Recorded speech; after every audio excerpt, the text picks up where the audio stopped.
Hello. Can I hear myself on, wait, Twitch? I can. Can I hear myself on YouTube? I can as well, which means that everything is working just fine. And we are back on Just Yapping. There you go. Hello. Where is my chat? Where is my stream manager? I have everything ready to go. Hello, Ktosh. Hello, Swivy. How are you guys doing? I hope you guys are doing well. Happy lurking to you, Ktosh / Kinich, I suppose. And thank you for the hydrate. I shall hydrate immediately then. Why not? Strangely enough, I have 2 cups of water today.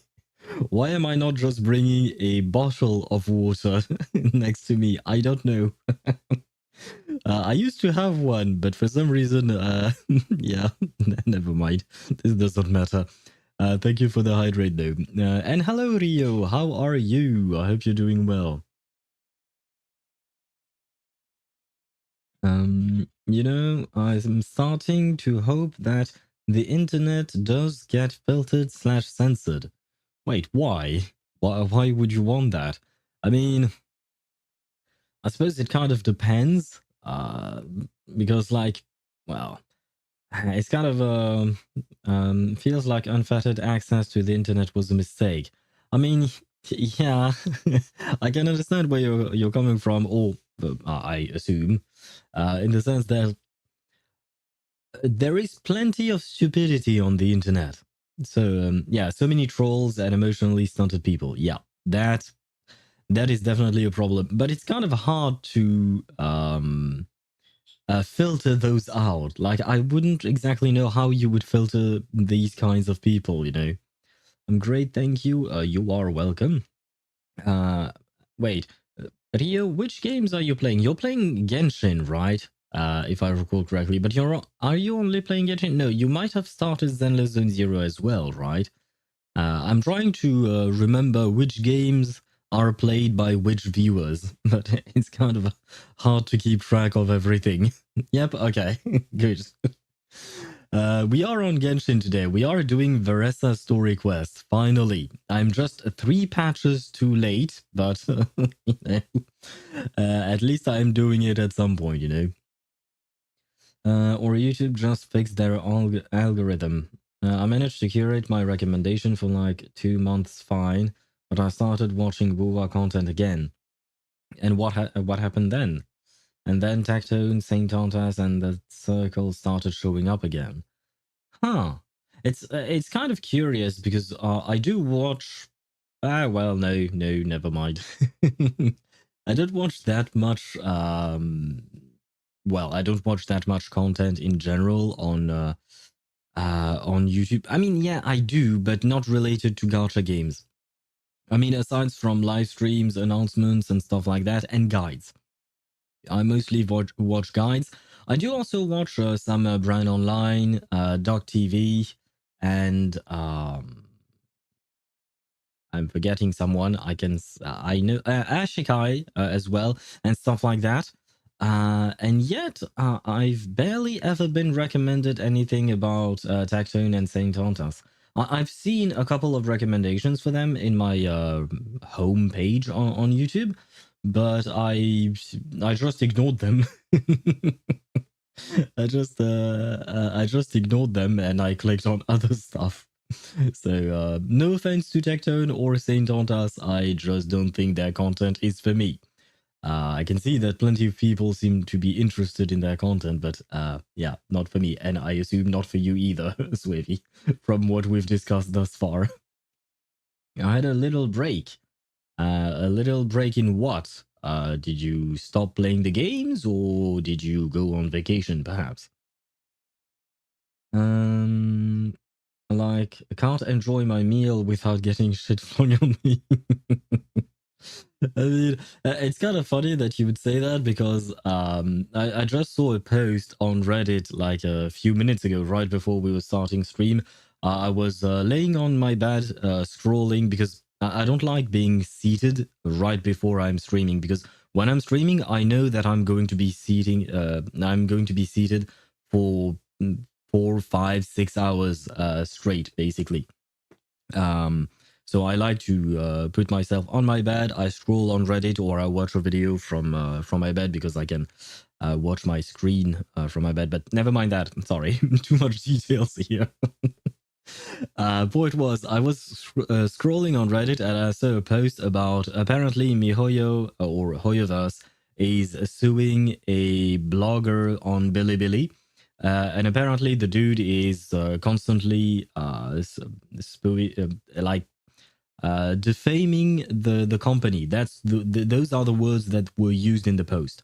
I don't know if any of it is true or not. I didn't look past the post. I clicked on it, watched a couple of comments, and one of the first comments on that post was about Tactone. Like they were saying, "Oh, it's just another Tactone or another Saint Tontas." They mentioned those two names specifically. So it's kind of funny that you're talking to me about it right now. Yeah, I saw that post as well. Oh, really? Well, I mean, it is Reddit after all. Stop playing. I was visiting family for 2 weeks, and I'm 14 now. Yes, I do remember that you're 14 now. If I recall correctly, you were there the day of your birthday, which I have to admit, I do not remember which day it was. I will be honest with that. But I remember you came on stream, and we wished you a happy birthday. So I do remember that you have turned 14, and you have joined the ranks of Ktosh, basically. It was just Ktosh. I think the only other viewer who's 14 is Ktosh. Other than that, I mean, aside from lurkers, for lurkers, I don't know because, well, I don't know your personal info outside of whatever you're telling me. So yeah, that I do remember. I hope you had fun visiting your family, by the way. Usually I had corpos going after individuals, but like at some point those slop tubers absolutely do have a negative influence that should be stopped. I'm just providing criticism so the game can improve, right?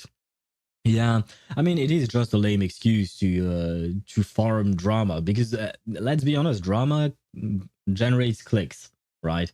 And the internet is made for clicks. You want everyone and anyone to click on your video, to click on your uh, article online or whatnot. Like even journals, right? Even newspapers that are no longer papers nowadays, they will use clickbaity titles and stuff like that because that, I mean, it's in the name. It baits the click, right? But honestly, it feels bad, especially for journalistic websites. I feel really bad for about that because they shouldn't have to, number one, and more importantly, they shouldn't. Period. I feel like news should be reported as it is, not as something to be sensationalized. Yeah, that's the proper word because it's news. It's not a story that you're trying to tell like a movie or something like that. No, because for a movie, for instance, having a grabbing title, something that catches your eye, okay, it's a movie. That's the point. But for news, no. I feel like that's not the right thing to do. Unfortunately, it is the world we live in. Modern day tabloids, journalistic integrity is dead in 2025. Yeah, I agree with that sentiment. I barely watch news or anything like that. I tend to. There is one channel, but it's French. It's a French channel that mostly reports news on French stuff, but it also covers what do you call that? Otherworldly, not otherworldly. Shit, I shouldn't have said it like that. They're not covering things about aliens. No, they are also covering uh, other international stuff. There you go. And it's a YouTube channel, and I do like it because they do feel somewhat neutral in the way they portray information. Though I do read the comments afterwards on each videos. Oh, well, perhaps not each of them. Don't have that much time, but I do read some of the comments, and they do seem to sometimes select things, and people are unhappy because they are talking about one thing, but they're not talking about another thing. But at the same time, they want to keep their videos short, so it's kind of a whole mess. But at the end of the day, that's mostly where I get my news from, because I don't like the regular newspapers that we used to have, like the big names newspapers nowadays. It's, they, I can't find one that is somewhat politically neutral. They just tell me the facts, the how the things are, and don't tell me what you think about it. I don't care what the journalists think about it. That's not. Why would I care about some random person?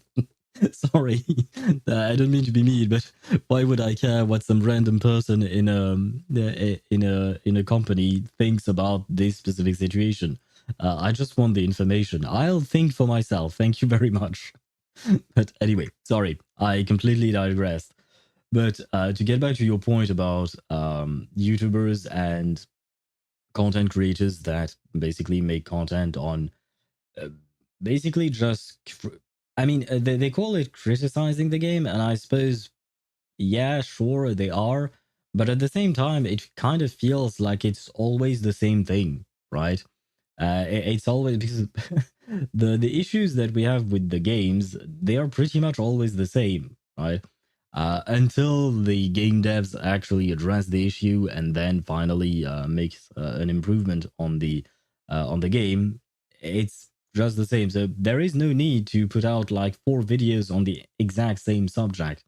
And the worst part is, and I do find it very funny, just to see it from the outside. I don't actually click on these videos, but I saw several posts on YouTube screenshotting a YouTube page of a guy. I don't know who he is. I didn't look at his name page, nothing. I quite frankly didn't care.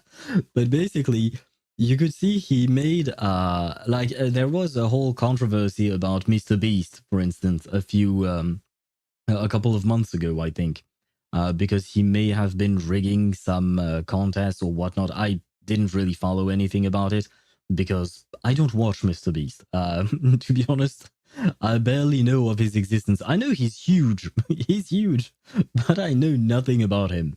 And quite frankly, I just don't care. But I saw plenty of screenshots showing the page of a specific YouTuber who completely farmed the shit out of the Mr. Beast situation. Like, yeah, exactly.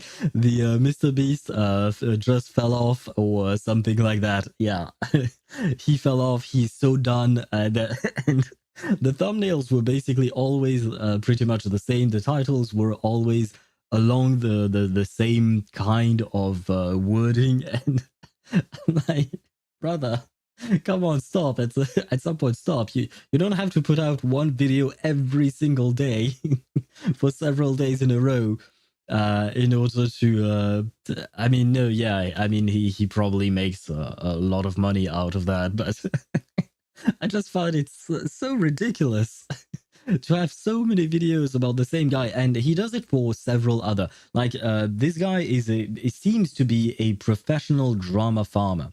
Like, whenever there is drama about a YouTuber or anything like that, he will put out a shit ton of video, because I saw him about the Mr. Beast situation, but I saw him about other stuff as well, and I was like, wow, that's just wow. Because I feel like the dude must live in so much negativity, because it's all drama and it's all negativity, right? And I'm like, why would you choose to live like that? Money, I suppose. Money, that's why you choose to live like that, right? I mean, perhaps people do enjoy that, I suppose. Never mind. Oh, I mean, I never really liked his content slash style. Like, everything felt artificial. I mean, his thumbnails definitely are artificial. His thumbnails are they scare me. Mr. Beast and his thumbnails, like, I've seen a few hanging around on the internet, and like you can tell that his face was modified through either Photoshop or AI, maybe, I don't know, but to accentuate his emotions and his emoting on his face, and it just looks weird to me, and I don't understand why that works actually, because I've seen other YouTubers use the same kind of, not tricks, but um, techniques, I would say, I suppose, to quote unquote enhance their thumbnails. And I won't pretend that I'm an expert in thumbnails. My thumbnails are pretty much always the same on YouTube. Like, I have changed them a tiny bit over time, but they mostly have the same style all the time. And I'm definitely not an expert about that. But I don't know. I really did not like the thumbnails on MrBeast's video, and the concepts of his videos. They're always strange to me. Like I saw that one video at some point. Well, I didn't watch the actual video. I was watching a reaction to that video because it was a video about a guy who basically had to lose weight, and if he lost weight within a certain time frame, he would win a lot of money, and MrBeast would pay him a lot of money for losing all that weight. And I was watching a reaction from a doctor, an actual medical doctor, who would comment on the processes that were being shown in the video, and um, the the processes and stuff like that. Anyway, but the point was that that whole concept of lose weight and I'll give you money, or I think there was a video about if you keep your hand on a car or a plane or something like that.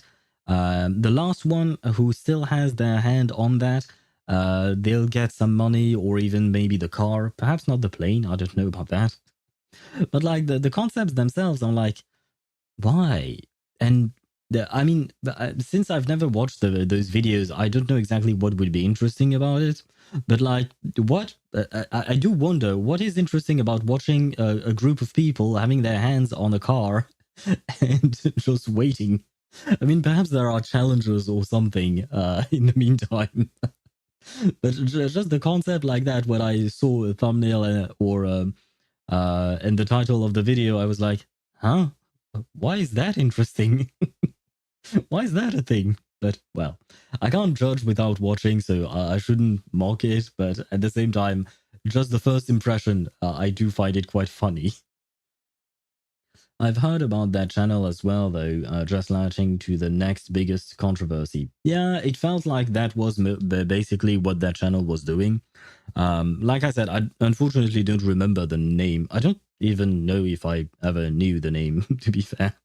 But it was posted on the YouTube subreddit several times, actually. And it's just always controversy over controversy over controversy over controversy. And like, even when people are not controversial, controversies will find them.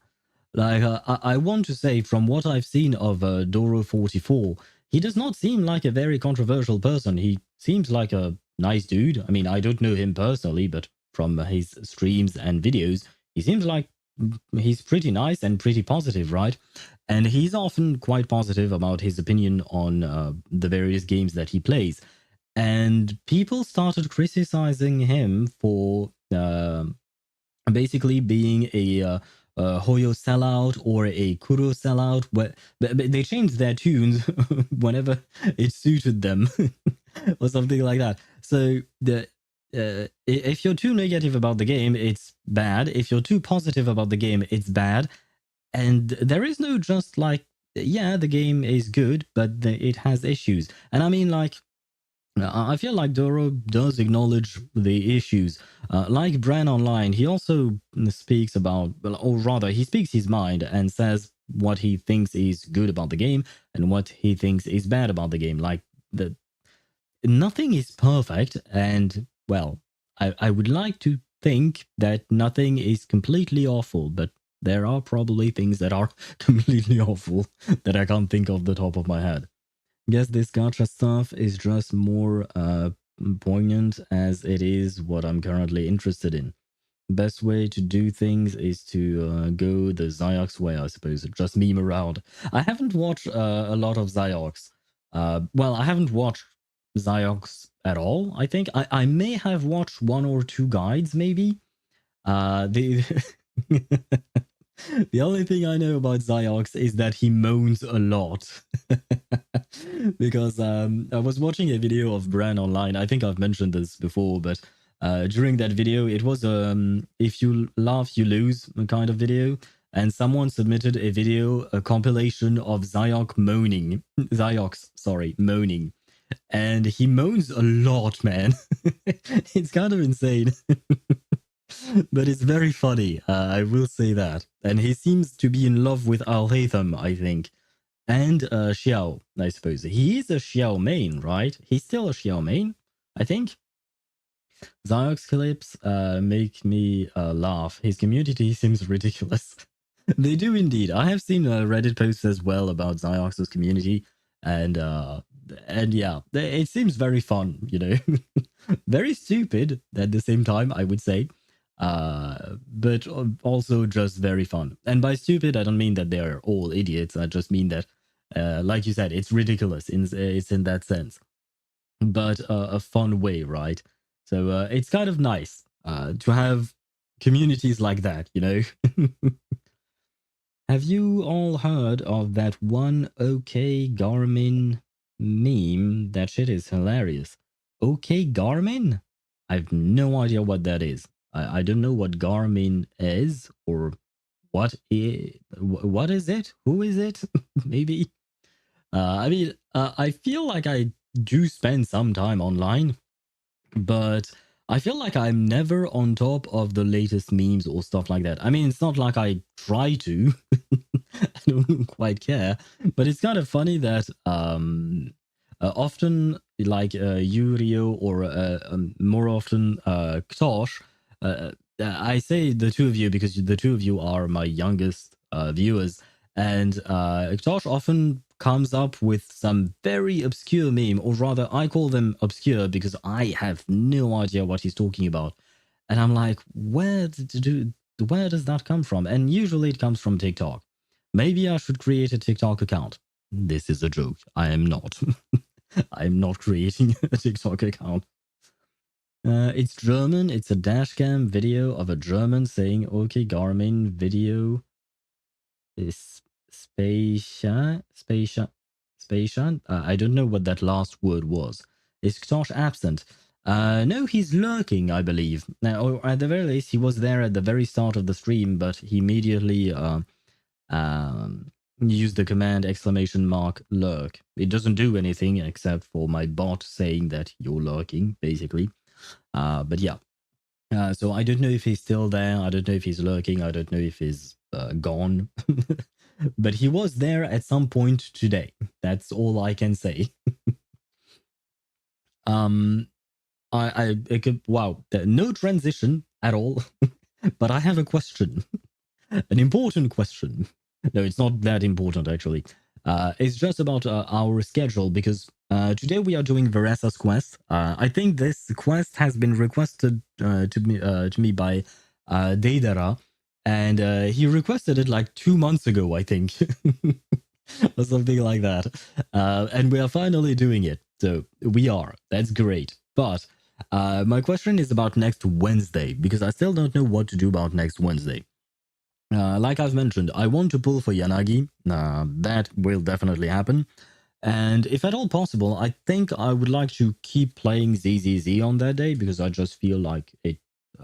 I tend to prefer only playing one game throughout the stream rather than switching. I do switch from time to time, depending on what else we need to do or not.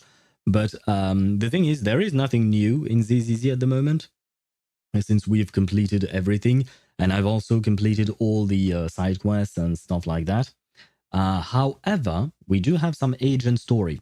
And on top of that, since I am very fond of Yanagi, so I really actually wanted to do something related to her. The problem is we've already done her agent story. So the only thing I could think of was doing Harumasa's story, because technically he's part of Section 6, so he has some kind of connection to her. I don't even know if she shows up in his agent story. I don't even know if it's good or not. I just remember that Mihai said that he was pissed off at the story, and he didn't like Harumasa, I think, or something along those lines when he did it. But other than that, I know very little about Harumasa. Yeah, I was wondering if we should do Harumasa's story quest, and I wanted your guys' opinion. If you've already done it, then you can tell me what you would think of doing that after our Yanagi pulls. Harumasa and Trigger would be my recommendations. Shit. No. I mean, it's good. Sorry, let me explain my thought process after reading your comment. It's good that you're recommending Harumasa. It's not so good that you're recommending Trigger, because I am actually interested in Trigger just as a character. I don't think I would pull for her, probably, but I am quite interested in her. She seems interesting, just overall. I feel like there is something to be gained in terms of knowledge about the character. So that is another one, but she's technically not connected to Yanagi. It doesn't have to be connected to Yanagi, to be fair. To be fair, it doesn't have to be connected to Yanagi. But which one would you recommend more, Harumasa or Trigger? And hello, Mihai, how are you? With the knowledge of Yishuan being Ether, I had a much easier time completing Shiyu Defense because I knew in what stage of the floor to put her now. Yeah, yeah, that helps. That helps a lot, indeed. Yeah. I mean, knowledge is power, and knowing what your characters does is very important. If you don't know what your characters do, sorry, it will hamper you. It will restrict you quite a lot. So yeah. But at least now you know, right? That's what's important. Now you understand the character and you know what she does. So hopefully it will help, and you will be able to clear Shiyu defense. Wait, where was I? Personal bias towards the Trigger. But well, strangely enough, I think I could have guessed that one. I should have guessed that one. But Haru's does get a lot of praise from the community. ZZZ has a few males, yep. But they all have pretty great stories. Trigger's story is set in the past when our siblings first move into the store. Ah shit, that is actually quite interesting. Haru's dives into his past. Huh. Uh-huh. Shit, what can I... Oh god. Because well, I mean, I can't phrase anything right now. No, the reason why I'm pondering is because the fact that, like, do we get to like witness what the siblings have been through when they first moved to into the store? Because that is actually quite interesting, because that would mean that we're not just seeing the story of Trigger, but we're also perhaps discovering more about the siblings, a tiny bit. I don't assume that we'll have major lore bombs about the siblings in there, but I assume we could see a tiny bit about them when they were just moving in. So it does feel quite interesting. On the other hand, Harumasa, not gonna lie, I've never really been interested in his character. I don't really like his design. I do like the fact that he's a male, and like you mentioned, males are a rare species in ZZZ. So it is quite nice to have a male character. But his design kind of reminds me of Kinich. And as you know, I'm not exactly fond of Kinich. So yeah, and his personality, yeah, that didn't really do the trick for me. Whereas Trigger, on the other hand, I'm not overly fond of her design overall. I do like her visor, I will say that much, But I am interested in her personality and her background and just her in general as a character. How could I simp and pull for her and her Wenjin and build the shit out of her but not know that she's either? That is a good question. That is a good question. Although, to be fair, there are things that I don't know about my own characters, even though I play them daily, and I keep learning things. Just because, I mean, I've read their kits, but I don't always fully understand them. And I do watch guides sometimes, and then I forget about them. So there is that. But yeah, it happens. Shit happens, right? Just the tiniest bit, but yeah, focus still on Trigger, of course, yeah. Both Haru's and Trigger's agent story are a bit more serious. Okay, that's actually quite good. I mean, when I say quite good, I find it more interesting if it is indeed a bit more serious. Actually, most agent stories seem kind of sad now that I think about it. Soldier 11 and Nekomata are exceptions. Haven't done Nekomata yet. Soldier 11. Soldier 11. Soldier 11. Soldier 11 was the first agent story we've ever done, right? Because you have to go through that. I have to admit, I remember very little about it. And what I mostly remember about it is two things. One, she did not believe that we were Phaethon. And two, Trigger showed up at the end. That's basically all I remember about Soldier 11. But yeah, I think that was it. As for Nekomata, I still haven't done it.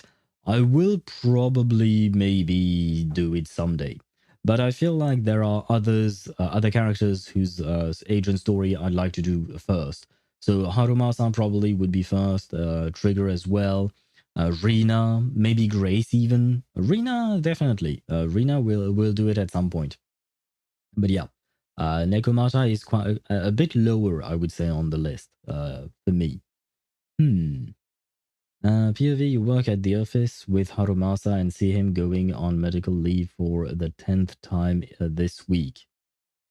Right, because you mentioned that he's sick or something. I think they hinted at it in some of the main chapters, but I haven't seen anything about it yet since I haven't done his agent story. I mean, that's the whole point of this discussion. Okay. So Harumasa or a Trigger? Harumasa or a Trigger? Because I mean, Harumasa is part of Section 6, so is Yanagi. Trigger is kind of mommy, so is Yanagi. They both have their connection to Yanagi. Oh wait, a Trigger is electric, right? Just like Yanagi. Why am I trying to bring everything back to Yanagi? I don't know. I just really like her character. I wish we had another agent story to do about her. Yeah, plenty of time to deliberate, I think. This patch is longer than normal. Well, I only have until next Wednesday to deliberate. This is just for next Wednesday. I mean, yeah, right. Wait, one thing at a time, brain, please. This discussion is just about next Wednesday because we are pulling for Yanagi when she gets her rerun, and afterwards I'm doing something, right? But as for the patch being longer, I did notice that, for instance, one of the events that started quite recently still has a 31 days period for it, like in terms of its limit. And I was quite surprised because I felt like that was a very long time for an event to be there. So is there a particular reason? The Bangbu TFT. I'm not sure what TFT means, but yes, the Bangbu one. Team fight something, maybe? Team fight tactics. Hey, I was not that far off. Auto chess, yeah. Yeah, that one. It seems like it has a very long duration for some reason. Is there a reason why this patch is particularly longer? I mean, it's a summer patch, why not? But other than that, perhaps they need more time to prepare the next one? I honestly don't know. I haven't seen anything about it. To be fair, I don't think I watched the last live stream for ZZZ. I didn't watch the one for Genshin, and I didn't watch the last one for Wuthering Waves either. I did watch the one for Honkai Star Rail today, and it was very interesting.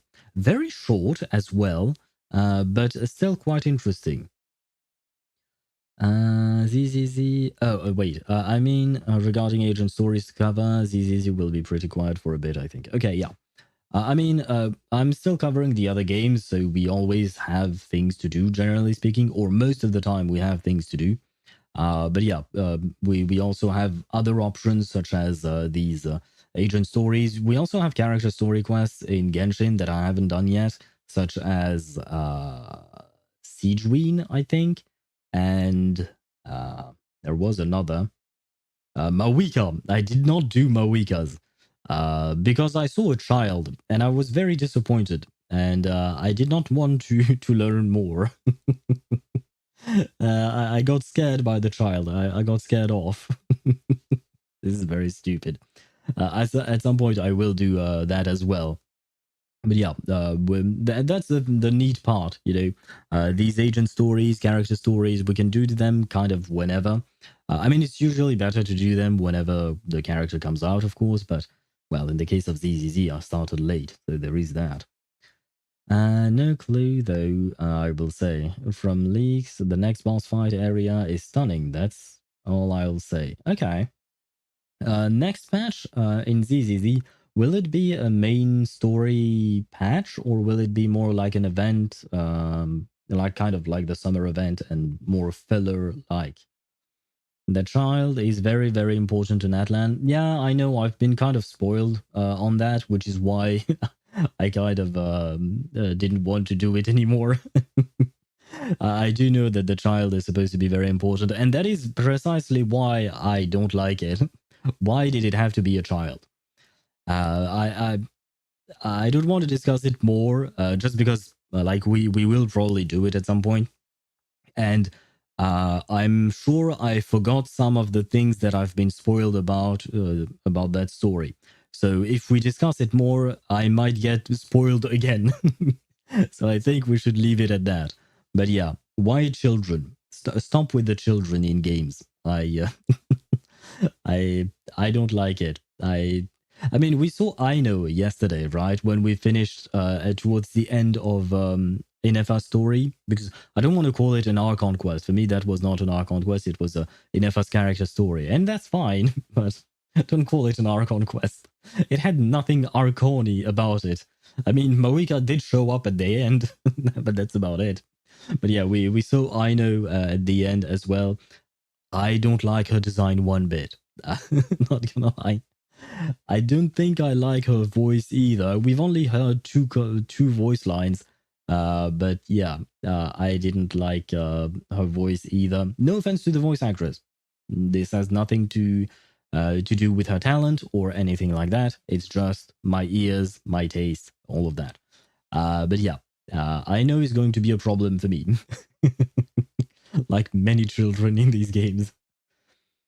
Should be main story, I think. Nice. Okay, good. Wait, what was the last main story bit that we did? Because my mind is still stuck in the summer event. Oh, I guess it was just Ishuan's. Yeah, right. Because we are in 2.1 right now, so it was just Ishuan's introduction and all of that. Okay. Okay. I am starting to remember slowly. Where was I at? Oval Squad focus with Orphe and Seed as next agents. Right, yeah. I do know that Orphe and Seed are the next upcoming agents, which is nice for me because that means I can skip the next patch, because I will probably have to use everything on Yanagi. I will probably use everything on Yanagi. Like, if we lose the 50-50, I should have enough to guarantee her, so at least there is that. But if we win the 50-50, I will probably go for her Wenjin. Afterwards, I kind of have all the characters that I want at the moment. Unless they announce some new character that I find myself interested in. What I'm looking forward to is a replacement for Panda, for Pan Yin Hu. I want to replace him. No offense, Pan Yin Hu, but bears slash pandas don't do it for me. So I just want an S rank replacement for Panyin Hu. But other than that, my three teams at the moment, Miyabi, Yuzuha, and soon enough Yanagi, then Evelyn, Astrayao, and Laita, and then Ishwan, Panyin Hu slash his replacement, and Jufufu. I feel like they're pretty good. I will then probably keep saving until we get the Panyin Hu replacement. I will probably keep saving and what do you call that? And probably try to pull for some Wenjins for some of the characters that I already have. I think, yeah, Miyabi will be a priority when she gets another rerun because unfortunately right now, her rerun, her rerun is right now, but I don't want to risk not being able to get Yanagi. For me, the character is more important than the Wenjin. So Miyabi's Wenjin and Ishwan's Wenjin, I think, are two things that I'd like to pull for whenever they get reruns. So we'll see about that. The children are for the bronies. What are bronies? Bronies? Bronies, I think, maybe. I've heard that word before, or rather I've read it, but I don't know what it means. Damien climbing ranks in Porcelumax. Porcelumax security thing. Oh, right, yes. Wait. Oh, right. Okay, yeah, no, okay, because that was a... yeah, okay, we had the story for the event, for the summer event, but aside from that, we also had a proper main story with Alice and Yuzuha and the experiments. And okay, yeah. Now it's coming back to me. Thank you. Where was I at? Yeah, a dedicated S-rank Raptor support will make each one pop off harder. Yeah, and the worst, well, not worst, but the thing is that each one is already quite strong. Like, I feel like my each one is not exactly the best in terms of builds. And my Panyin Hu, for instance, is only level 50. He's not even at talent level F for his core talent because he's level 50 and you need level 55 to be able to get to level F. So I haven't even properly built my Panyin Hu, so he doesn't buff my Ishwan as much as a properly built Panyin Hu. And yet I'm able to clear some, pretty much everything thus far. Shield defense and deadly assault. Thus far I've been able to clear those with her.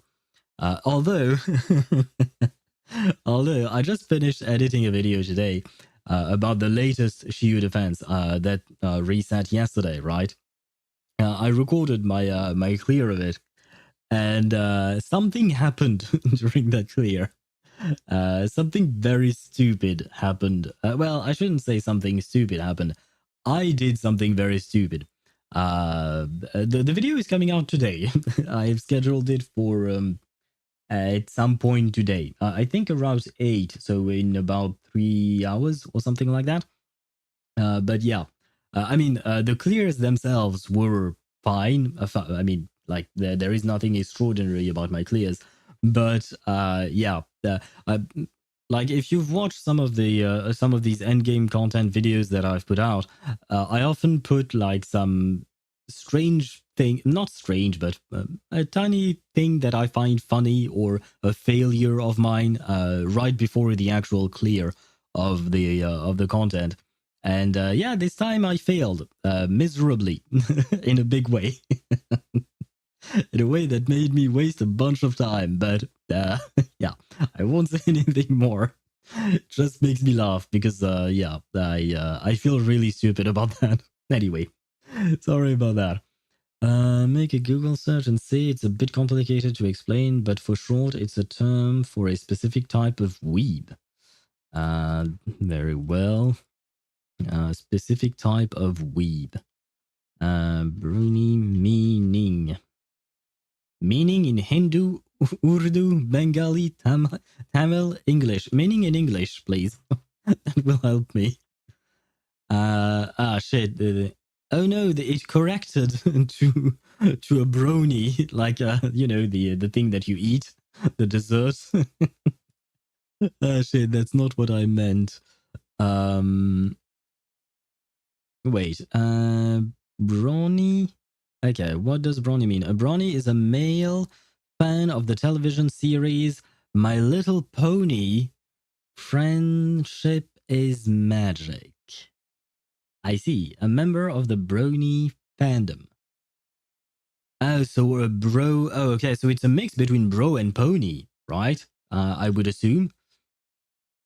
Where does it come from? In October 2010, My Little Pony Friendship is Magic debuted on Cartoon Network. While the My Little Pony franchise has existed since the 1980s, it was Friendship is Magic that gave birth to the term brony. The show quickly gained interest on 4chan message boards, namely /co and /b, no idea what that means.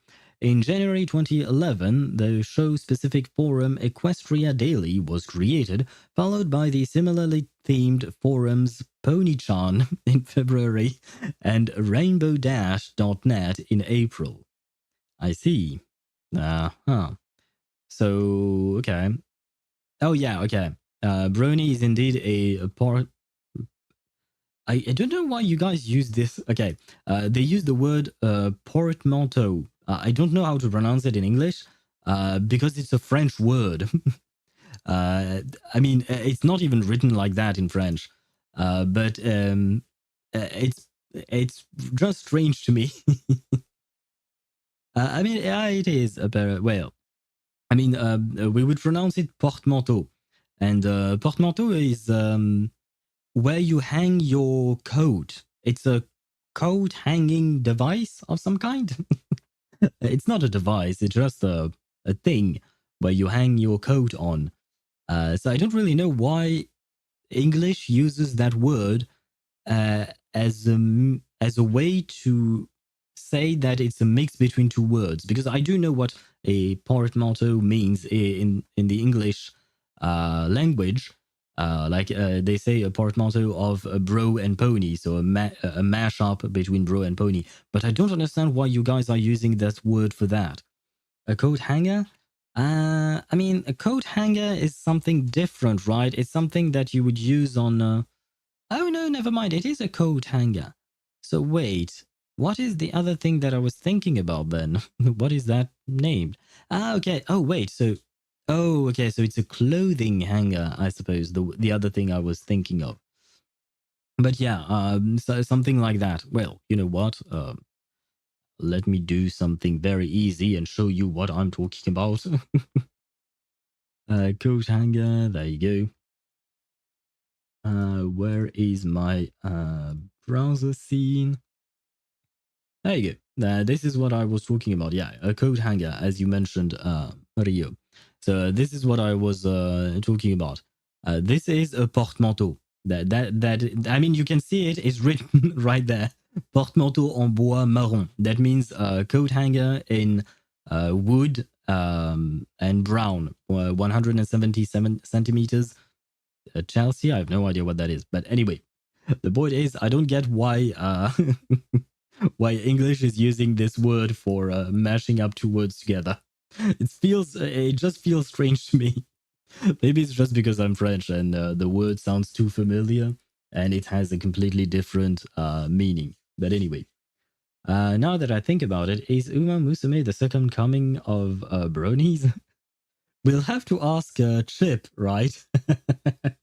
Because Chip seems to really like Uma Musume. I mean, he's playing the game, and he said that he finished watching every single episode of every season, and even the spin-off and all of that. So he seemed to really get into not My Little Pony, but into Uma Musume. So we'll have to ask about him. Is he a brony then? Those guys are weird. They are 40-year-olds collecting My Little Pony figurines and simping over them, but the slang moved from My Little Pony and has been used for other than My Little Pony. Okay, then people started using the term brony to refer to a fat 40-year-old man simping over virtual children. I mean, for me, you get, like, when it's in regards to games or, what do you call that? um, yeah, virtual characters, fictional characters. That's the word I was looking for. When it comes to fictional characters, like whatever the fuck you want. Like, who cares? Honestly, that's how I feel about it. Like, if you like children type characters in ZZZ, or if you like Piper, I couldn't give a fuck about that. Like, I mean, Piper, technically, she's not a child, but okay, fine. If you like, who is an actual child in ZZZ? Do we have actual children in ZZZ? Shit, I can't think of anyone off the top of my head.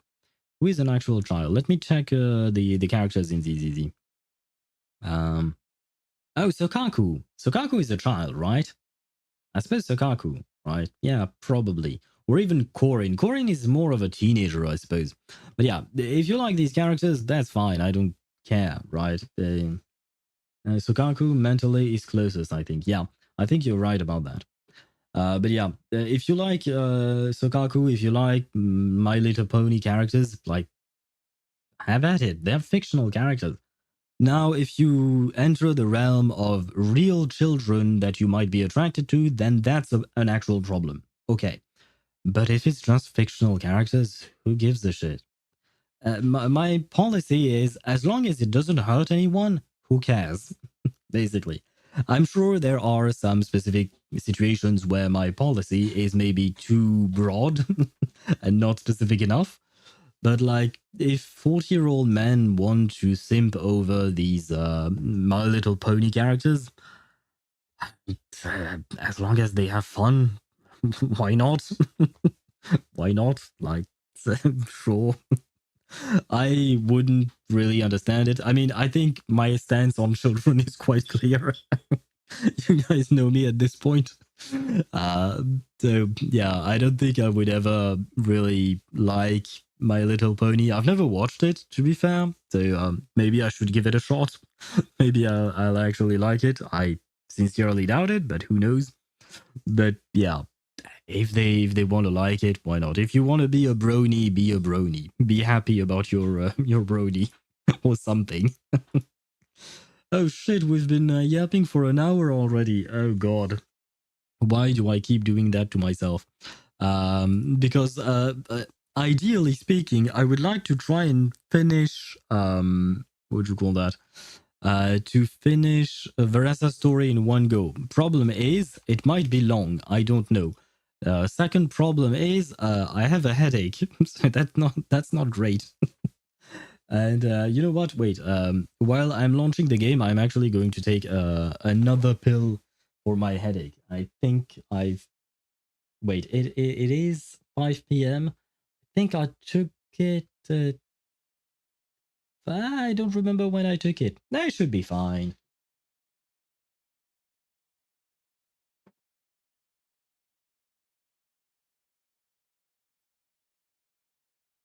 Ah, there you go. One stream, nah. Come on, Swivy. I need you to believe in me. I need you to believe. I mean, I will try as usual, you know. And I kind of have to because I wait. I can't speak and swallow my pill at the same time. There you go. My streamer popping pills. Yep. I am a drug addict. Have I never told you about that? And shit, it was my last one. Oh, never mind. I have another pack. Um, but yeah, it's just I don't know if those are. I mean, I guess they are sold pretty much everywhere. It's a Dolly Pran. I don't know how to pronounce that word with an English accent. It's paracetamol, basically. That's just what I'm taking. No worries. No drugs here. We are in a drugs-free zone. I mean, if you want to do drugs, that's your own problem or your own decision, I guess. You do you. Yeah, no, I just have a headache, unfortunately, and it's been. I mean, it went away and now it's coming back, which is kind of annoying. And I have some neck pain. Maybe the neck pain and the headache is actually connected as well. So there is that.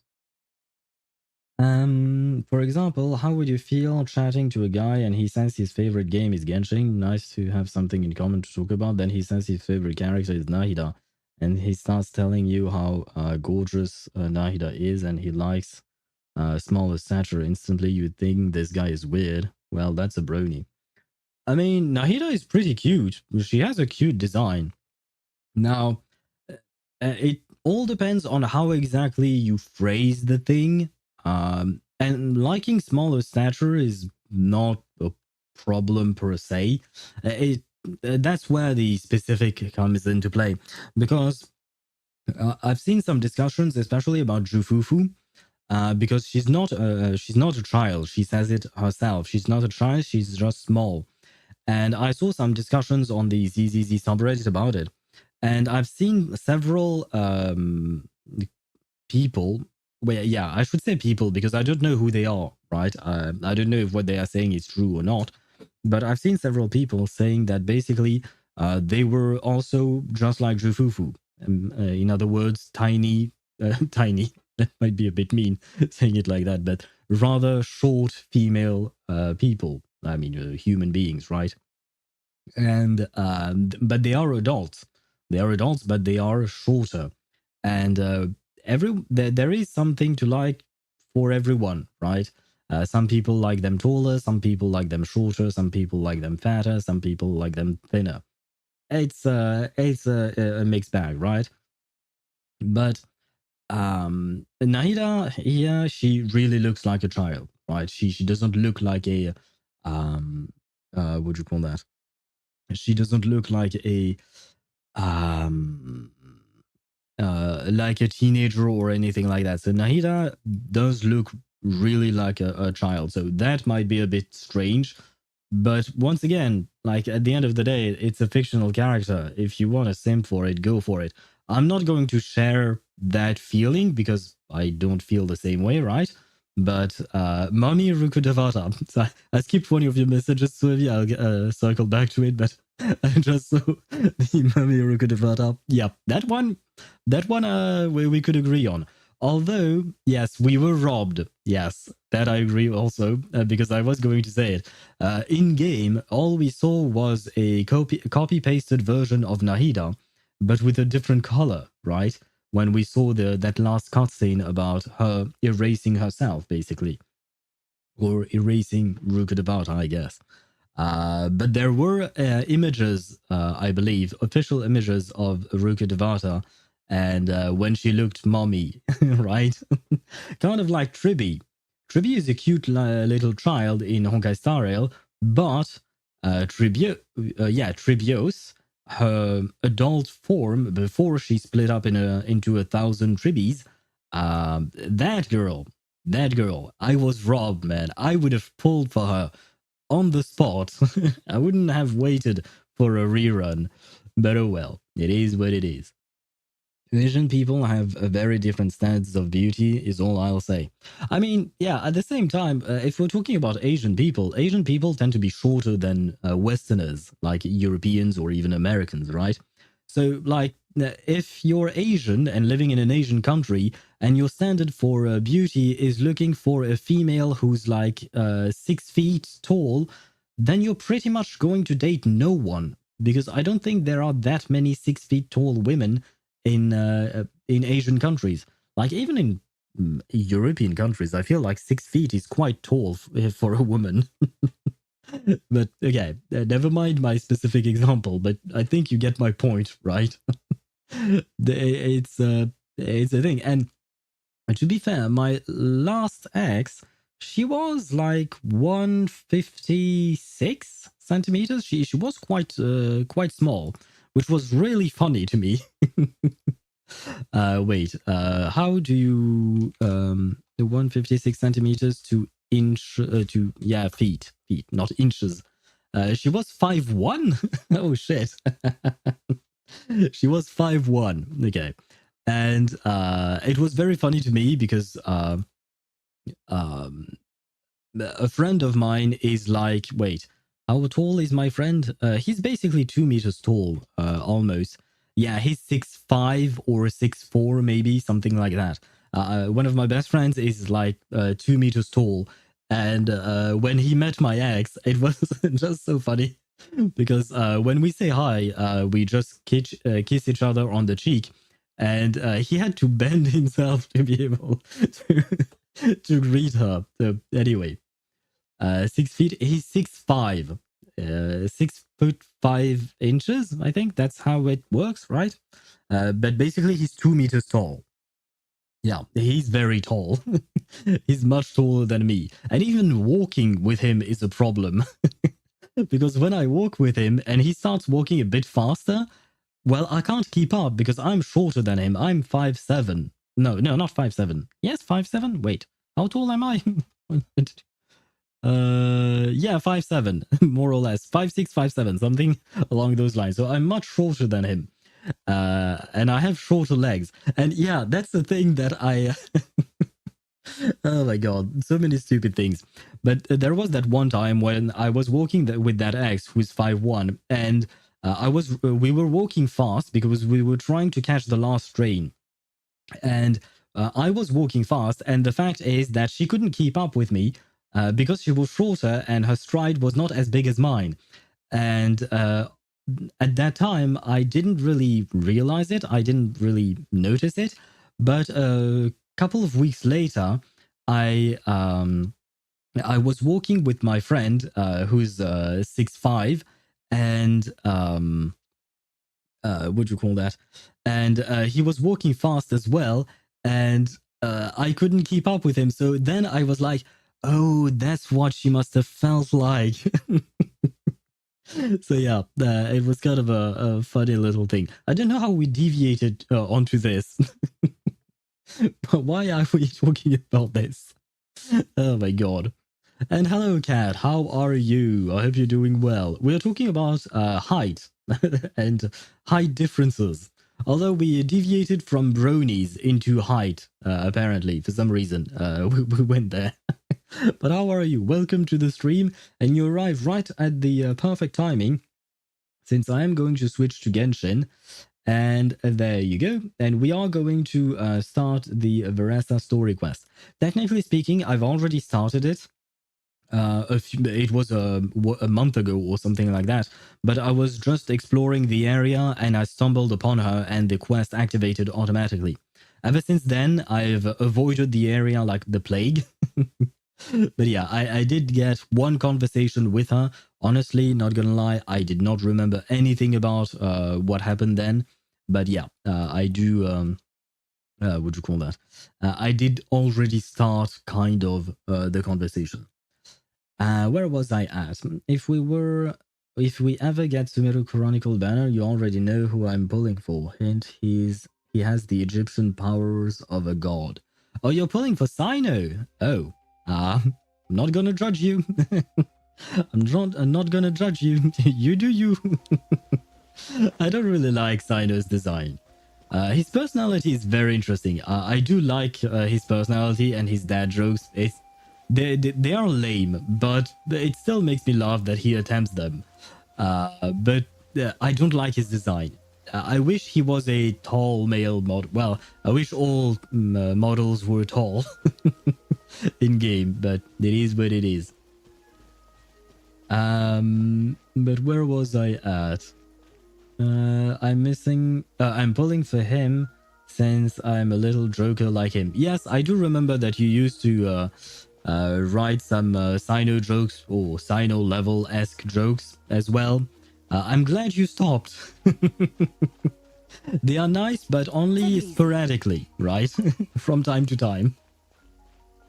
Muscle mummies are a rare breed. What's it take to find a lady taller than 185 centimeters and can pick you up? That is quite rare. I do have my best friend who is, I think she is 180 centimeters. So she's 6 feet, I believe. I think. I'll have to ask her again.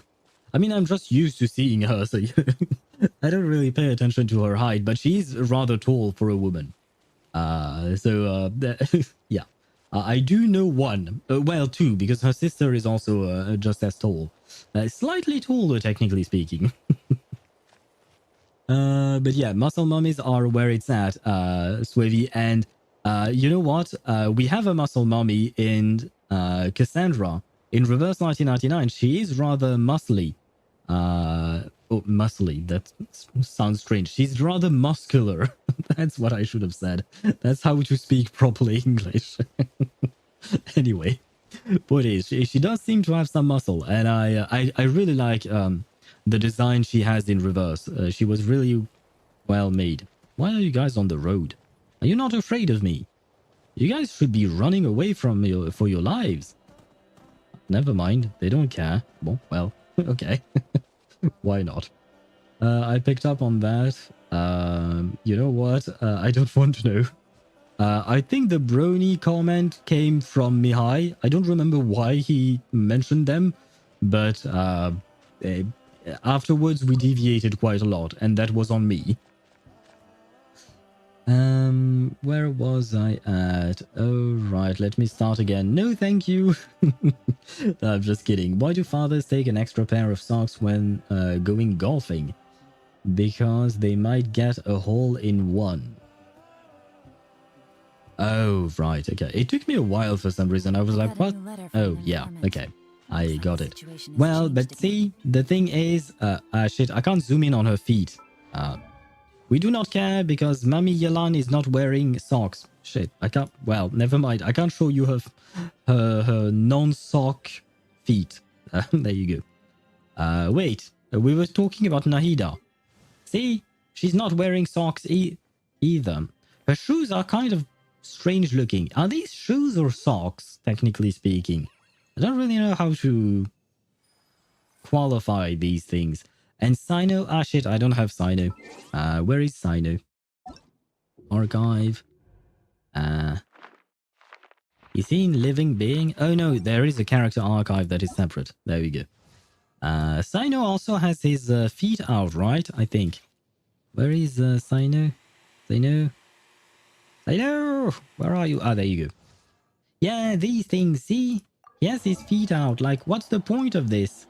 Like, this does not serve as shoes. Like, doesn't it hurt? I guess not if you're used to it, I suppose. Right, because I do remember when I used to go to Sri Lanka, from time to time, my parents, or rather my mother, would take us to temples. And in temples in Sri Lanka, you have to remove your everything, your socks. I mean, not everything. You're not going nude. You have to remove your shoes and socks. You have to walk barefoot in the temple. And I was not used to it because I'm used to, in France, we wear socks, we wear slippers, we wear a bunch of stuff. But the thing is, like, on the outside, even on, like, it's still on the temple's ground, but, you know, it's not inside the building. So outside, but inside the temple's grounds, if you understand what I'm trying to say, the sun is heating up the stone on the pavement stone. And when I used to walk on that when I was a kid, it would burn my feet. Like, I couldn't. There was even one time when I had to walk on my brother's feet, and my brother sacrificed himself for me. So thank you, brother. But yeah, I just couldn't bear the pain. And everyone else who were used to it, everyone who was living in Sri Lanka and going to that temple, they were just used to it. They were okay with that. And so I guess Sino and Nahida are just used to walking on these things that they wear. I don't know what to call them. I don't know if they're supposed to be shoes or socks. But anyway. Where were the Genshin players located before Inazuma released? Outazuma. Yeah, I'm going to talk to Varesa and I will talk to... Wait.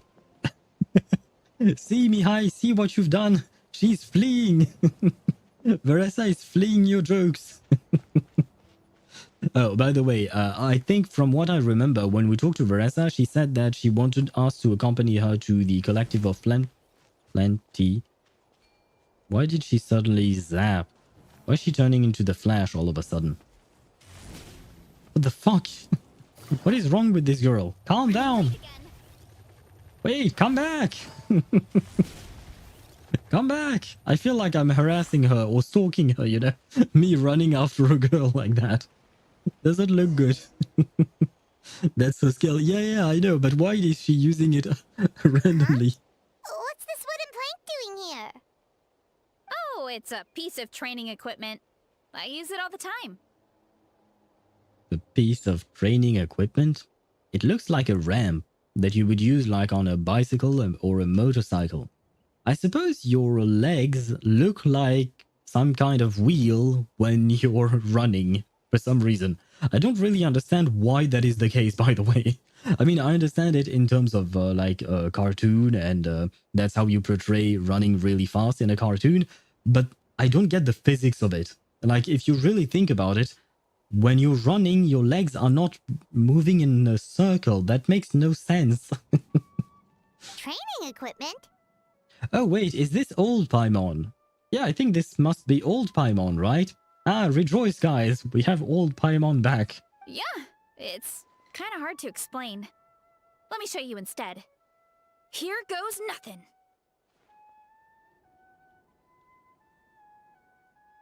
Wait, is she really wearing a bell on her ear?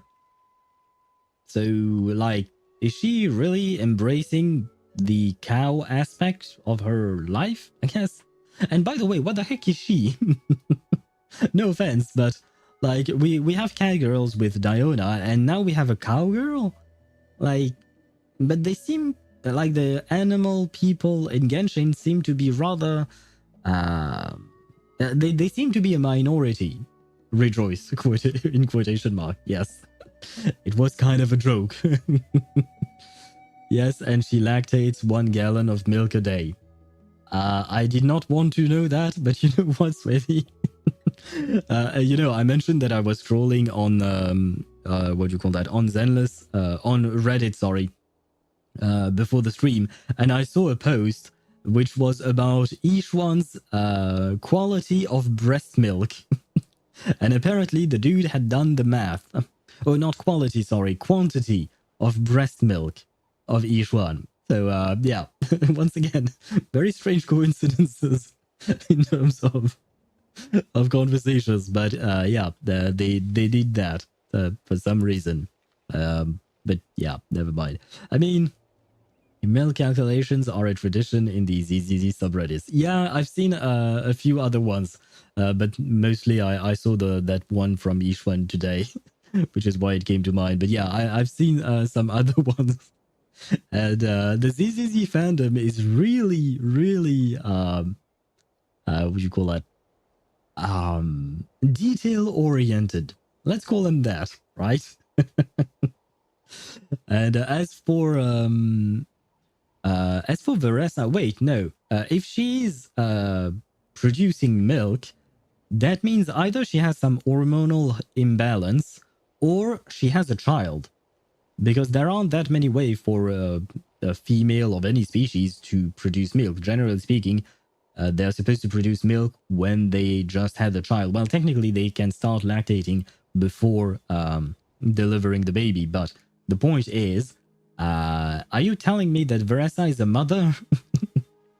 I mean, for some reason, I find it hard to believe, but at the same time, why not? But if she is more like a cow, then it becomes really sad. Because the fact is that the way we get our cow milk in our fridge is by basically impregnating cows and stealing their babies away from them so that we can extract their milk. So it's actually, we are breaking up families daily just to get milk. And I will say I drink milk every day. I put milk, cow milk in my coffee every day. So Varesa, to you and your entire family and everyone else, I am very sorry.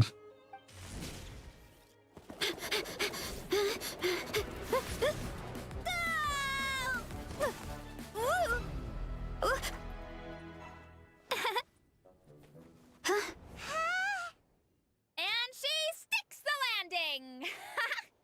She's pretty cute. Whoa! You jumped over that huge gap just like that? Incredible! Oh, no. Anyone can do it with a bit of practice. No. Not just a bit of practice. I'm never going to do that in my life. You made it across without any training at all. That's a lot more incredible than anything I can do. She can fly. That's not a competition. You're jumping because you're bound by gravity. She's not.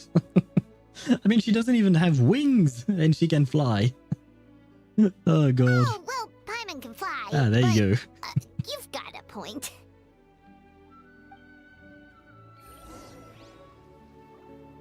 Wait, where did she go? No, I don't want to fight. Shit, these are Varesa's family as well. No, I refuse to fight them. About what you told us earlier, you're saying a gigantic rock could crush us at any moment? Well, not at any moment. It's a pretty rare phenomenon. Many adventurers come here and never even get to see it, so I wouldn't worry too much. Yeah, okay. It's not like we're that unlucky. You didn't see me fail to capture these crystal flies. That did not happen. You saw nothing. Oh, God. Like Aoife said, some people are just built different in Teyvat. They certainly seem that way, yes. I mean, if you take a look at Iansan, for instance, she looks like a child. Is actually much older than she looks, I suppose. But more importantly, she's strong as heck. So yeah, I mean, and Paimon, she's just flying. So, but Paimon might be related to the shades, right? So Paimon is definitely built different. Oh, come on! Seriously? Don't be scared. Oh, Just wow. charge straight at it. What? No. How Thanks for about that. no? Paimon can't believe you smashed something that big in a single hit. It was nothing. All it takes is a bit of training. Kids, do not listen to Varesa. If a giant rock is falling on you, do not headbutt it. You are going to die. She has terrible advice for children. Really, I will Charles? say that. It's too much of a hassle to deal with them. Let's just ram straight through.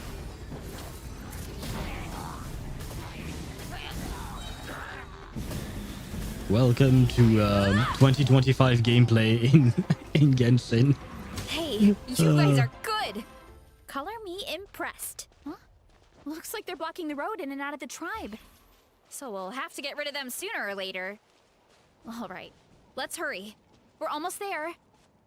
Oh, I think I was supposed to take one of the Tatankosaurs to go through these things.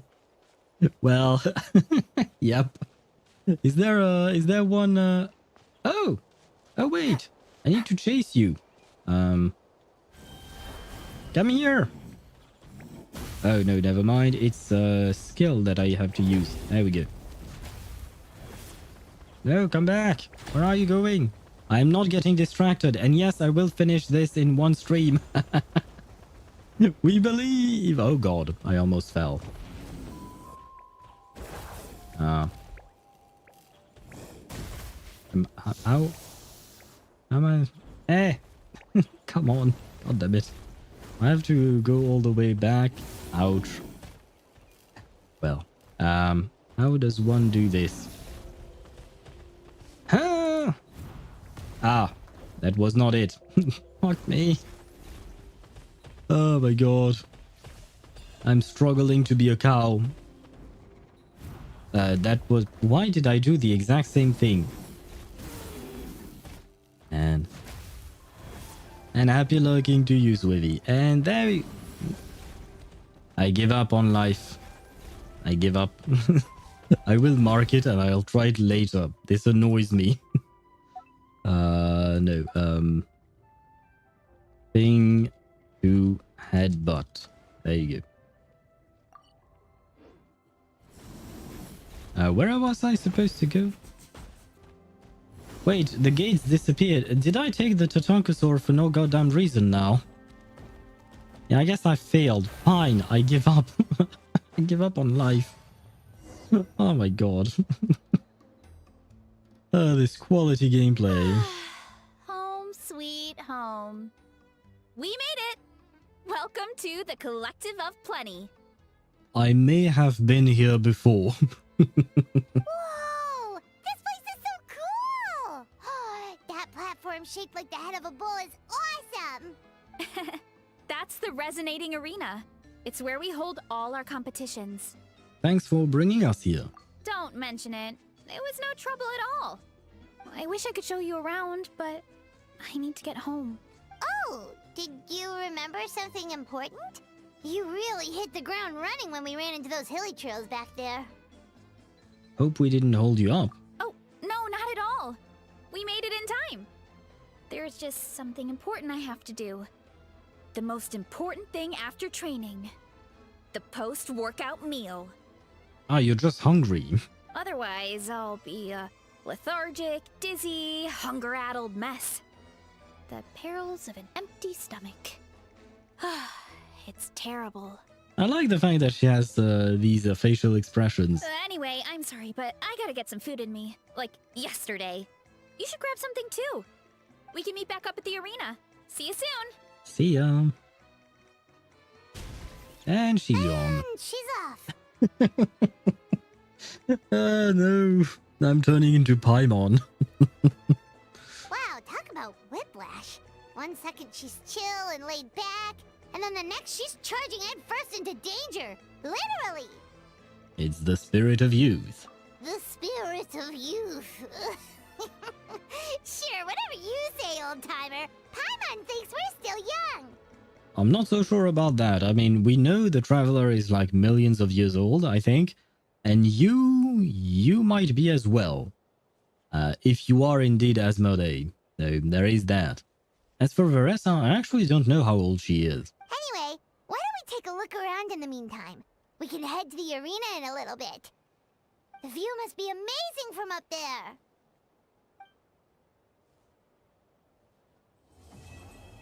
Hey, we completed 1 quest. Only 2 to go.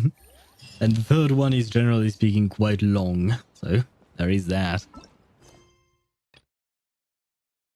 What is this? Oh, no, wait. Wait, what? Nanny? This is the event stuff. Yeah, I have started the event stuff a bit. Where are you? Ah, there you go. Navigate. That's what I wanted. Where am I going? Is it... Why does that not work? Oh, I guess because I have to start the quest. Otherwise, I can't track it for a sec. I'm going to teleport. This is going to be way easier. See, the marvel of technology. Oh god, I almost interrupted their fight. Hello. Oh, you're here already. I didn't realize... Oh, right. Okay, so Varesa is actually a medium female model. Because I just noticed that Yelan was looking down on her. But Yelan is a tall male model, whereas, yeah, Varesa is actually medium. Yep, my dad whipped up something fantastic as always. He's a great cook. He can turn any protein or vegetable into something delicious. Somehow, for some reason, Varesa both feels less like a teenager than most other Genshin medium characters. And at the same time, she also gives off teenager energy or something. No wonder you look so refreshed. That's the power of a good meal. That's right. I was hoping to bring Uncle Akatl with me, but he wasn't home. So I guess you're stuck with me. Uncle Akatl is our chief, by the way. Who better than the chief to introduce you to the tribe, right? I've never given an official tour before. So I'm thinking I'll just explain things as we go along. Is that okay? I think that's how tours work. Of course, that sounds great. Okay. Whew. Then let's start in that direction. See how fast we are. We are starting the second quest already. I know. The first couple of quests in Tribal Chronicles are quite short. Take it easy.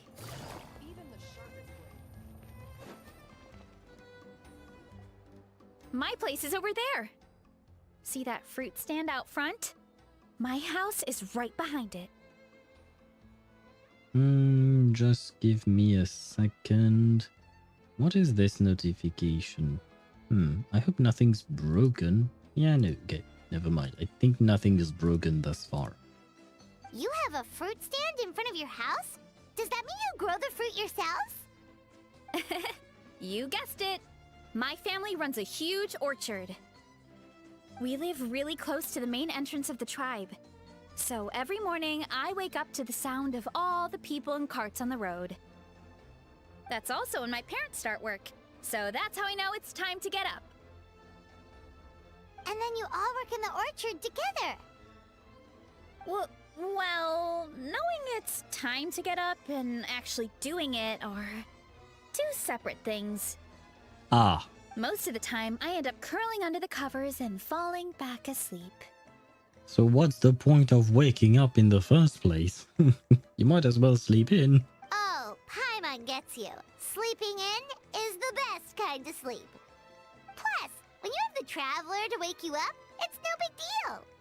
Next time, I'm sleeping in and you can wake me up. No, that was just a joke. Don't scare Paimon like that, Traveler. Well, maybe you can both sleep in sometime. Once I get up, I usually help my parents around the house, head out for training, then come home for lunch. After lunch is when my parents do their delivery runs. So then it's my turn to work in the orchard. It should be about now, right? Oh, Paimon would love to see the orchard. Can you show us? Sure thing! We'll go right after this. But first, come with me. Very well.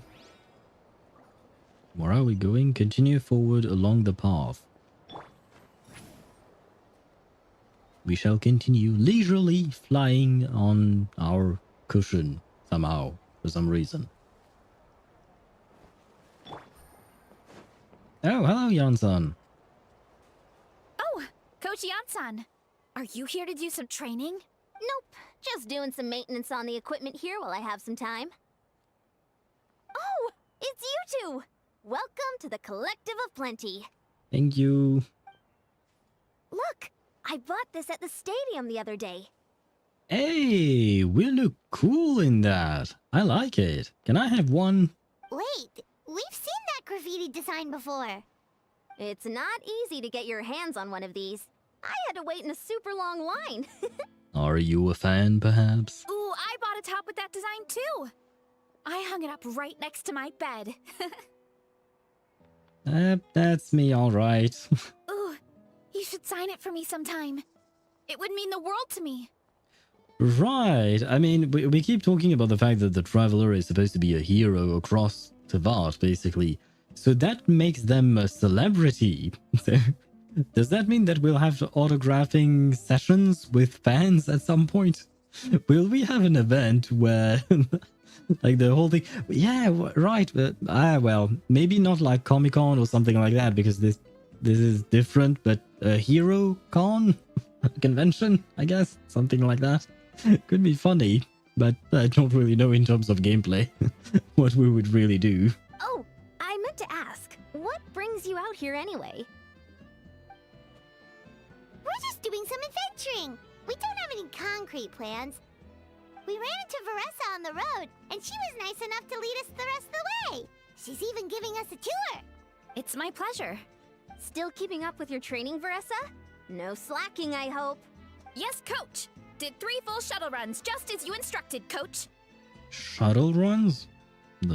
What does that mean? Good. Then we'll continue with the training plan.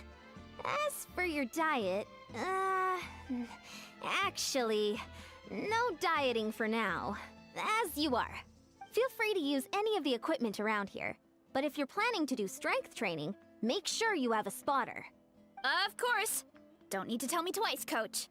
Wait, but isn't a special diet a huge part of bodybuilding? Varesa doesn't need one? Oh, it's kind of a long story.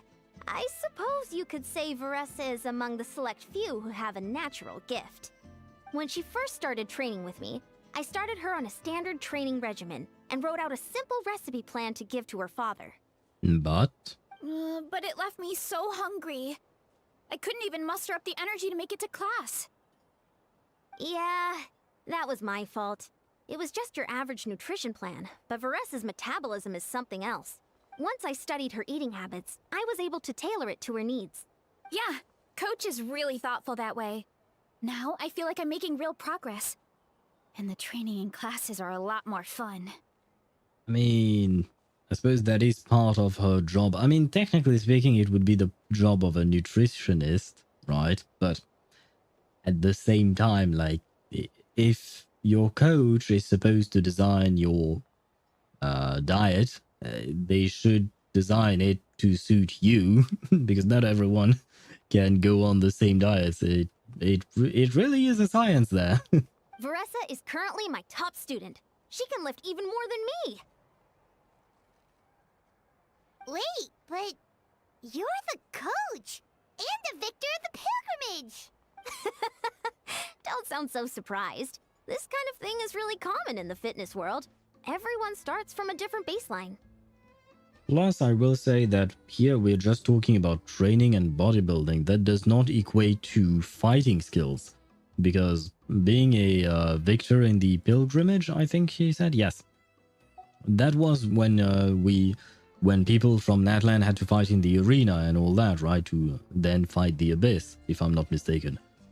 That is all about fighting. It has nothing to do with bodybuilding. Of course, building muscle is important to fighting, but in a way.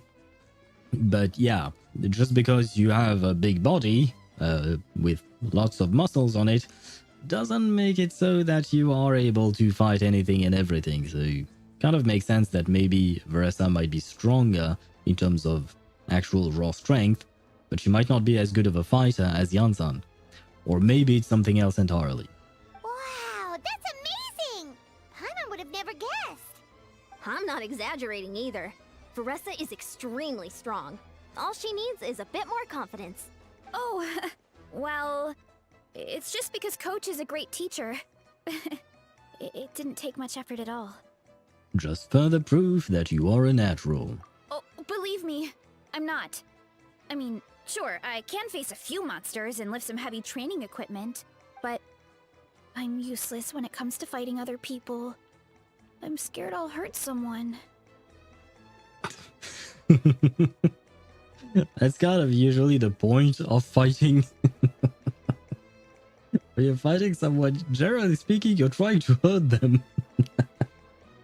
I mean, unless you're just training, then sure. When you're training, you're not actually trying to hurt the person.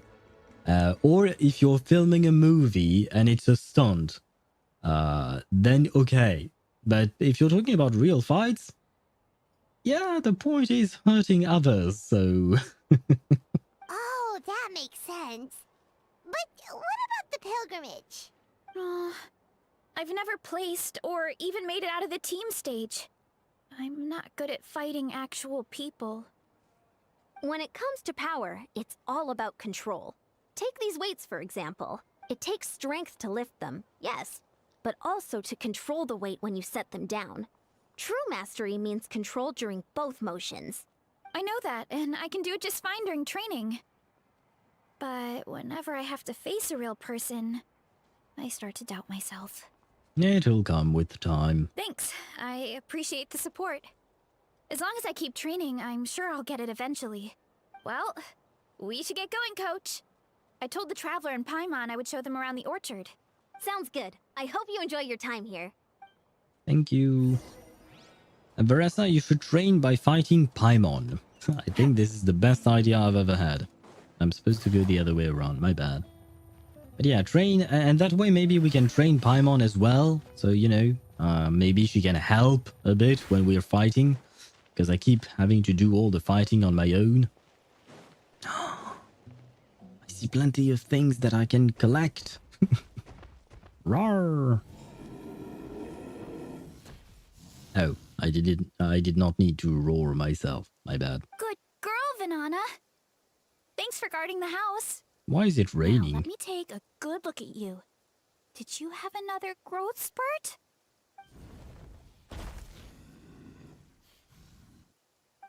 Hey, I was just taking a look, not inviting you to wrestle. Next time, okay? Oh, this is Vanana. She keeps watch over the orchard when no one's here. She's a tough little thing, but also a clingy baby at heart. Hello, nice to meet you. Please don't eat me or kill me. Did you say little? She certainly doesn't look it. Anyway, this is my family's orchard. Come on, I'll show you around.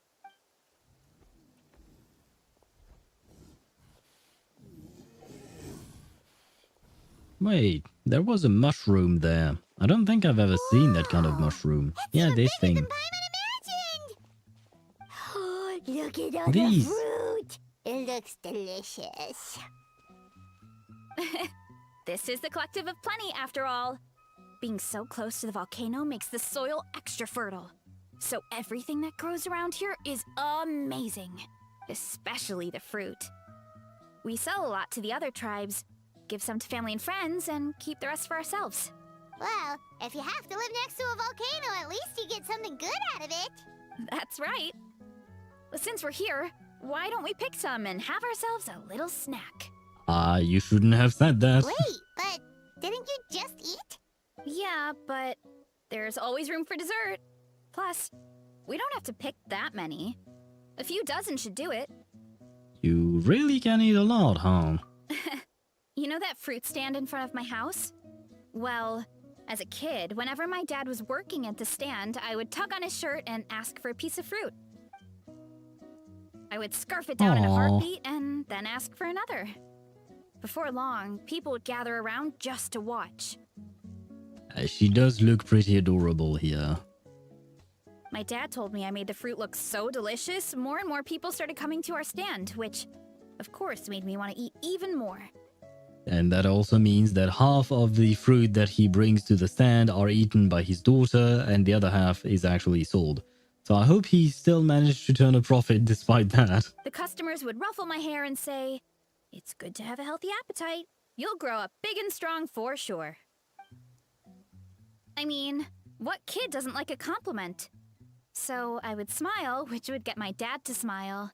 And then my mom too. You seem sad when you're talking about your mother. What happened to her? Aw, that's so cute. Plus, free fruit whenever you want. Jealous. With all that said, it also helped that our fruit actually tastes really good. And I'm not just saying that. You'll see what I mean in a minute. And hello, Deidara. How are you? I'm late. Don't worry. You didn't miss much. But what did you miss though? Wait. I had already met Varesa, like I've mentioned before. Unfortunately, I had already triggered the quest by accident. So I had a first conversation like a month or two ago, I think. And we restarted the quest from there. She accompanied us to the Collective of Plenty, and she's giving us a tour, and now we are in her family's orchard. So you didn't miss much, at least for now. I think we are still on the second quest of the Tribal Chronicles. It's the third quest that is the much longer and bigger story piece, right? Oh, and there's an epic feast showdown in a few days, so we're providing a bunch of the fruit for the desserts. And I hope you're doing well. Epic Feast Showdown? And I should have said good morning to you. Oh, sorry. It's basically a speed eating contest. We need to prepare a ton of ingredients. So don't worry about anything going to waste. Okay, let's get picking. Alright. Where should we start? Why is there a mushroom over there? Ah, okay, so I'm not the only one asking that question. Oh, that kind of mushroom. They kind of appeared out of nowhere when we first planted the orchard. They grow really fast and don't require any water or fertilizer. Oh, and the flavor is amazing. So you don't really know what they are. I mean, aside from the fact that they are mushrooms. You can grill them, stir-fry them, or even eat them raw. The flavor has almost a fruity taste to it. A mushroom that tastes like a fruit? That's a new one. Maybe it absorbed nutrients from the nearby fruit trees? Yep, that could be. Anyway, as far as I'm concerned, if it tastes like a fruit, then it fits right in. Who cares where it came from? I would say I care. I would ask questions. I would ask more questions. I would ask where the heck they are coming from exactly. Varesa is so pretty. I'm not overly fond of her design per se, but I do find her quite cute. It's kind of a strange thing. I don't really like the overall design, but I find her cute, and I guess it's mostly her mannerisms, expressions, and the voice acting also is really well done. Go ahead. Pick as much as you want. Might as well get some mushrooms too, and I'll whip up something to eat. Oh, but I guess technically speaking, you missed baby Varesa. I think you showed up right after we saw that image. And baby Varesa, well, she wasn't a baby, but she seemed quite young. Oh, it's a contest? Okay, very well. I can win a contest. I'll even grab you guys. Why not? Grab some of this. Wait. If I have to... Wait. No, you. Ah, I'm... there we go. Okay. Yeah, these mushrooms count. Very well. Not the apples. The apples are kind of annoying to get. It's fine. We'll be fine. We'll be fine. I don't want to use a motorcycle in the middle of her orchard. Come on. Oh my god. There we go. There we go. Oh my god, yeah. This is why I didn't want to collect the apples. There we go. One more. One more. Come on, Yalan. I believe in you. There we go. Come on, please. Stop climbing. Ah! I'm stuck. Oh my god. And one more. Oh my god. Oh wait, I'm an idiot. There we go. I should have done this all along. Why did I bring Sitlali if it weren't for using her? I should have thought of some yeah, there you go. There was that technique as well. Should have thought of that. What is this? Okay, yeah, no, this works as well. Yay! Whoa, that's quite the haul. I wish it weren't raining. Oh wait, the sun is coming back, I think. Well, you need a bunch of ingredients for the eating competition, right? Thought we'd give you some help. Oh. I didn't expect an eruption right now. The music, the whole atmosphere does not mesh well with... Oh shit! Guys, we're about to die while talking about fruits. Oh, and you were right about the fruit. Paimon tried one, and it was one of the sweetest, juiciest pieces of fruit Paimon has ever had. You must sell out every time. Ah, yeah, this is the perfect atmosphere for this conversation. Also, Paimon tried one of the mushrooms too. In a weird way, it really did taste like a fruit. We should call them berry shrooms. Oh man, the music. It's killing me. When it comes to food, Paimon's judgment never fails. Well, Paimon had multiple nations worth of good food to refine her palate. Her taste buds never lie. Yeah, and don't forget the one who actually cooked said food for you. Let's hope Well, it didn't spill thanks out to your anything help, too we weird can this call it time. early today. Oh, I promised you a meal, didn't I? I'll be right back. Before long, Varesa places a piping hot mushroom I'm and not the something. greatest cook, so it's nothing special. Still, high-quality ingredients are hard to mess up. How a farm survived that? That's a good question. I mean, we saw exploding rocks, right near us, so I'm not entirely sure. Maybe she's just headbutting them, the rocks, I mean. Because earlier, when we were just running to get to the Collective of Plenty's place, we encountered the rolling rocks, big rolling rocks that were, well, rolling towards us, and they were about to crush us. And Varesa's advice was just to headbutt the rock and break it apart. So maybe she's protecting her house by headbutting the rocks every time. I don't know. Don't sell yourself short. It looks great. Paimon can smell the umami from here. What now? Umami? I think I've heard that word before. Whoa. This is completely different from the raw taste. Yeah, definitely two distinct flavors. I'm glad. This kind of mushroom is a favorite in the tribe. But it's not well known outside the Collective of Plenty. Actually, we're hoping to use the upcoming competition to introduce it to a wider audience. Uncle Atoli has been coming up with new recipes like there's no tomorrow. Hey, you two should sign up. Only if you want to, of course. I mean, I don't know about the Traveler's Appetite, but Paimon could definitely enter a contest, yeah. What do you think, Paimon? Oh, you mean the Epic Feast Showdown? Yeah, Paimon would love to sign up. She might not do very well, though. Why, you have two stomachs? Don't worry. You can tap out at any time. Nothing goes to waste. I'll take care of anything you can't finish. Oh, good. Wait, aren't you competing too?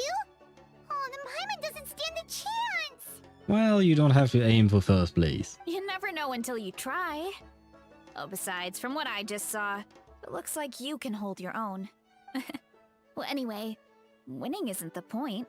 Just think of it as an opportunity to try our local delicacies. Oh, good point. I guess I'll tag along. I personally would have a very hard time at an eating contest. My appetite is rather small, so...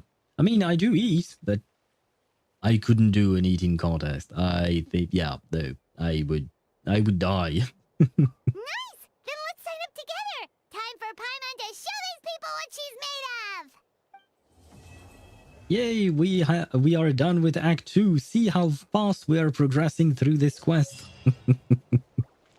And we gained something. Wait. Oh, I can't see the recipes, I think. Can I?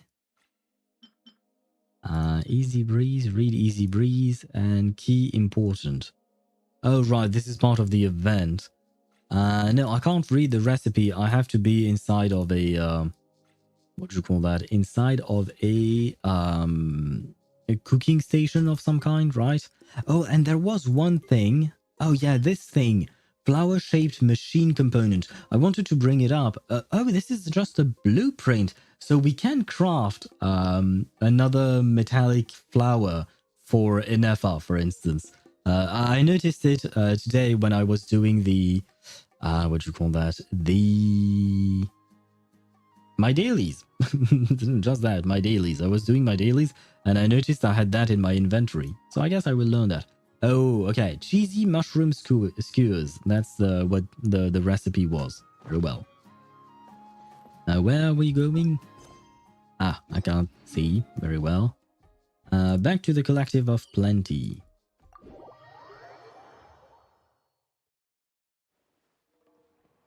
And I suppose we can change teams around. Why not? Just because I want to go with you, not you. There. I want to play a bit of Chlorinde. I don't know why. I don't know why, but ever since yesterday I've been wanting to play Chlorinde a bit. And you know what? Since the not this quest, but the patch's theme is what do you call that? Electrocharge. We'll try and make an Electrocharge team. So with Yelan as well. Who else can we grab?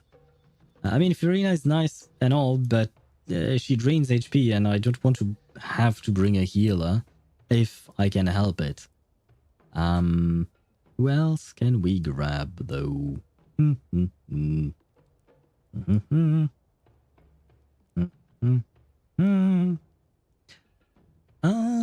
know what? I can grab Nahida. I can do a sort of a quick bloom team, I suppose. Yeah. Yeah, but the enemies would die too fast. That would be kind of lame. Now that I think about it. Although I do want to go fast, so you know what? There you go. This is I the trust you team. have packed A ample very strange foodstuffs. team. There you go. Because I still want to be able to run around fast. And I really like Xianyun's skill.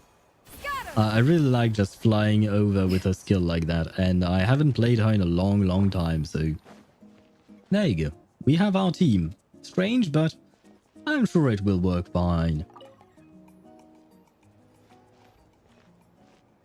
Oh, hey, you're here. Hello. It's been a while. When Varesa told me you signed up for the Epic Feast Showdown, I could barely believe it. It's been a while. Do we know you? Sounds like Varesa might finally be in for a challenge this year. Honestly, I'm not even that good. Really? I have a hard time believing that. I saw your trailer and you were eating burgers like no tomorrow. What's wrong? Sounds like you're still half asleep. Just, hungry. It's competition day, so gotta show up with an empty stomach. Not much longer, Varesa.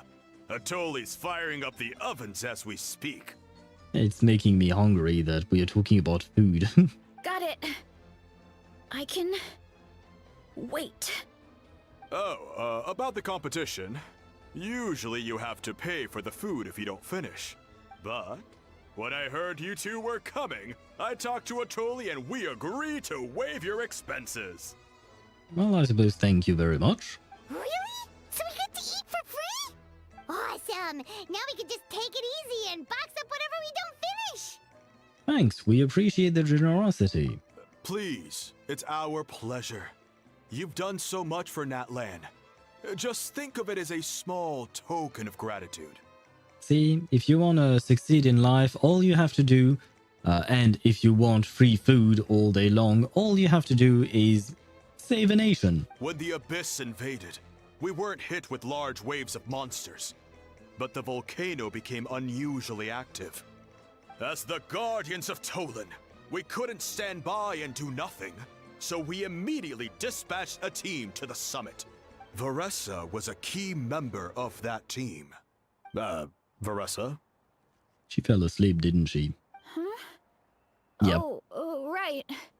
Yes, I was there. I brought so many Saurus crackers with me that day. Sorry, not the point. She only has food on her mind. There were abyss tumors all around the summit, agitating the magma and spawning all kinds of monsters. But once the Pyro Archon did her thing, we were able to smash them to smithereens. Looking back on it, the goal was probably to hold us up so we couldn't send reinforcements to the areas around the stadium. Good point! Your tribe must be full of great warriors with all the training you do. The Abyss really is a cunning enemy. Oh, and you mentioned something about the Guardians of Tolan? Oh, right. What does that mean? I actually wondered about that. That is a duty our people have held for generations. The volcano is very important to us. It brings disaster, but also opportunity. Our people rose to the challenge of living in this environment, and in return, we get fertile soil and a thriving ecosystem. That's right. The Natlanese are never ones to shy away from a challenge. Although, whenever we spot unusual volcanic activity, we always report it to the stadium. Oh, so there's a lot more to this place than good food, huh? Hold on. Where did Varesa go? Wasn't she just here? She went to find a snack, didn't she?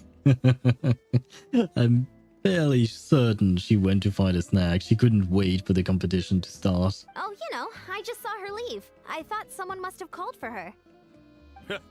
My guess is that she followed the scent of the food straight to the kitchen. Yep. Let's go check on her. Paimon understands the torture of an empty stomach better than anyone. I'll lead the way. And the start of the third quest, the big one. It only took us 2 hours to get there, but we are here.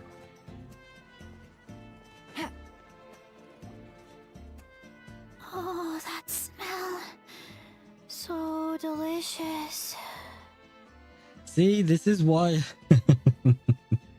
this is why, generally speaking, I tend to avoid watching food-related anime, for instance, unless I only watch their episodes while I'm eating, because it always makes me hungry and want to eat. So right now, for instance, this is making me hungry. This whole talk about food is making me hungry, except it's just 6 p.m. and I don't like to eat on stream, so I can't eat. This is torture for me. Juicy mushrooms.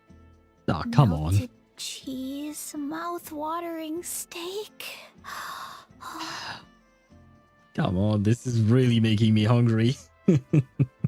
Especially the, I mean, the mushrooms, why not? But the cheese, I am French after all, and the steak. Ah, look who it is.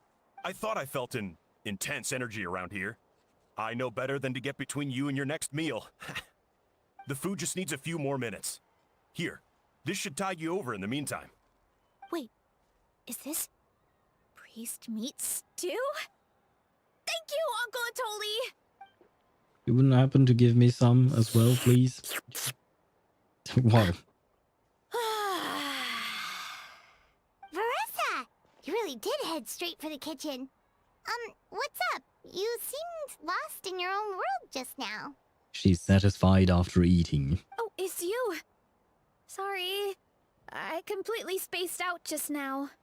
The next thing I knew, I was all the way over here with a bowl of stew in my hands. Oh, wow. She... okay, this must be a problem for her. Don't worry about it. I think we can all guess what happened. Prep took longer than usual, so I had to push back the competition. Sorry for making you wait, Varesa, especially on an empty stomach. No worries, Uncle Atoli. Your delicious soup fixed me right up. Oh, that sounds more like the Varesa we know. I become completely useless when I'm hungry. I really wanted to focus on the conversation back there, but no luck. Kind of reminds me of The Flash, like the DC hero, the comic book hero, The Flash. He has to constantly eat because he's consuming a lot of energy to run that fast and all of that. And technically speaking, Varesa is also running really, really fast. I mean, we've seen her use her skill and all that, so I suppose Varesa is the equivalent of the Flash from the comic books. Although she's more like a, what do you call that? A wrestler, right? She reminds me of Rey Mysterio because he was always masked. I mean, it's because of her ultimate, and I believe we also see it in her trailer at some point, that she does wear a mask from time to time for some reason. That's perfectly normal. It takes a lot of energy to train the way you do, so you need more food to make up for it. You two know what I mean, right? Try to do too much on an empty stomach, and you end up feeling weak and lightheaded. Yeah, I suppose so, yeah. Oh boy, Paimon's been there before. What kind of training have you done? Like, I know you eat a lot, that's for sure. But how do you spend that energy, though? Because food is meant to be energy, right? And Varesa needs a lot of food because she consumes a lot of energy, or rather, she expends a lot of energy because she expends a lot of energy. She needs to consume a lot of food. You, on the other hand, Paimon, you consume a lot of food, but I don't really see you expending a whole lot of energy, unless floating around consumes a lot of energy. We still have no idea how she's floating around. I think there was a conversation that she had at some point with Child. It wasn't an actual conversation like during a quest. I think it's just a voice line she has with maybe the Traveler or something. I don't remember exactly, but I saw that a while back. And I think she mentioned like she was wondering how Child was, or someone, it might have not been Child, maybe, but how someone was making their weapon appear and disappear, because you know in Genshin when you use your weapon, when you use a normal attack, the weapon will appear out of nowhere somehow for some reason. And then when you're done doing your normal attacks and done fighting, the weapon will disappear. And Paimon was wondering where the weapon was going and coming from and all of that. And the person, who may have been Child, like I said, not sure it was him or not, but replied, "How are you floating?" Because and Paimon replied something along the lines like, "I don't know, I just am. That's just how things, like how I work, I guess. I just keep on floating." And that was the analogy that the person was trying to make, in the sense that for the weapons, they don't really do anything in particular. It just happens automatically somehow, for some reason. I am still quite curious exactly as to how that works, but I guess we will never get a proper answer about that. It's just, you know, it is what it is, and just accept it. Though it, I mean, it is both cool and kind of strange, I suppose.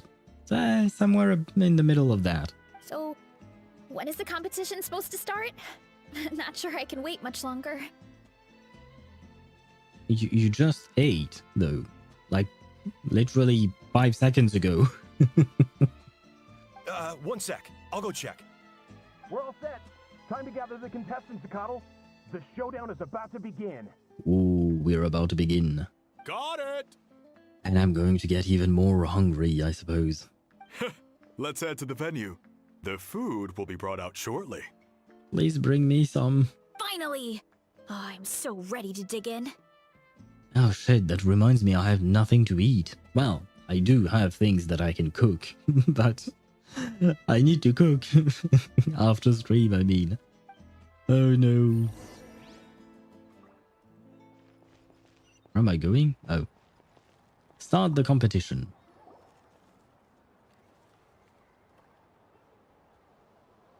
Is there some kind of minigame involved?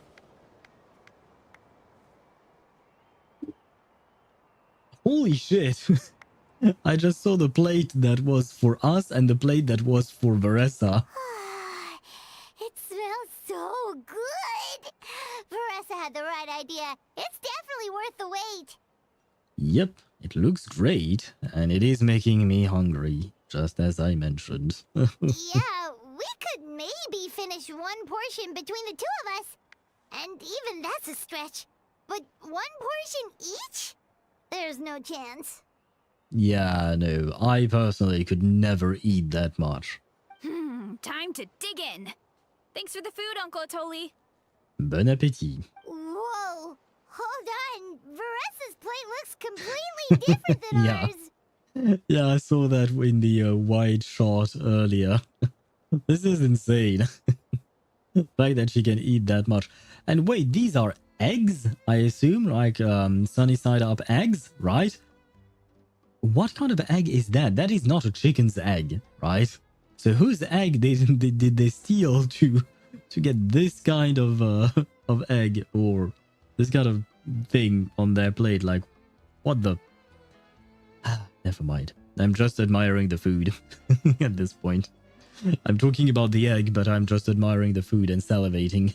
I want to eat. I want to eat this so badly. I forgot to mention, the competition actually has 2 levels. The regular challenge and the Varesa challenge. Of course. Of course there is. Saurian egg? Ah, wait, but no. Deidara, you can't say that. Saurians are supposed to be their family.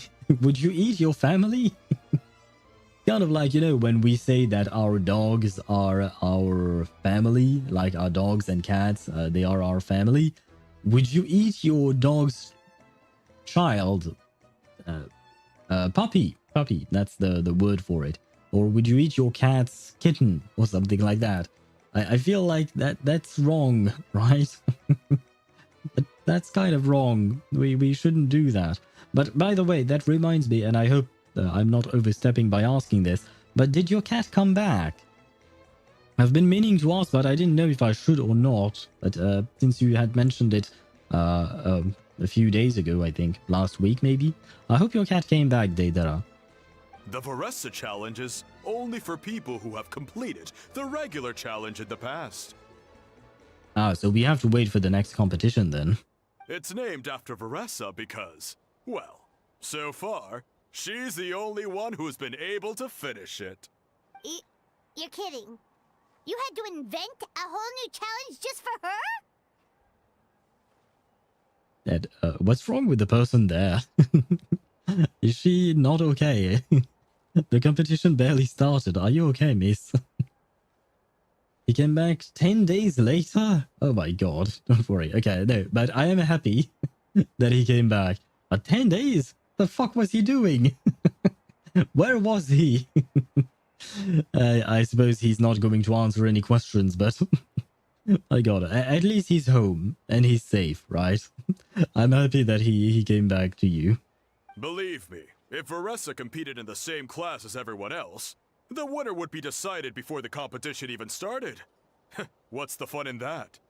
I suppose she is in a league of her own. Only one other person has come close to beating the Varesa challenge. And that would be the Pyro Archon herself. Wait, but, I mean, you're saying that she came close, but she didn't actually beat the Varesa challenge. So even an Archon could not beat Varesa in an eating contest. Damn. Wait, you're saying Moika has done this before? Of course. She breezed through the normal level, but the Varesa challenge was still too much, even for her. Back then, it was all part of an investigation.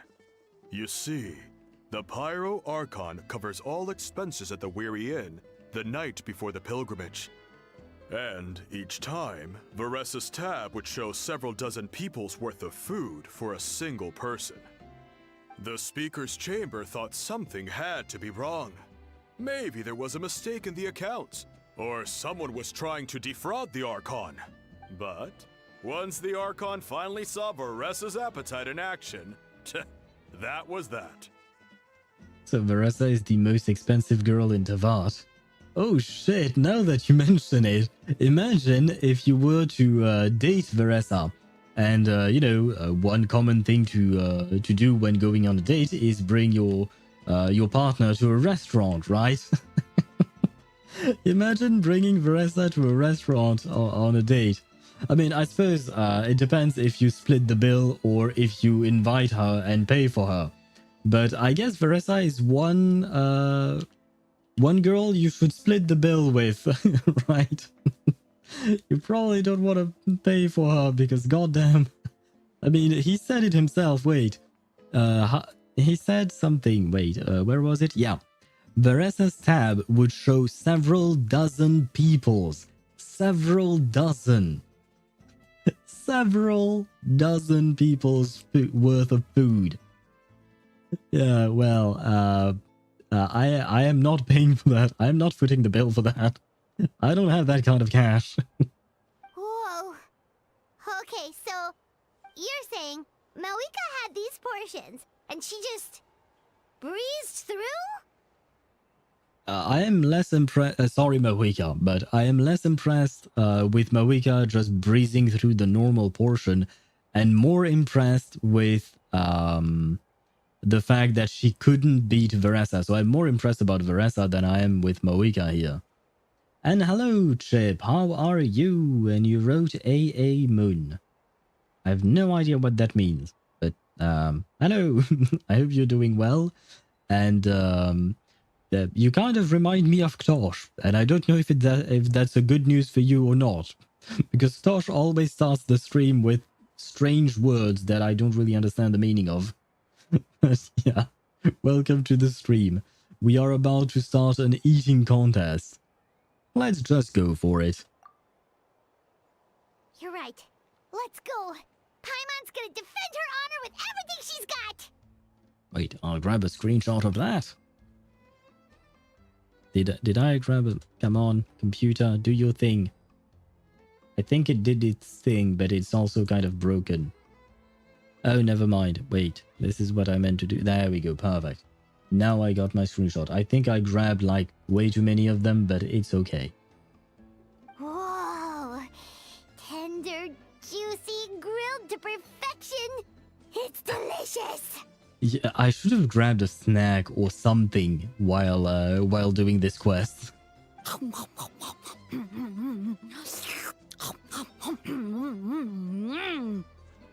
Okay, I know this is a game, and I know that there are also noise made when people are eating food in anime and stuff like that, right? But I always found it very strange, because I personally don't make sounds when I'm eating, or barely. Or rather, I'm not vocalizing any of my sounds when I'm eating.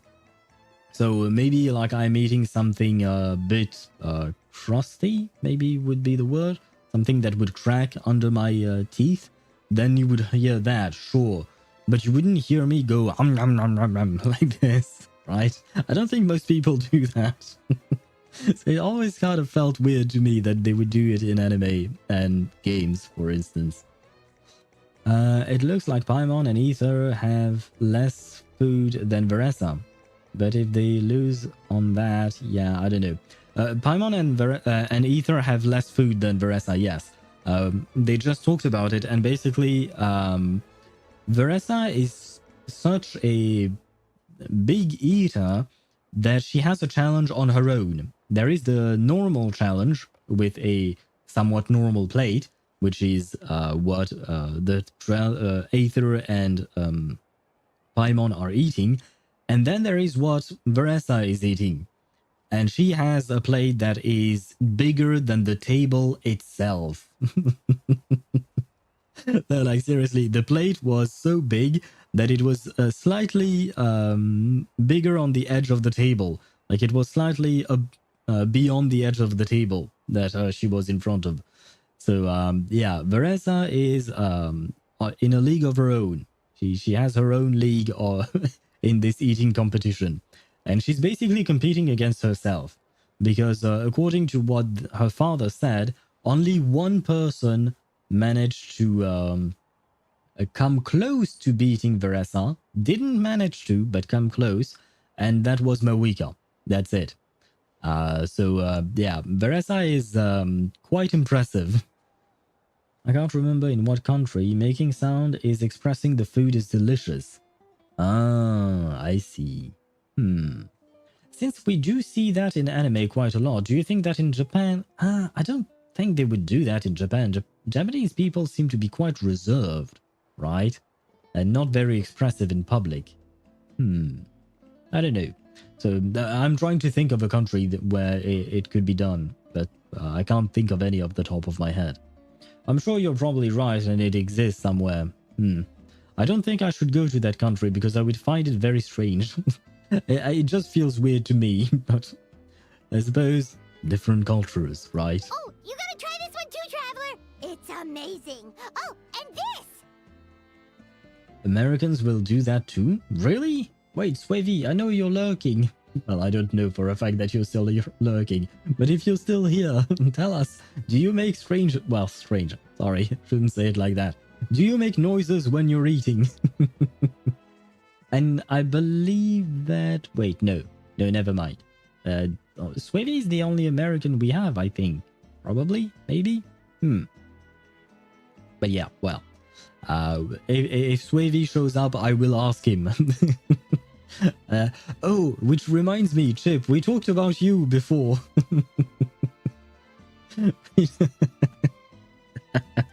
The reason why we talked about you is because we were talking about what do you call that? Well, at some point Mihai mentioned bronies, and I didn't know exactly what that was, so I looked it up online, and it turns out it's a mix between a bro and a pony, and it's all about My Little Pony and being a fan of My Little Pony and all of that. And then Swivy said that Uma Musume is kind of the second coming of My Little Pony because it's a thing about horse girls, right? And then I remembered that you seem to really like My Little, not My Little Pony, but Uma Musume. So the question is, do you consider yourself a brony?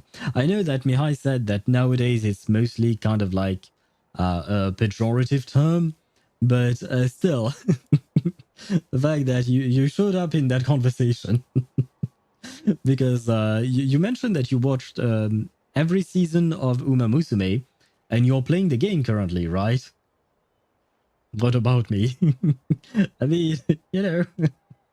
I'm just thinking of, well, technically speaking, you seem to really like the ponies, and you're a dude, so you can be a bro, so you can be a brony, I guess. I hope I'm not insulting you, because I don't really know the regular use for that word, right? What people would use it usually, but well. Oh, you were talking about eating noises. I thought eating contests. Oh, eating contests, I think they also exist in France, probably. But yeah, they do exist in America. At the very least, I've seen them in TV shows. They featured it as something that is like part of their culture. So yeah. That definitely. But yeah, I was mostly talking about the eating noises. I mean, it's a weird term, but it's kind of funny that Uma Musume was just a reincarnated My Little Pony. Yeah. I mean, it's although I don't know where My Little Pony comes from, like where it was, where it originated from, but maybe Uma Musume is just a Japanified My Little Pony or something like that, you know, in the sense that it's anime-ified My Little Pony, because My Little Pony is more like a cartoon, right? I remember reading that it appeared on Cartoon Network, so I'm assuming maybe it's American, right? So we have the other way, the other version from a different part of the world in Uma Musume. No offense taken, thank you. I'm glad that you didn't take offense. I was certainly not meaning to be offensive there. Like I said, I know very little. I mean, I had to search the term online to have a very basic understanding of it. But yeah, you came up on that conversation. Very strange conversation we had. Japanized real-life horses superior to rainbow ponies. I would probably agree with you, I suppose. Although maybe that's just because I'm used to anime and having animal people in anime, right? But they do look cuter. Like I said, I did mention, I did watch one episode of Uma Musume, and the characters were quite cute. Whereas My Little Pony, I haven't seen episodes, but I have seen clips and stuff like that. And yeah, they're not really cute. I mean, they're just basic versions of horses, right? More or less. I would say that, but yeah. So I agree with you. Uma Musume is superior to My Little Pony, even though I barely watched anything from both. Oh my god. Oh. Oh wow. Yeah, I'm really not a fan of these eating noises. Yeah, never mind. Let me know if you plan to watch every Uma Musume series. I don't think I will, at least not right now. I find myself not having the time to watch a lot of anime at the moment. But I might get back to Uma Musume at some point, because it seemed interesting. I will say that. It seemed interesting. It seems like the type of anime that I might watch at some point or another. But yeah, I'll let you know. I don't know if I'll play the game, though, because I don't think I will have the time to play yet another gacha game. And this one is... Did she seriously just burp? Oh my god, Paimon. Although I guess we are in the context of an eating contest, so I suppose manners are not really there, right? Alright, that's it. Paimon taps out. Really? Already? I am somewhat disappointed. All this time, and it doesn't look like we've made any progress. I'll grab a screenshot of that as well. But it's kind of funny because you can see that Varesa's plate is completely clean, and she had a much, much bigger portion than we did, whereas ours is not even clean, and we had a much, much smaller portion than she did. Oh, Paimon's ready to throw in the towel. What happened to defending your honor? Okay, Paimon's tried as hard as she could, but this enemy is too strong. You know what? There really should be a Paimon challenge. Paimon's smaller than the rest of you. It's no fair for her portion to be the same. She has a point. Technically, she has a point.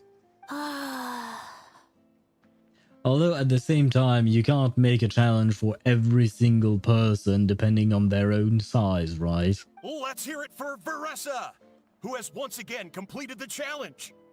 Was that even a... This is just a regular lunch. This is not an eating competition for her. This is just a regular meal. And with a 10% increase in portion size, it's a new personal best. See, I was right. See, look at this. This plate. I was going to curse again. Be right back. Restarting my phone. Seeing black screen at the moment. As far as I know, my stream seems fine. Yeah, it might be on your end indeed. Oh, well, I mean, you seem to say it as a statement, so I suppose that is indeed on your end. Well, I shall welcome you back when you will be back. But in the meantime, look at this. I was right. The plate is bigger than the table. This is insane. The fact that how do you fit all of this food into this tiny body? Like, seriously, compared to the size, like, the plate is bigger than Varesa herself. How does that even work? Ha! Well done, Varesa. Amazing job! Oh, it's nothing. Uncle Atoli's food is just too good. I couldn't stop myself. You actually finished it? Jeez, are you okay? She's waiting for dessert. Huh? Why wouldn't I be? You don't feel bloated? Or like you're gonna throw up? Oh, Paimon's so full it feels like she's gonna sink. I love the fact that they lowered her floating. Oh, nope. I feel good, actually. Satisfied, you know? Spoken like a true champion. Thanks. This is my specialty, after all. Not that it's good for anything outside these competitions. That is a fair point. I don't see how helpful eating competitions can be in the rest of your life. I mean, like, sure, you're happy to win an eating competition, but like, how does that help you with the rest of your life? It doesn't have to, by the way. This is a hobby, right? I mean, I guess maybe there are professional eating competitors. I don't really know if that's a thing. I assume probably it could be. But for people who just do that as a hobby, yeah, I don't see that as being a very helpful skill as far as I can tell. If I'm honest, I'd rather be like you or Coach Iansan. A hero brave enough to stand against the abyss. Don't worry, Varesa. For someone as talented as you, it's only a matter of time before you shine in the arena. Iansan, did you beat the challenge too? Of course. The regular challenge is easy for me. I've attempted the Varesa challenge a few times too, but never even came close. That's still pretty amazing. Okay, there has to be more to this than just appetite. Is there some kind of trick? Actually, I think there is. Well, it's not exactly tricks, but there is training to be done with competitive eating. You can train yourself to be able to do that. I watched a couple of videos on the subject. I am curious. Don't ask me why. Sometimes I just watch things or read things because I find a lot of things interesting. Never mind that. Point is, it was about one of the best eating competitors out there. I believe he's an American. I can't remember his name, unfortunately. But he has specific tricks and stuff like that to be able to eat that much. Okay, I'm back. What did I miss? Welcome back, first and foremost. And shit, I don't remember actually when you when you left exactly. I know it wasn't that long ago, but Varesa won. No one else did. Although I guess, well, Iansan managed to finish her own plate, her normal size, well, normal, her regular eating competition size plate. Paimon and the Traveler gave up, and Varesa won by eating the entire fucking thing. And as you can see, this is her plate. A plate that is bigger than her. By the end, it was like the meat turned into one big greasy blob, and it was so hard to keep going. Oh, that's when you balance it out with some mushrooms. The ones from my orchard. Well, that's what I did anyway. As soon as the food came out, I set a few mushrooms to the side so they wouldn't soak up too much oil. Or get too mushy. That way, you have something fresh and fruity to balance it out. Oguri Cap, finally a worthy opponent. What is Oguri Cap, or who is Oguri Cap? Oh, so that's the secret. Use the mushrooms to cut through the heaviness. Is that one of the horse girls? I doubt it. It doesn't really sound like a horse name, but I could be wrong. That's right. You tried them yourselves, remember? If it tastes like a fruit, might as well use it like one. I think more people from outside the tribe would beat the challenge if they knew about that mushroom. Because it is. So Goody Cap is actually a horse girl. God damn it. You really are a bro to the ponies. These specific ponies. I suppose maybe we should invent a new term specifically for Umamusume. I don't know exactly what that would be. But you seem to reference Umamusume quite a lot, I will say. Quite a lot. And you've completely abandoned Voyager 37. And who else was there? I'm sure there was someone else, but I forget who that was. But you seem to have completely forgotten about them. In favor of, who is it that you have on Discord right now? Rice Shower, I believe. Iansan, some of the contestants are looking for you. Something about being ready to train? Oh, and by the way, how is Haru Urara? Do you still play with her? Has she won shit? Finally, has she won something? They want to exercise. After all that food? Sorry, everyone. I should intervene. I don't know if they take that as a compliment, but one thing's for sure, Yakuzas won't probably like it. Yakuzas?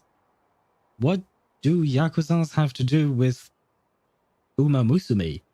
Or perhaps you mean that they have some illegal stuff? Sorry, I needed to burp, but unlike Paimon, I did not want to burp in the microphone. Anyway. Yes, you missed Paimon burping, I think. But anyway, what was I saying? Oh, unless you're saying you're talking about the fact that Yakuzas may have some illegal stakes in pony races or something like that. I mean, Yakuzas could be bronies as well if they want to. I mean, you weren't there for that conversation, but what I was saying personally is that I don't give a shit. Like, if people like My Little Pony, whether they are 10 years old or 50 years old, it's a cartoon. You do you. If you like it, that's fine. I don't see really an issue with that. So if Yakuzas want to be bronies, they can if they want to. I hope this is not going to get me killed. I don't want to mess with criminal organizations, you know. Yeah, go tell them to take it easy. Well, how did everyone do, Uncle Atoli? Almost half finished the regular challenge. I believe that's a record. Either the contestants are getting more experienced, or my cooking was extra good this time. Everything was delicious, especially when it first came out all hot and steaming. Thank you. When cooked at high heat, that mushroom has a special fragrance that really brings out the flavor of the other ingredients. Oh, and since you're new here, I should mention something else about that mushroom. Oh? It's an excellent addition to any dish. But there are actually 2 varieties. Red, which is the most common, and green. There's not much to note about the red ones. Sell them, eat them, do whatever you want. But if you see a green one, it must be picked and eaten right away. Huh? Why's that? That shrooms has excellent psychedelic properties. Ah, maybe you're right. Maybe that's why everyone seems to be eating them in this tribe. We were talking about drugs earlier because I took pills. Or 1 pill, technically speaking. So maybe it is the theme of this specific quest as well. That's just what a scholar from Sumeru said when the orchard first opened. No one knows the reason. We just do as we're told. Okay, that's kind of strange. Why? I mean, you guys, you know me at this point, right? I ask questions all the time, like, why is this thing the way it is? How come this happens, or stuff like that? I ask questions all the time. So when someone says something like this to me, no one knows the reasons. We just do as we're told. I'm like, but why would you do that? Why do you not question things? Why do you not try to understand things? I mean, maybe it makes life easier, I suppose. If you're not trying to understand shit, then you don't really have to make your brain work, I suppose. But still, this is completely going like it's the opposite of what I tend to do. I want to know the reason for everything. Whenever a green mushroom pops up in the orchard, I pick it and eat it. The flavor is identical to the red ones. Okay. That still doesn't answer anything. They have an excuse to eat mushrooms. Oh, okay, so you don't have to... Yeah, okay. You don't ask questions, just profit. Basically, right? Because they told us so as writing. Yeah, basically. I think it's just the writers, they didn't want to come up with a good reason. Or maybe there will be an explanation later. Because I assume we might investigate this mushroom at some point. I mean, it seems to take a big place in the story for some reason. So I assume maybe we'll learn more about the mushroom. Smart-looking scholar said to eat it. Who is the smart-looking scholar exactly? I haven't seen any thus far, but maybe. Let's see where the story leads us, right? Okay, because that's not weirdly specific at all. Don't you? See, thank you, Traveler. Don't you want to know the reason behind it? Well, of course. Who wouldn't be intrigued by something like that? But curiosity isn't always a good thing, right? I mean, yeah, there is the phrase "curiosity killed the cat" and all that, but I mean, I was going to say what's the worst that could happen, but honestly, I don't know. We are in a magical world, so I don't know. Oh, by the way, Varesa, I'm almost out of red mushrooms. Could you run to the orchard and grab some more for me? Of course, Uncle Atoli. I'm on it. If it's only for profit and use that for that profit for like what? Helping his/her daughter's son to get well, I'm done.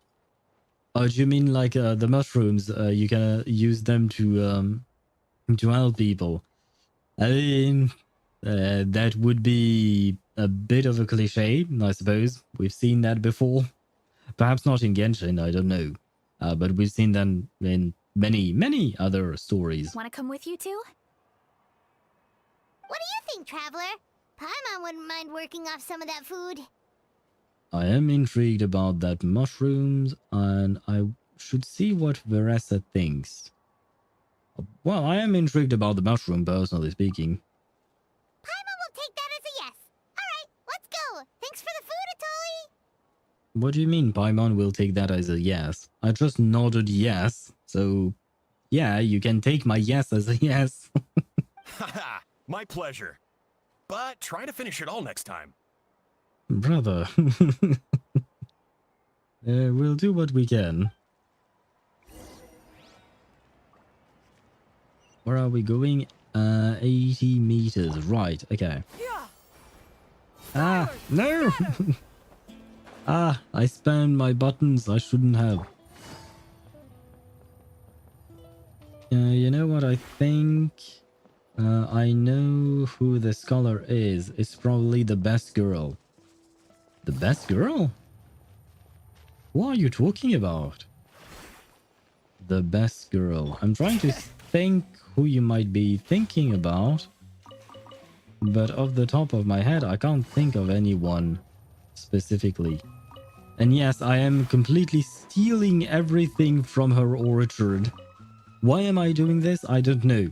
I just see shiny things and I have to collect. Basically. I don't have a choice other than to collect everything shiny that I see. No, it's gonna trigger the quest. I'm not done collecting shit. Oh no, it didn't. Although I'm not going to collect all the apples. They are annoying to collect. But now I know where to come when I'm in need of fruits. Best girl is as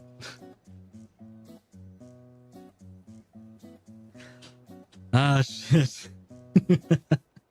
I forgot about Ezra.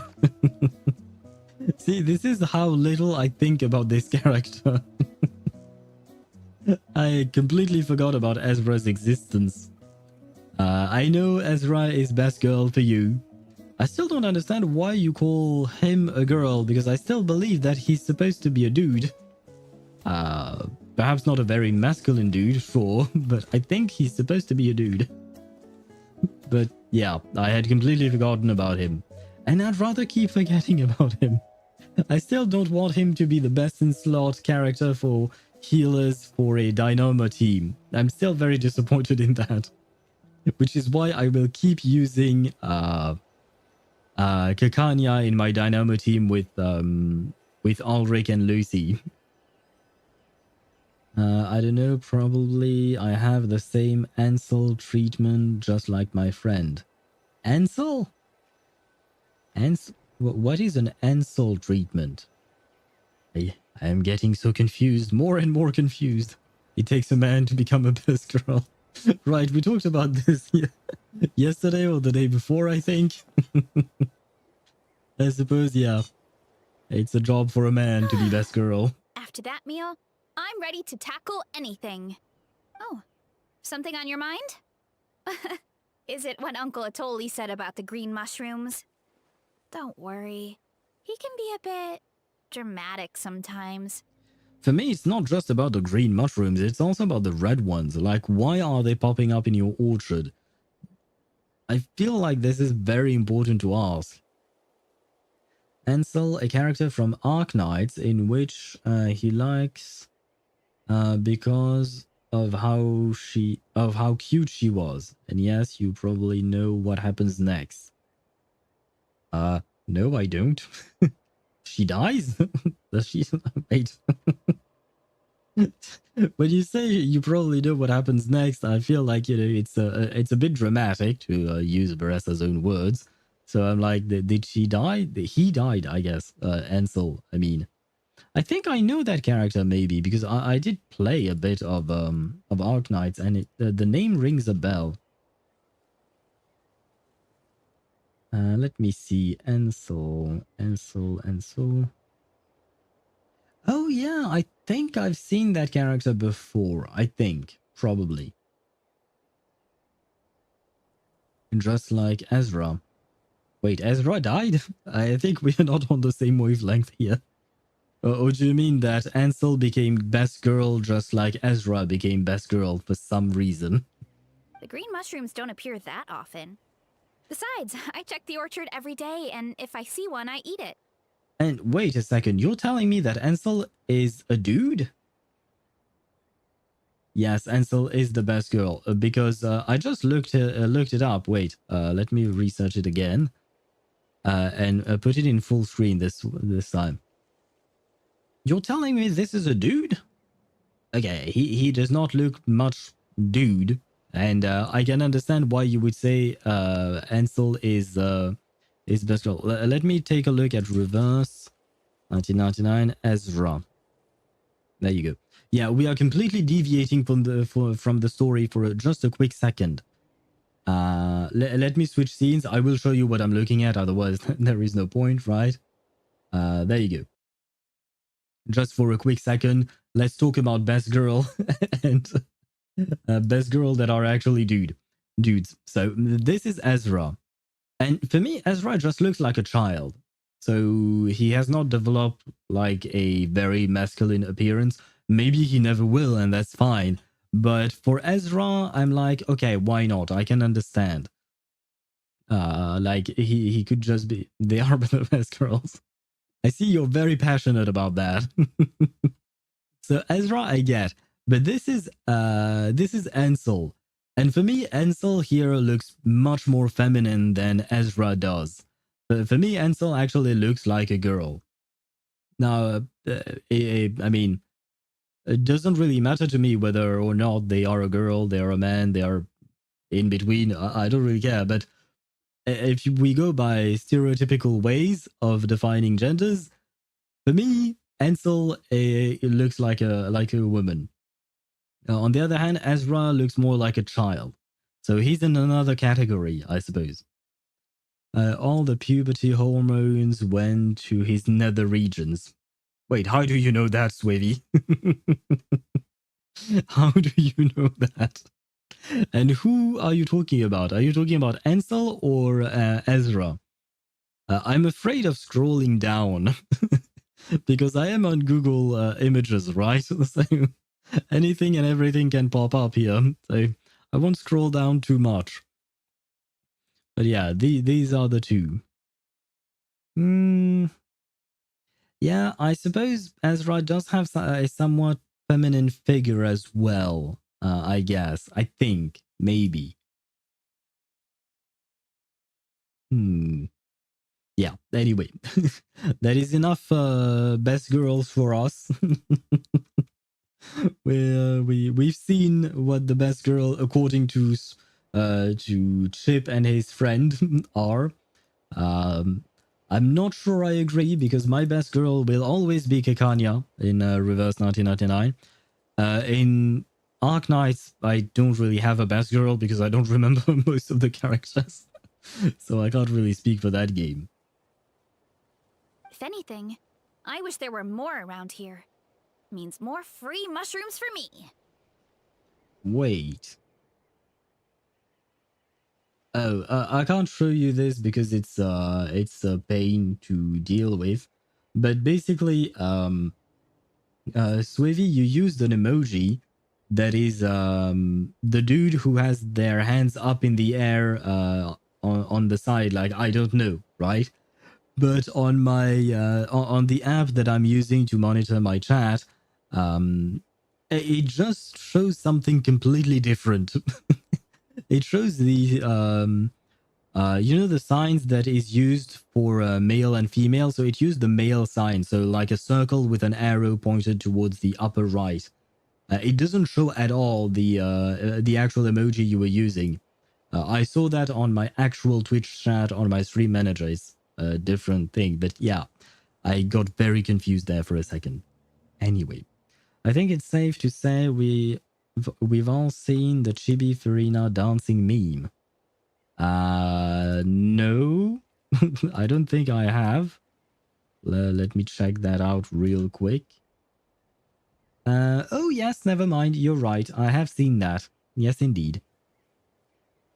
But why are you talking about that all of a sudden? Yeah, I'm not to break it down further. I'll probably have a new fetish if we talk about it further. Oh, what do you mean you're gonna have a new fetish? What would be that fetish? Guys that look very feminine? Oh wait, have you seen shit? What do you call that? My Dress Up Darling, episode 4, I think. I'm not gonna say exactly what happens, but if your fetish is guys that look like girls, you might be very happy with that episode. I think it was episode 4 or something like that. That's like an owl corrupting the youth. I'm not corrupting anyone. I'm sharing knowledge. Now, whether that knowledge is good or not, who's to say? But yeah, My Dress Up Darling Season 2, Episode 3 or 4. And there is also a character in Windbreaker Season 2. That character takes a bigger place, a bigger role in the second half of the season, I believe. And second half, first half maybe. I don't remember exactly. But second season of Windbreaker as well. There is a dude who dresses up more like a woman. And so if that is your fetish for some reason, there you have it. Why not? There is no why not, or there is no answer to that question, Mihai. It's just I wonder, given the fact that it kind of came out of nowhere. From Hot Wheels, wheelchairs, fetish, down to best girls. Right, I forgot your Hot Wheels fetish. With Noir and... shit, I can't remember the other character's name, but I remember there was another character from another game as well. I mean, at least you're in for variety, right? You have a variety of fetishes. Wheelchairs and now dudes as girls. Why not? Wait, is that one right there? Huh. Talk about a coincidence. And they do say, what'd you call that? Variety is the spice of life or something like that, right? And if you like girls dressing like men, watch Attended an all-guys mixer. Oh, I've seen the anime's poster and all of that, and but I haven't watched it. Have you watched it, Mihai? Is it good? So it really is green, by the way, speaking of the mushrooms. See? There's nothing special about it except the color. Give me 1 sec. I'll start a fire and grill it right up. How about we don't do anything and we just wait to see what it does? Like, why is it important for us to eat it right away? Paimon's gonna pass on this one. She's way too stuffed from earlier. Yeah, it is good? Okay. But is it like a rom-com? But is it more... I think it's supposed to be a rom-com, but I'm not sure. But is it more romantic? Is it more rom than it is com? Or is it more com than it is rom? So either more romantic or more comedy side of things. I recommend watching it. Okay. I was wondering about it. I hesitated in watching it, but I had too many other things I wanted to watch, so I gave up on that one. But I might actually watch that. I wonder why that scholar said that what he said. Ah, wait. Ship. We might still be talking about Best Girl because it is apparently a he. Whereas if it wasn't Best Girl, then he would have said a she, right? Or something. It's a rom-com that has its funny moments. Okay, thank you. I might take a look at it later on then.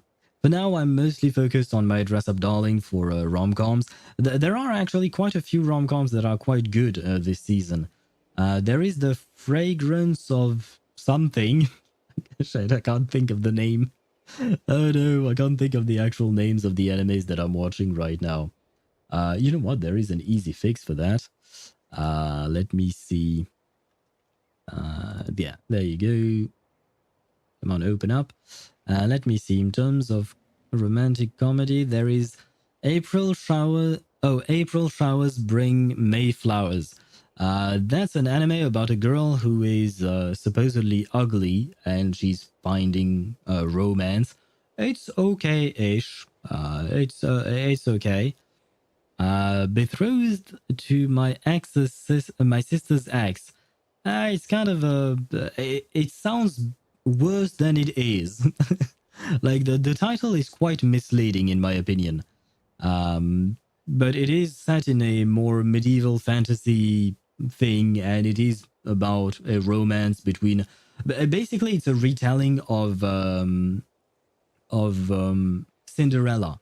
Right, Cinderella was the girl who was mistreated by her family, and then she married off the prince at the end, right?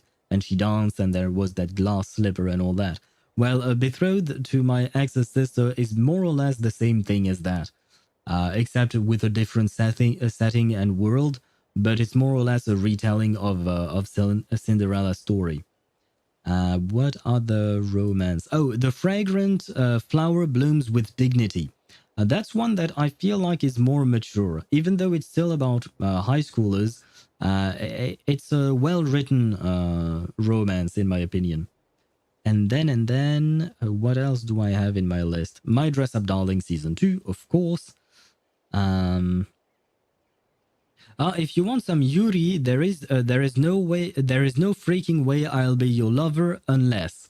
That's a Yuri anime. It's about two girls. One of them falls in love with the other, but the other doesn't want to be a couple, so they have to try and convince each other. So the one who's in love is trying to convince the other one that being a couple is better, and the other one is trying to convince the one who is in love that being best friends is better. It's a funny bit, but there was a rather dark moment at the end of episode 3. But never mind. I'm not spoiling anything. I won't say anything more than that. Then there is a bit of a harem slop, I would say. I mean, it has its wholesome moment. Dealing with Mikadono sisters is a breeze. It's kind of like the quintessential quintuplets, basically. It's kind of like the same thing as that. And that's all the romance I have this season. Or rather, that I'm watching currently this season. But there are probably other romance anime this season. I'm not watching them at the moment. Don't do that. Don't give me hopes. Wait, what do you mean, Chip? Because of attended an all guys mixer. There are actually quite a few animes like that. I know that it has like there are other animes where there is a bit of a gender bending and wearing the other gender's clothing and stuff like that. There are a couple of them. I haven't watched most. I think I may have watched a couple, but off the top of my head, I can't think of which one they were.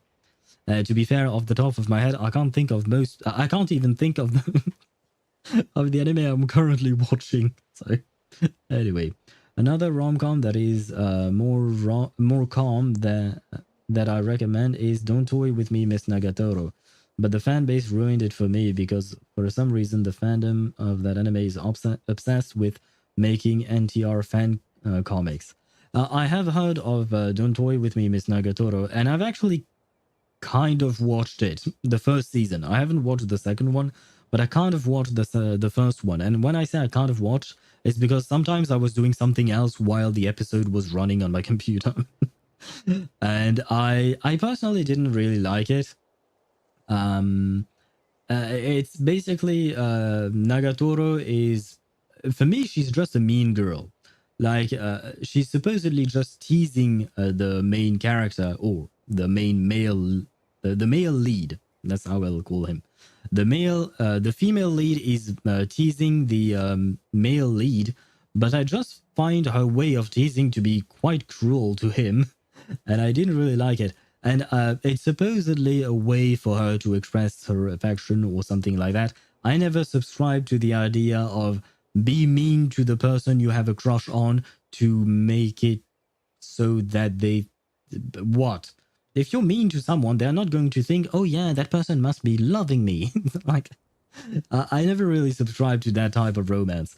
But I know that a lot of people really like that specific anime. So if you're into that, you can watch it definitely. Now then, I wonder why that scholar said what he said. Right. We completely deviated from this story. We were supposed to be talking about mushrooms, and yet we ended up on anime rom-coms. You mean why we have to pick and eat the green mushrooms right away? Yeah, that is a good question. Ezra, please answer that question then. To be honest, I'm curious too. The scholar looked really serious when he said it, but he never explained the reason behind it. Uncle Atoli has a point though. Curiosity can be a bad thing. If we stop doing what the scholar said, something terrible could happen.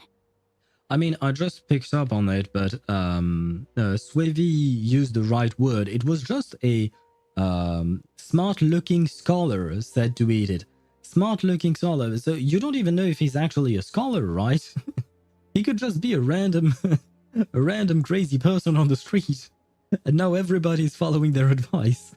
This is terrible. You could look into it at least. That's what an adventurer would do. I would say in this case it would be less about adventurers and more about just scientists, but sure, why not? Yeah, but my tribe is more important. I love everything about this place. Maintaining the status quo is good enough for me. Yeah, but it's also kind of sad because you're not evolving, you're not changing things. I know the truth is important too, but I don't have the right to make a decision that could put the people around me in danger. I got a banana milkshake with 4 exclamation mark.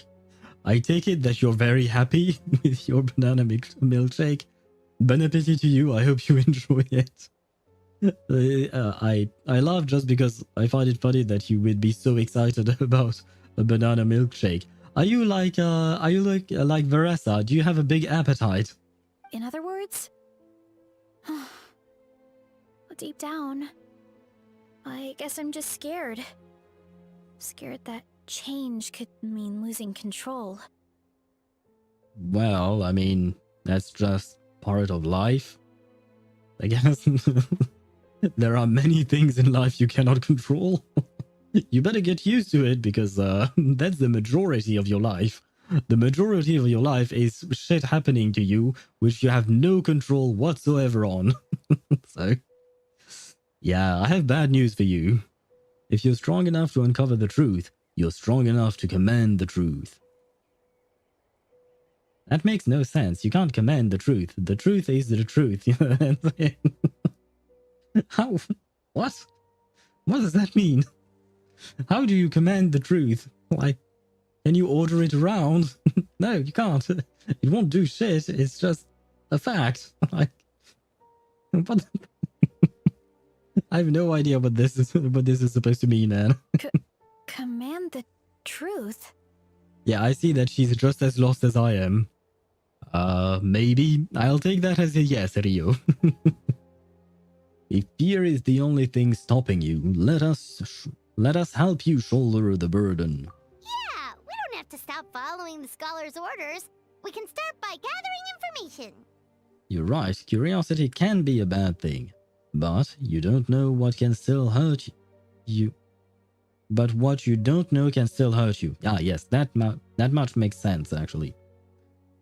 There are magic mushrooms that makes you happy and makes you smell colors and see sounds. What, the green mushrooms? They could be. We talked about it earlier as well. They could be they could be hallucinogenic mushrooms. But those can be quite dangerous, depending, I mean, in real life. In the game, I have no idea, of course. Not exactly a biologist in Genshin. But in real life, depending on the dosage of it, can be quite detrimental to you. So you should be a bit careful about that. Where was I? Oh, right. Yes, you're right. You have a point. Well, yeah, I mean... Yeah, the traveler does have a point. Just because you don't know about it doesn't mean that it won't hurt you, and if you don't investigate, then you don't know, so you don't know if something will or will not hurt you. Whereas if you do investigate, then you will get to know whether or not it will hurt you, and thus you can try and prevent it from hurting you. And if it doesn't hurt you, well, at least you've ruled out the possibility that it hurts you. So investigating, asking questions, asking the reasons for things makes sense. So yeah, I like I said, I really don't get the point of not asking questions and just doing things like that. Like anyway, it is what it is, I suppose. Why does it always happen to me? I type a message, you miss it, and right after I mention that you missed it, you read the message, then you see the message where I mentioned that you missed the message. Because with me you have to wait before I get to your message, because I always try to go rather I don't always go in order of when the message appears on chat. I go by what makes sense throughout the conversation.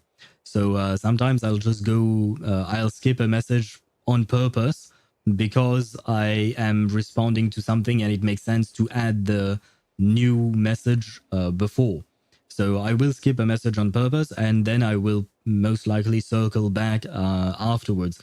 So generally speaking, you just have to be a bit patient, but I eventually get to everyone's message. Sometimes I will miss a message just because I just didn't read it. It just happens. But most of the time I will circle back. It's just I try to group things up because it makes more sense in my mind. Al, you're asking too many questions and becoming too curious. The Illuminati are going to send a hitman after you. Well, I mean, no, I should be fine, right? Because they say curiosity killed the cat, not the owl, right? And I'm an owl, I'm not a cat.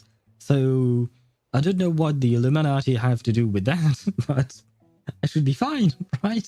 Probably. Shit. Well, if you don't see me streaming next Wednesday, then, well, you know what happened. I asked too many questions about mushrooms, and I was silenced for my questions.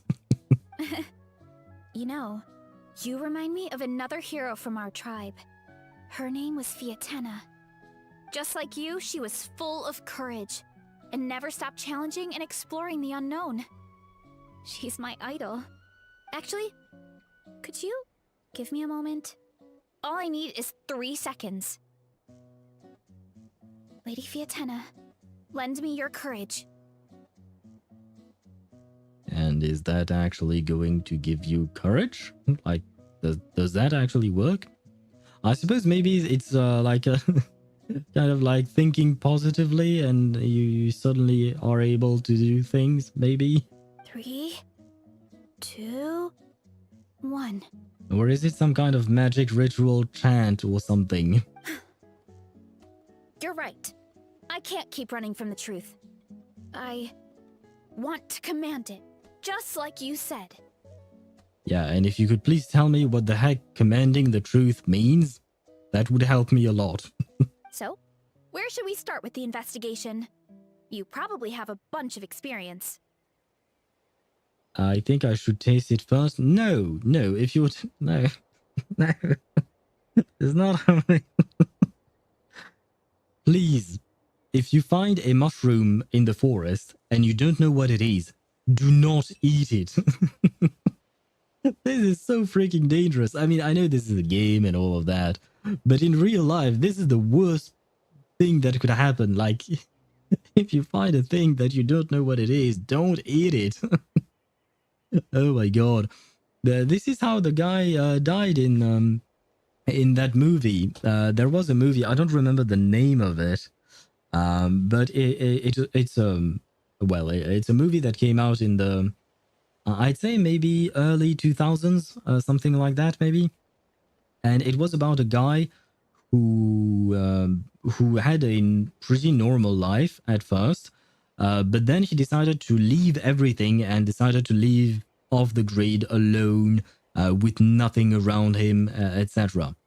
And spoiler alert, but it's kind of like a 15-year-old movie, so I should be fine spoiling it. But, well, I mean, I already spoiled it, technically speaking, by starting this conversation. Let me check. Oh, yeah, okay. I think it is this movie. Let me check. Yeah, the movie is called Into the Wilds, and it was late 2000s, so 2007. So it came out almost 20 years ago. And I believe it is based on a true story.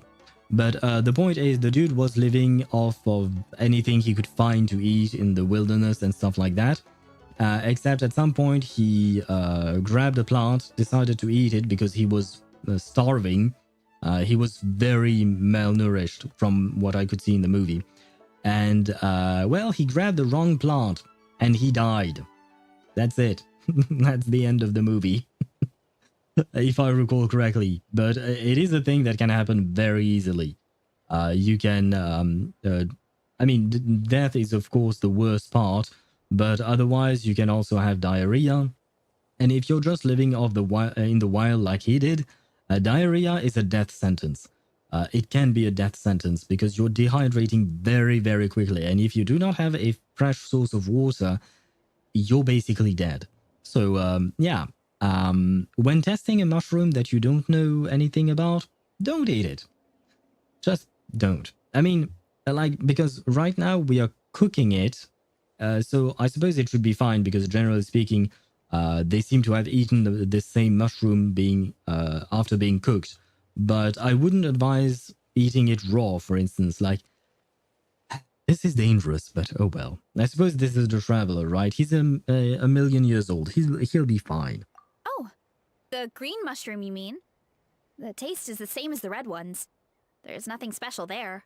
Well, the traveler is a lot more perceptive than most people. He should at least give it a try.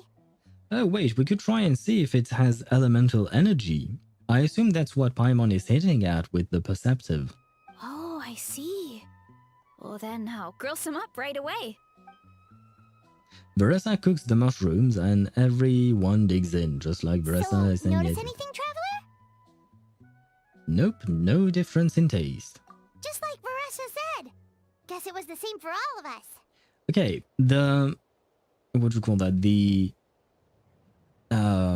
The rule that we are trying to test is that the scholar said, you pick up the mushroom, you eat it straight away, you don't wait.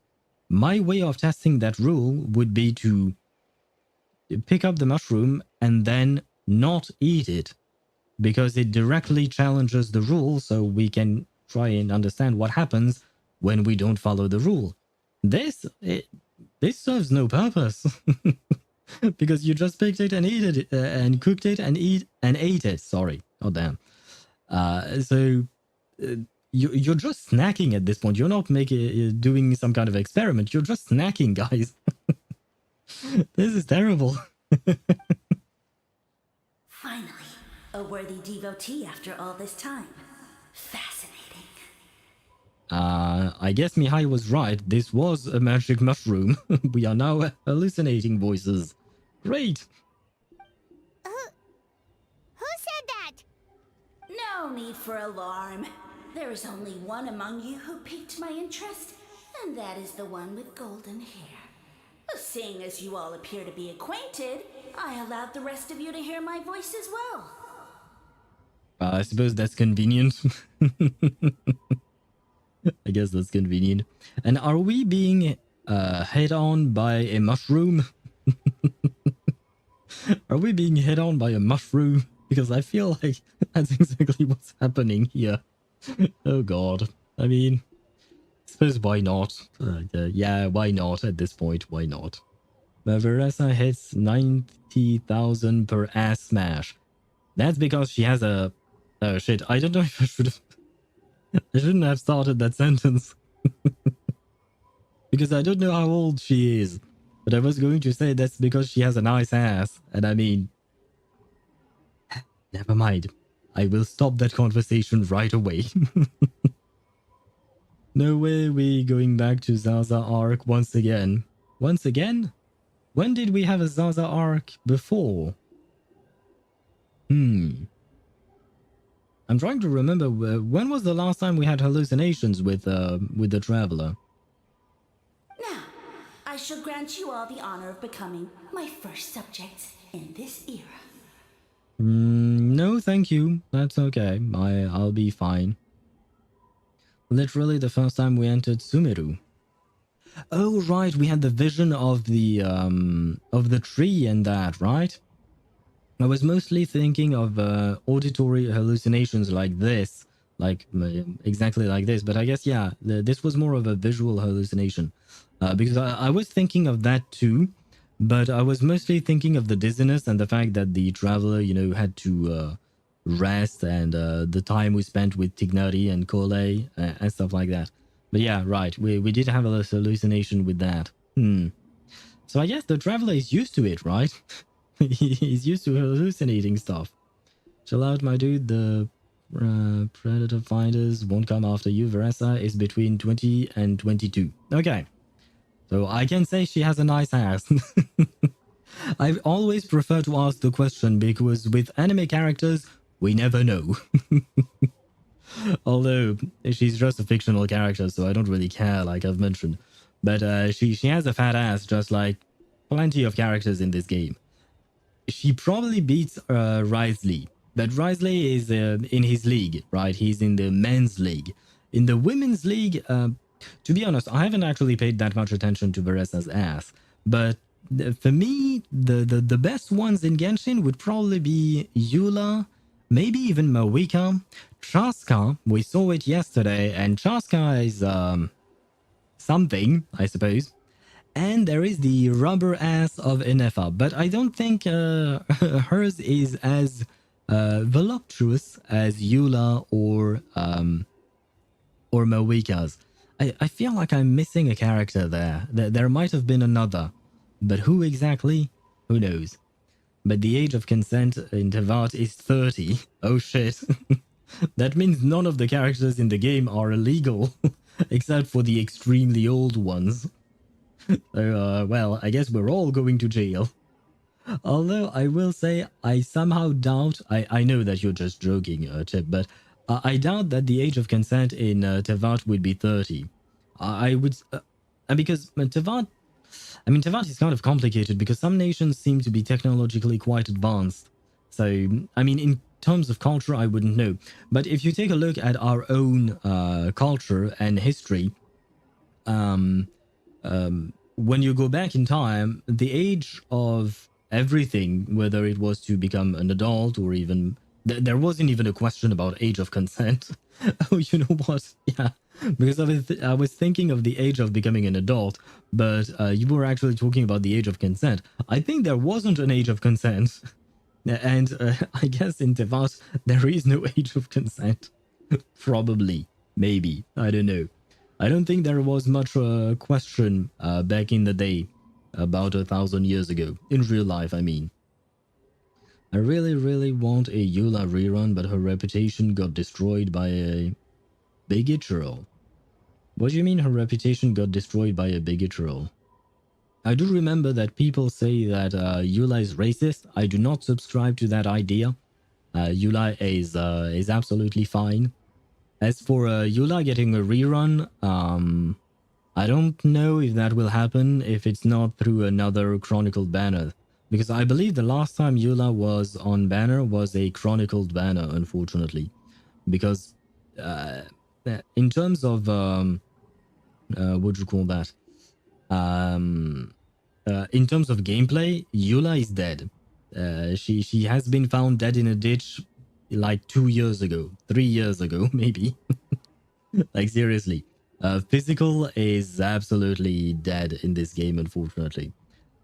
So people don't tend to pull for her, which is kind of sad. Despite her nice ass, probably best ass in the game, the biggest dumpy in Teyvat, as Maxor put it, and yet, yeah, I don't think she is going to sell well, and if she doesn't sell well, MiHoYo does not have an incentive to put her on banner again.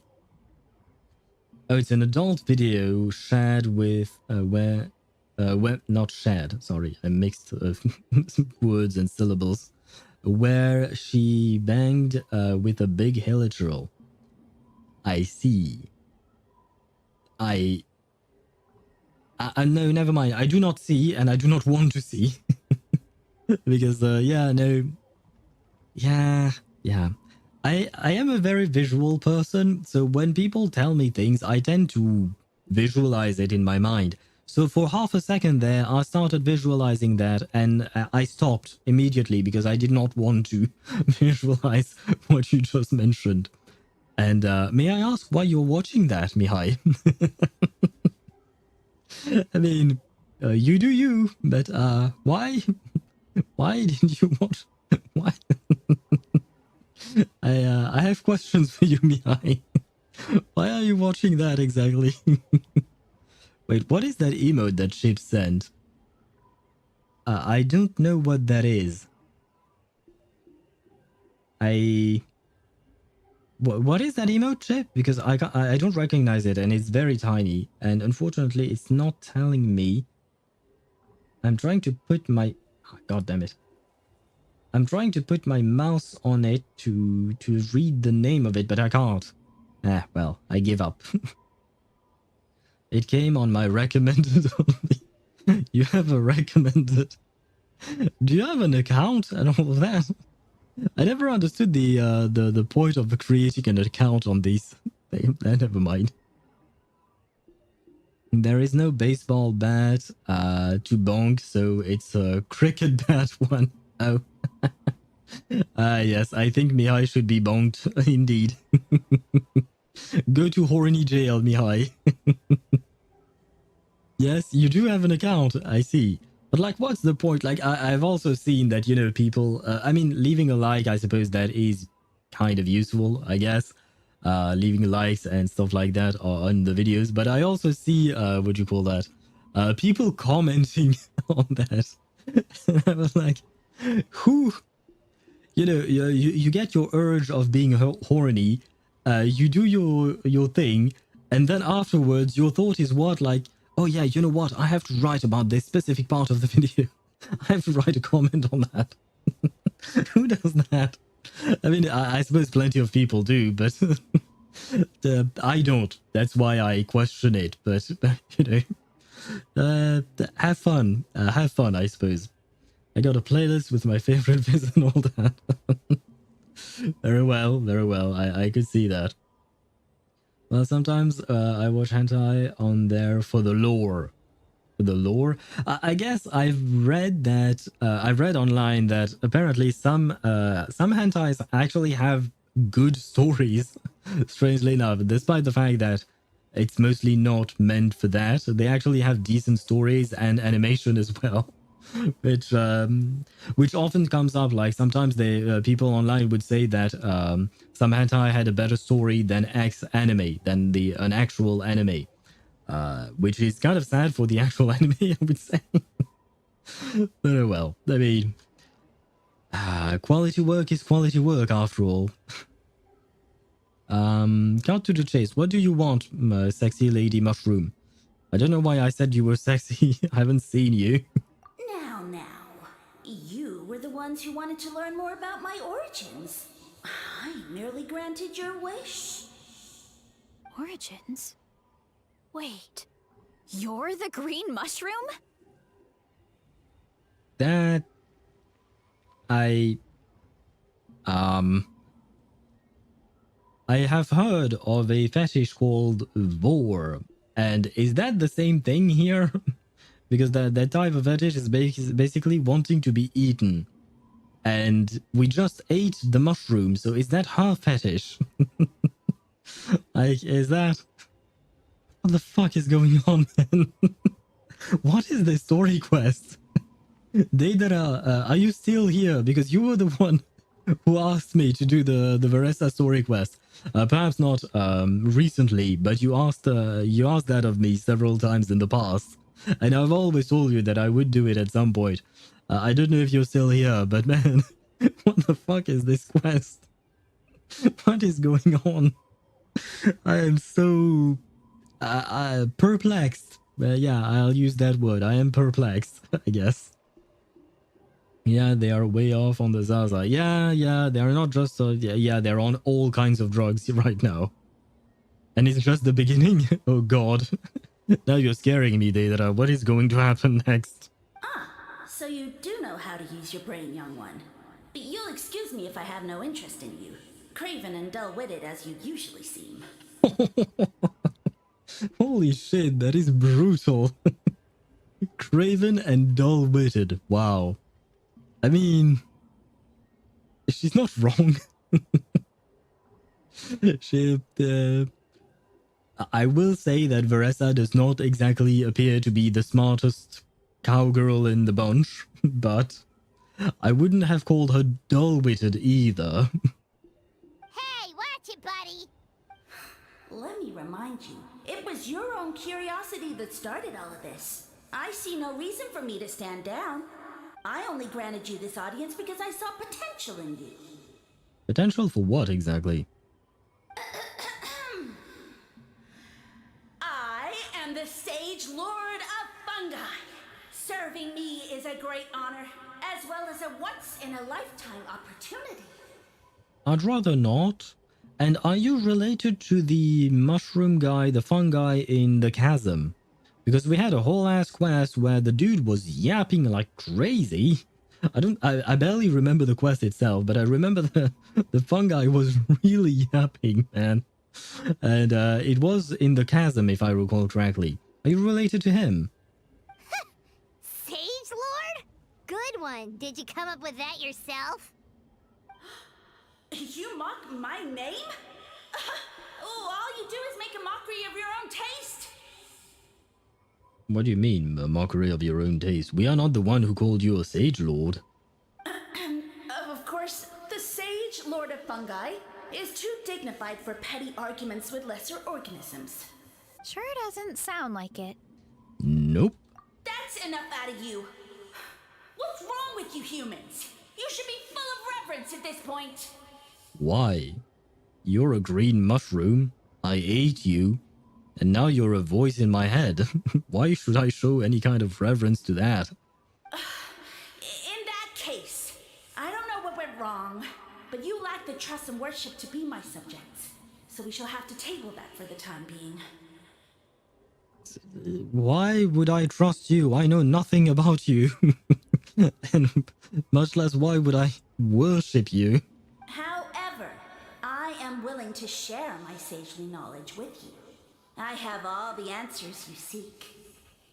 Okay, what are you? Because a Sage Lord of Fungi does not tell me shit. As with all seekers of said knowledge, all you have to do is prove your sincerity. And we shall see if you're worthy. Ah, so I have to pass a test? Oh god. Look! More green mushrooms right in front of us! These clones are my most loyal subjects, as well as the keepers of my secrets. If you want answers, then gather your wits and search for clues. I shall await your summons. It might be advisable to brush up on your devotion in the meantime.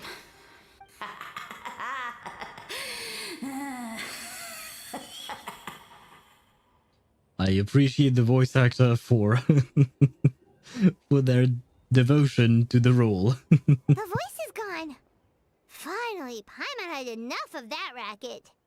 Talking in our heads without permission, spewing a bunch of nonsense. Even a How is better than him. No, I still think that a How is still worse.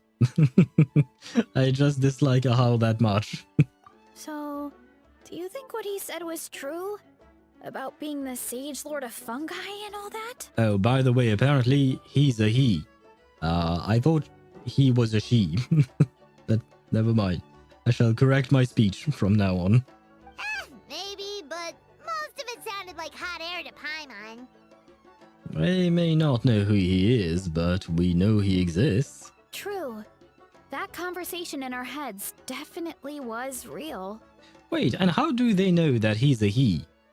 Because the reason why I called he a she is because to me it sounded like a woman's voice, but I had no specific proof that the mushroom, the Sage Lord, was actually a woman mushroom, a female mushroom, if you want to call it that. I had no proof. Okay, why not? So why are they saying he? Like, because I don't think he sounded like a he. So where does their intuition come from? I'm confused. I don't know if this thing passes on your feed wall post about where on earth this March 7th altar coming from. I watched the live stream today from HSR, and I assume you're talking about that, right? Because today we had a live stream for Honkai Star Rail's next patch, which will drop, well, not next week, but the week after that, I assume. That's usually how it goes. And yeah, we don't know for certain that March 7th is going to have an altar, but let's be honest, it is bound to happen. The devs said themselves a long time ago that they intend to have March, and I mean, maybe Downhung as well, getting other variations or skins and stuff like that. I mean, we already have another March, right? We have the Hunt March and stuff like that.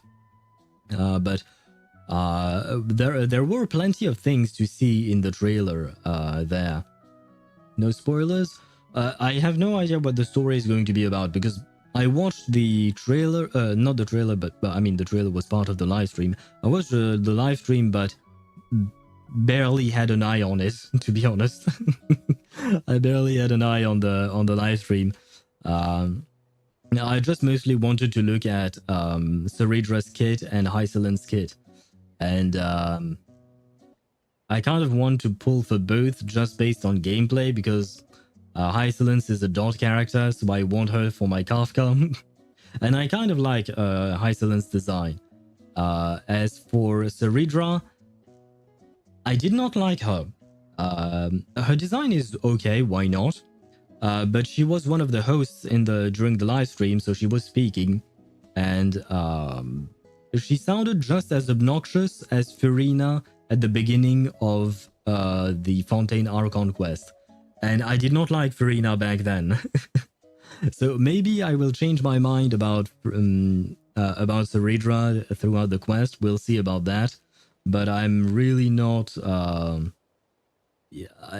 really not convinced.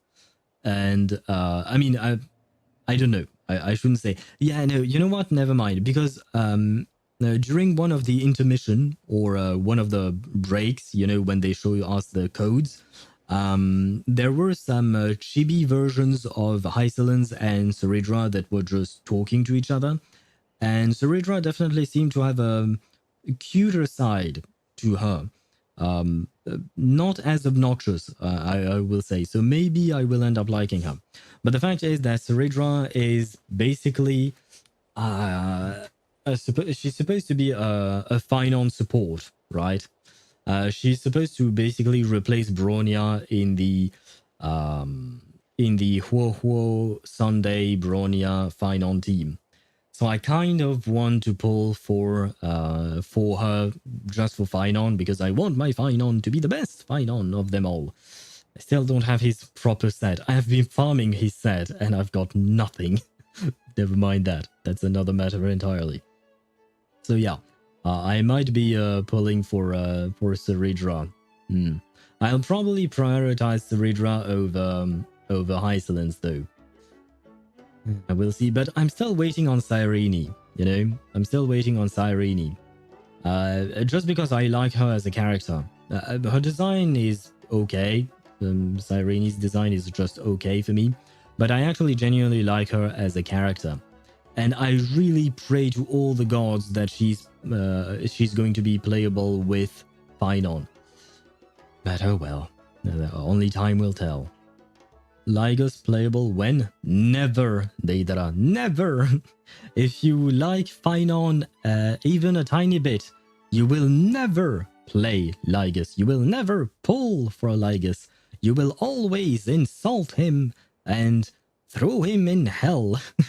That's all. There is no playable Lygus. I refuse it.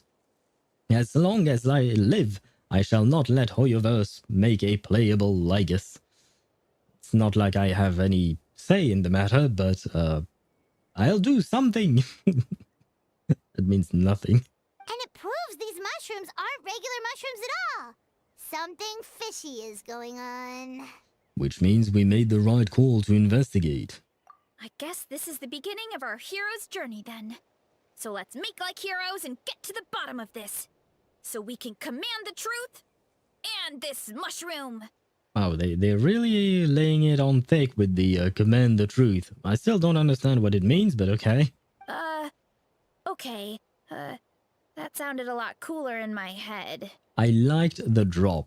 I will point it out whenever it happens, especially in Hoyo games, because I feel like a lot of Hoyo games lack a bit of facial animations, emotions for the characters and stuff like that. So I do appreciate the effort, even though it's just a drop, right? It's not much, but I do appreciate the fact that they add things like that.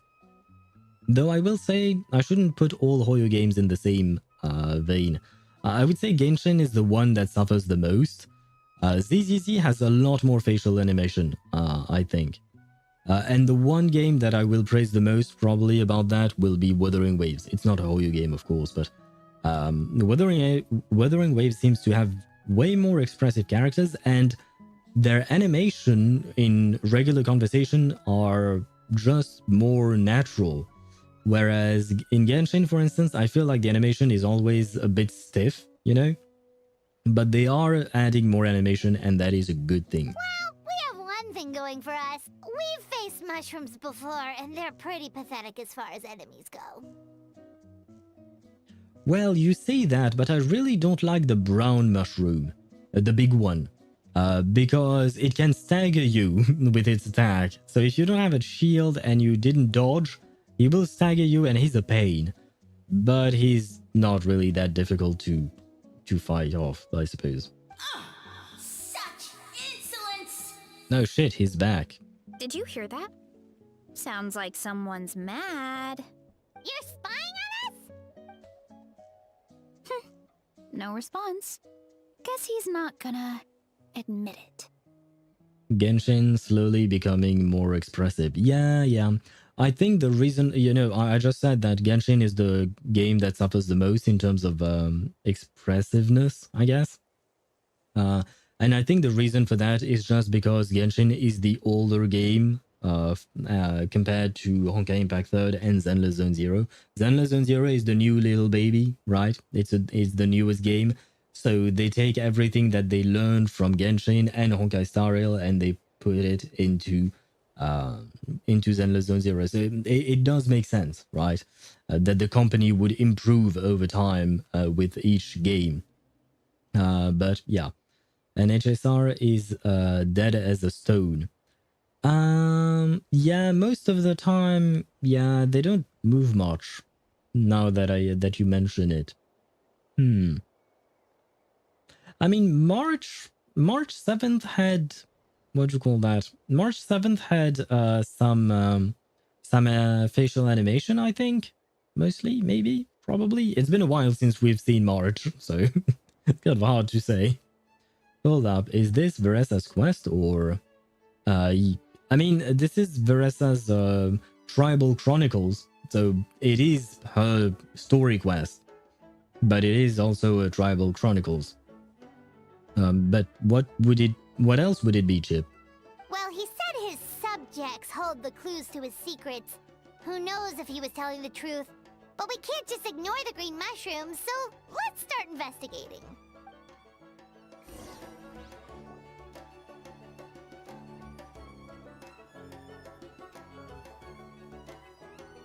Okay, so this one is red. Ah! Fungus! It turned into a fungus! In Natlan of all places! So this is one of his subjects? Well, it's kind of cute. No, it's actually quite annoying because when you want to farm them, you can't use Pyro or Electro because otherwise the drop will change their nature. And depending on the character that you're trying to build, it's a pain. I don't know who had the idea of doing it. The concept is interesting, but in reality, it's just pointless. It's just annoying. At least it was to me.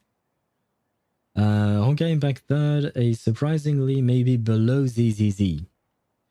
I don't exactly remember in terms of the conversations, but the cutscenes in Honkai Impact 3rd were really, really good. Like, the cutscenes in Honkai Impact 3rd really impressed me. I still remember Chapter 9's cutscene. The end of Chapter 9's cutscene, it was a masterpiece for me. So, yeah. I can't really recall exactly. I haven't spent enough time in Honkai Impact 3rd to properly judge their facial expressions and stuff like that during actual... what would you call that? During actual conversations. But only part 1.5 and 2. Well, I haven't done part 1.5 and 2, so I know nothing about that.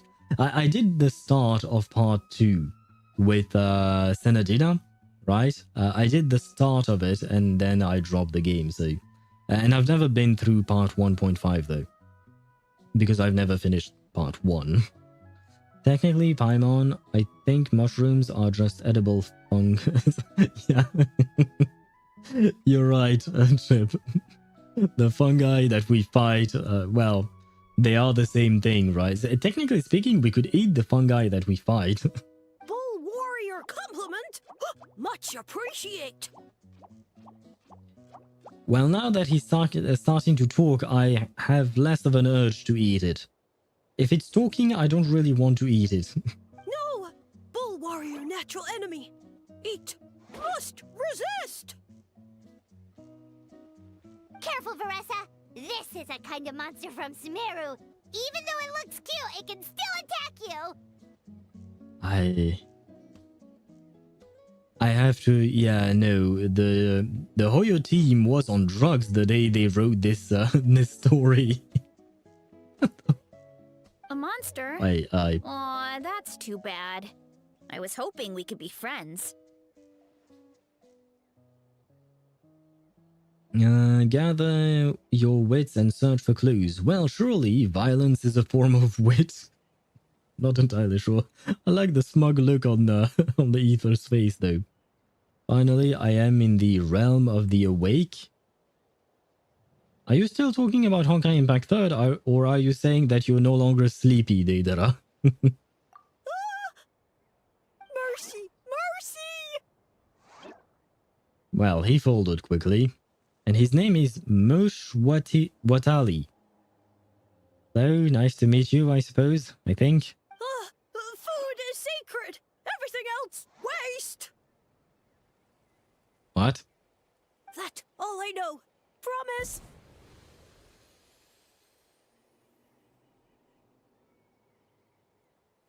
What? What was the point of this interaction? The dude popped in, said some nonsense, and then popped out.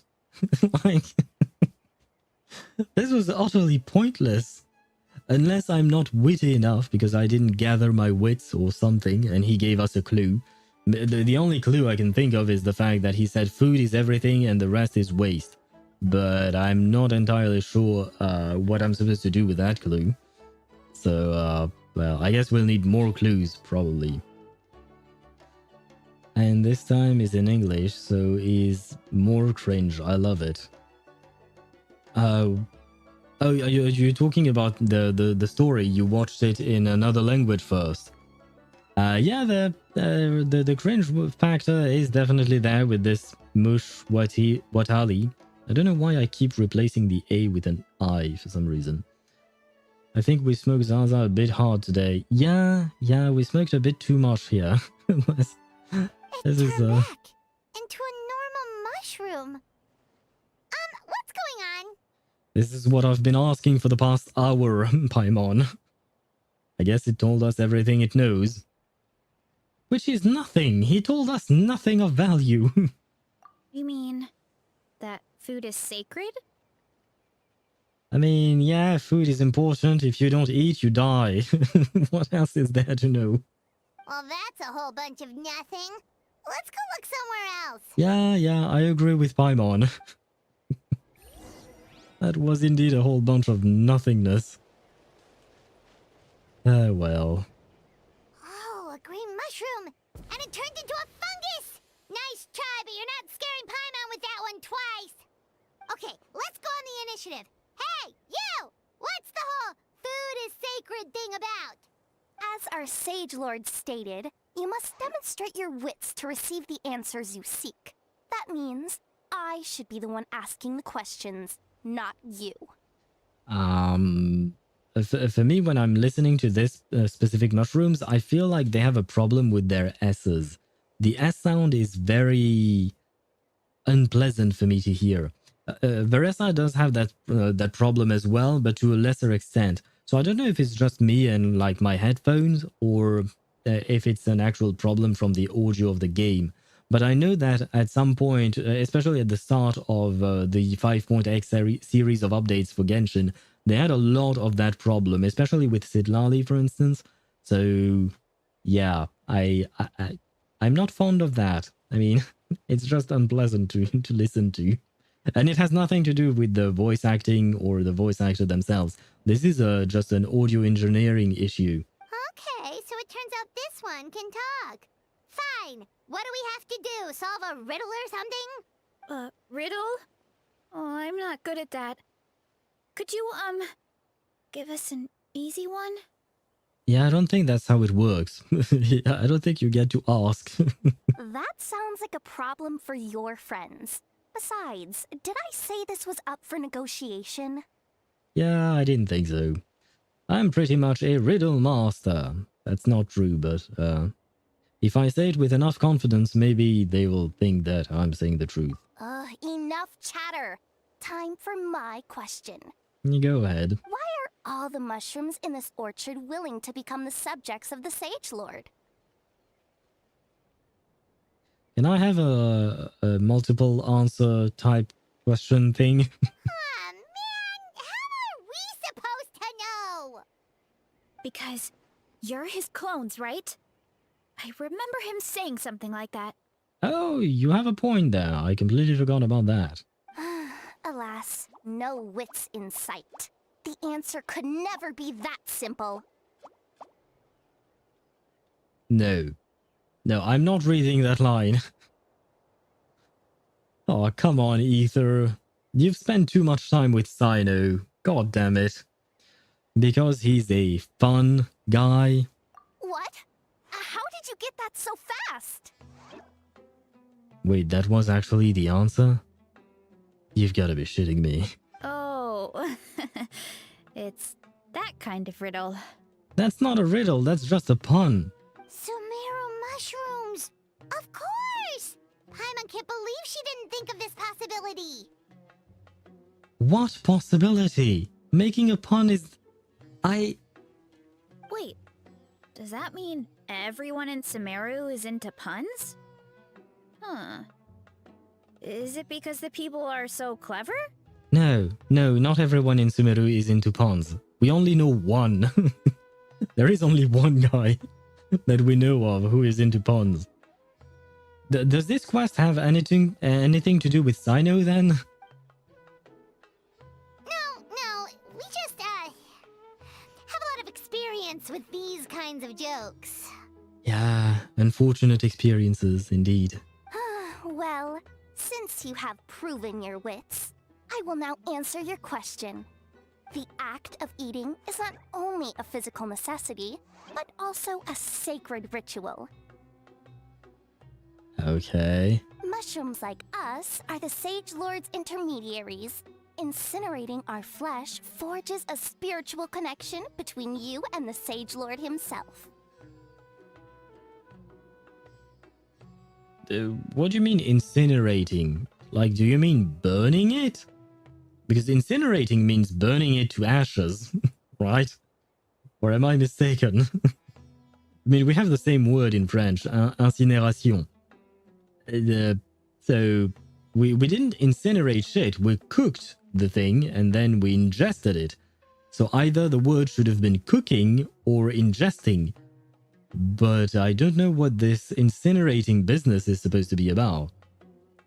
And putting that aside, yeah, after eating the thing, we got connected to the sage and basically we went on a Skype call or something. Oh, so that's why he could speak to us in our heads. Yeah. So you're saying if we want to talk to him again, all we have to do is eat more mushrooms? Well, yeah. I mean, I think that was pretty much a given, but yeah, I don't know why you're surprised by it, Paimon. No shot, let me guess the ritual's names. Breakfast, lunch, and dinner. Yes. Oh, wait, do you not... Oh, I suppose there is tea time, right? Like around 4 o'clock? But that's the only way in English that I would know how to say it. But in France, we have another word, a fourth kind of meal. It's not really a meal, but it's kind of like tea time. Like around 4 or 5 o'clock, you would eat something a bit sugary, usually a pastry or something like that. You don't have to, but usually children like to do that. I used to do that quite a lot, especially when I was a child. But yeah, we have a 4th ritual there. But otherwise, yeah, I think you're right on the money there. We Asians don't do that. Yeah, so you only have 3 rituals there in Asia. Well, a sad day for you. A sad day for you if you're Varesa, I suppose. So Varesa will probably never visit an Asian country. No, wait, don't turn back into a regular mushroom! Oh, too late. And all we have is another cryptic message. Well, I guess all we have to do is find yet another mushroom and ask them for their opinion on the matter. Well, if eating is a sacred ritual, maybe we need to perform some kind of ceremony with special tools or something. Okay, why not? But what kind of tool and what exactly is this ritual supposed to be like? Oh, good thinking, Varesa! Let's try and ask the other mushrooms! Well, given the amount of information that is given to us by each mushroom, I feel like this is going to take all day. Oh, but we should probably pick this one first since it's a green mushroom. This is going to take forever, and we're going to learn nothing.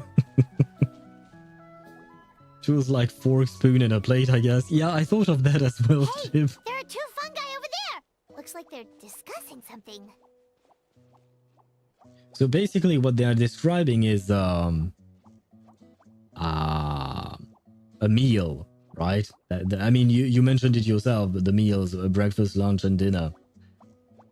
So why? Why are we having this conversation? What is this story? Have you figured out how you're going to test the humans? Of course! Any random question should do the trick. They don't look very smart to me. Well, you sound like you're obnoxious, but most importantly, you really think we're that dumb, I see. But given the dumb shit that you guys have been spouting...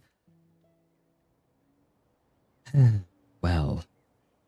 Cyrene grew up... What? That is illegal. I wanted the world burn. Because she was a teenager looking. I am not sure what you mean, Deidara. But yeah, Cyrene does look like a teenager, a tiny teenager, I will say, at that. I think she's a medium model, but a rather small medium model, if that makes sense. At least for now. She might evolve, though. She could grow up. I mean, Cyrene is supposed to look like Alicia, right? And Alicia is a tall model in Honkai Impact 3rd. So we might get a version of Cyrene as Alicia. You know what? If Cyrene becomes Alicia or has a model like Alicia, I am pulling for her instantly. So I might have to skip Ceridra. We'll see. Wow, cool! You green caps are so wise. Just like our Siege Lord. Huh, I'm so jealous. Oh my god, what is this voice acting? What is this voice acting, my man? I mean, it is good. I understand that this is done on purpose, but good grief. It's all progressing as expected. I know exactly what they're going to ask. Oh, please, please tell us how to conduct the ceremony. Well, yeah. What else? What else do you want me to ask? Like, I give up. And I shall respond. Nothing in life comes for free. You have 2 choices. Answer a question about the stars and moon above, or the dark abyss below. Okay. Ew! And they'll say, no, I'm stumped. I can't think anymore, or my cap will explode into spores! No, you just mentioned the subjects. If you're not asking the question, how can I be stumped? And I guess that... shit. Well, never mind. These were just puns. because of the stomp and the cap and the spores. And why am I doing this quest? Why am I doing this? Why am I inflicting this upon myself? They're humans, idiot. They don't have caps or spores. Fair enough. Yes, I mean... I feel like my brain is just slowly melting away, and the few brain cells that I had are just going away. They're going on vacation. The VAs are having fun. Oh yeah, they seem to have been... I hope they had fun recording this. They are funny to listen to, I will say that much. Well, good news, it's been circulating now on my feed. I mean, yeah, there are plenty of characters, no, not perhaps plenty, but we've seen a few different characters in the trailer for Honkai Star Rails. I mean, we've seen quite a bunch, but at the same time, I feel like the trailer itself did not tell us much about what was going to happen. So, I am a bit confused. Maybe I should rewatch it to properly see it. But I did see these characters, some characters that will probably be upcoming. And by the way, it actually kind of surprised me that the actual livestream did not mention them. Like, the livestream just talked about Ceredra and Hysolence, but there were others in there that they should have mentioned. So, I don't know what to think about that. Maybe they are just trying to keep the surprise for us for whenever the actual patch drops. So we'll be able to see about that. I mean, I will be streaming it when it drops. I should be able to stream it on day 1, probably. Unless we, for some reason, decide to do something else. But otherwise... I suppose it will depend on how long it takes us to go through Reverse 1999. Because next week we have Yanagi pulls and either Harumasa or Trigger's agent story. That will be on Wednesday. And on Thursday we'll have Reverse 1999 with Ezio pulls, probably Cassandra pulls as well. And then whatever is connected to that. And for the rest of the week we'll continue on Reverse. So if we don't finish Reverse next week, we'll probably finish it the week after that. Yanagi's banner is next week? Yep. It is next Wednesday. It comes out next Wednesday. So I shall be pulling, finally. Finally, my funds will go to something good. Well, it's not like previously they haven't been going to something good. They have. But yeah, I've been waiting for Yanagi. Because when you play, what do you call that game mode? Ah, I forgot the name of that game mode. The simulated universe equivalent of ZZZ. Not Withering Domains, the other one. Lost Void, I think, right? Something like that. When you play that, you get to use trial agents. I don't really know why that is a thing, but I'm happy that they're allowing it. And among the trial agents, you can use Yanagi. So for the past few weeks, I've been playing, especially for the last couple of weeks, I've been playing with Miyabi, Yuzuha, and Yanagi. And that team is so fun to play.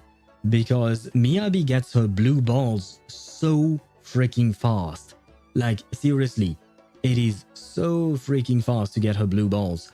Especially because Yanagi is capable of giving Miyabi 2 blue balls per EX special, or rather hold EX special.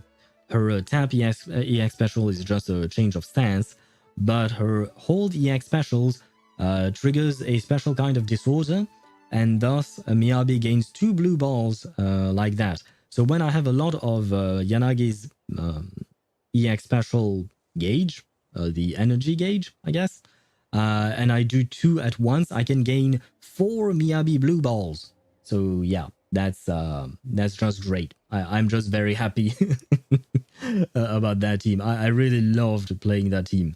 So I can't wait for next Wednesday. I want my Yanagi. I just pray that I win the 50-50. That's something else entirely, though. I'm seeing spoilers from 3.5 and I'm disappointed. Why are you disappointed?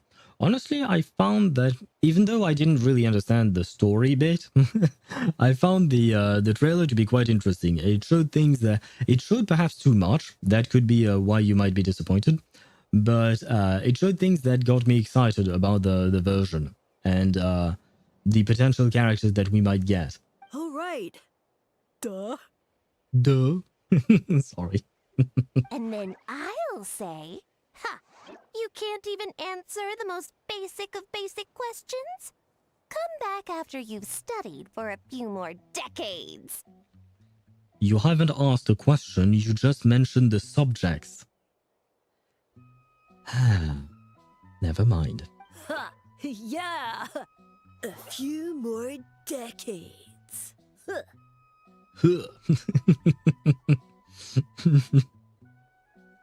Danhang almost changed nothing, and March only wear red and black.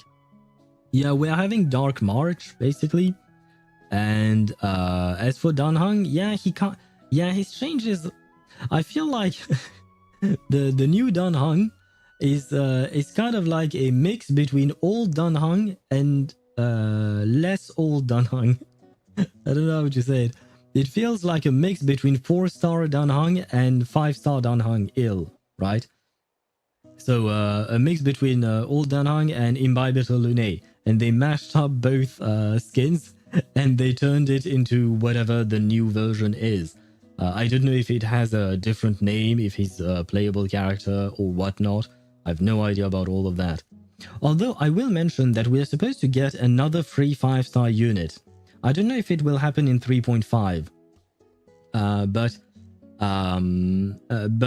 during the collab live stream with Fate, they announced Archer as a free character, but they said that we should stay tuned because they would give us another free 5-star unit.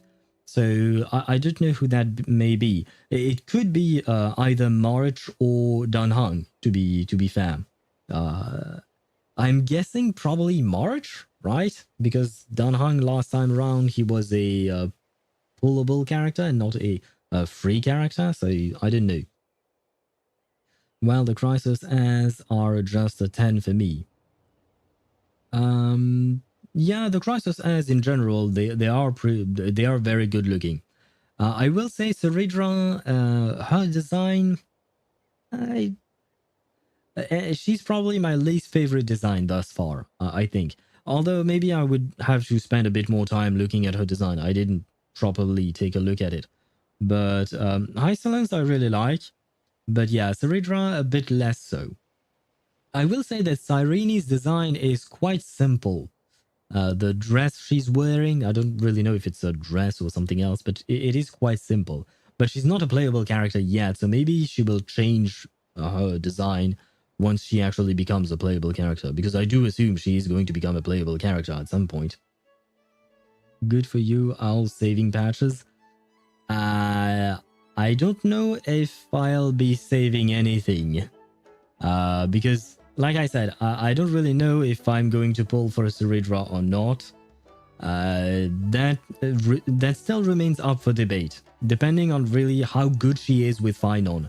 If she really is a major upgrade for a Finon team, I will definitely consider pulling for her. If she's not, then too bad.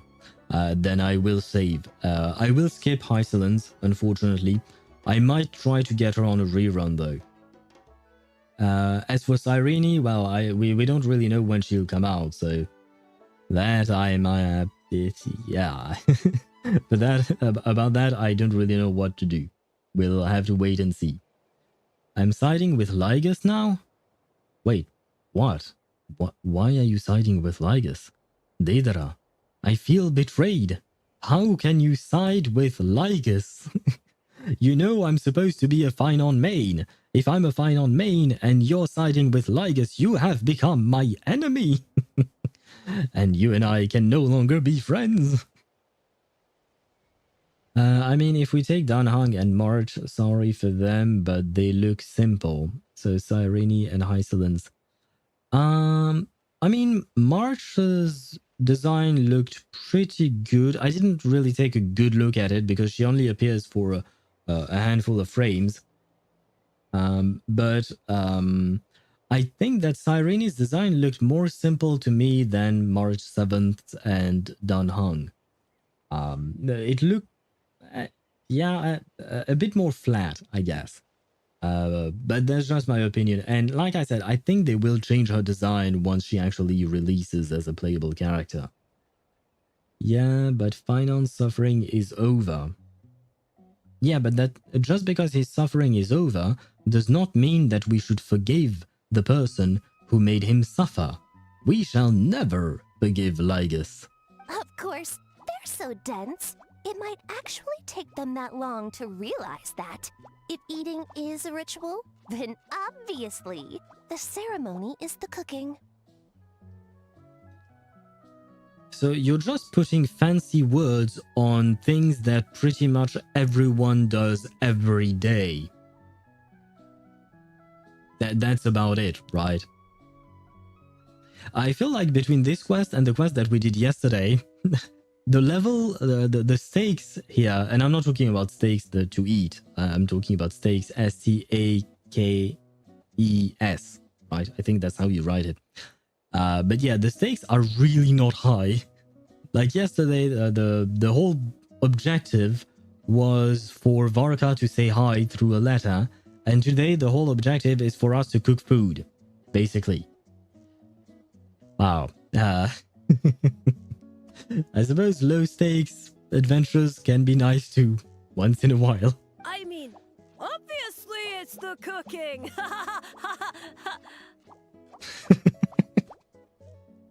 I don't know who voiced Huzia. I don't know how I'm supposed to pronounce this name, but they did a fantastic job. Did they just give us the answer? Yep, they did. Who goes there? Do you think we're the dense ones? Look in the mirror, buddy. Amphorius is over. Emotional damage? I don't think emotional damage. No, I don't think Amphorius is over. Because we're supposed to go up to 3.8, and if I recall correctly, throughout the entire 3.x series of update, we are only going to get main stories. So Amphorius will continue, right? It might not go up to 3.8.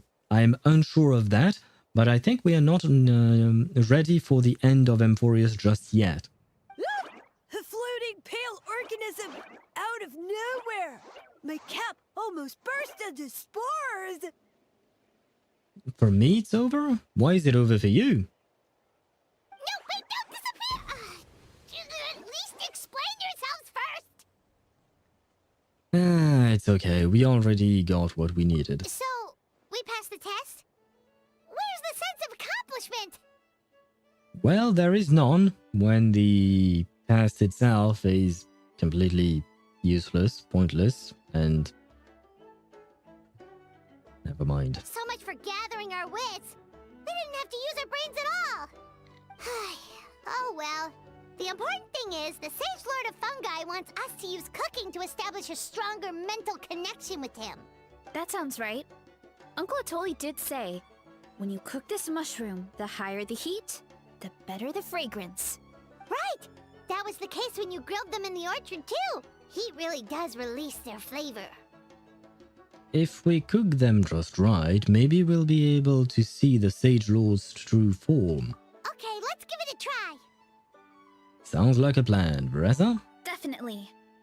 But we should probably explain the situation to Uncle Akadal and the rest of the tribe first.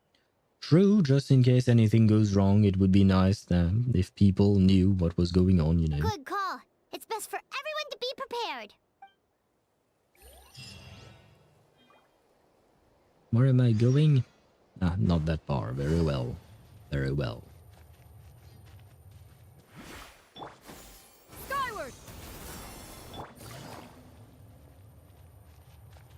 I have missed Xian Yun. I don't really use plunged attacks, but I have missed her.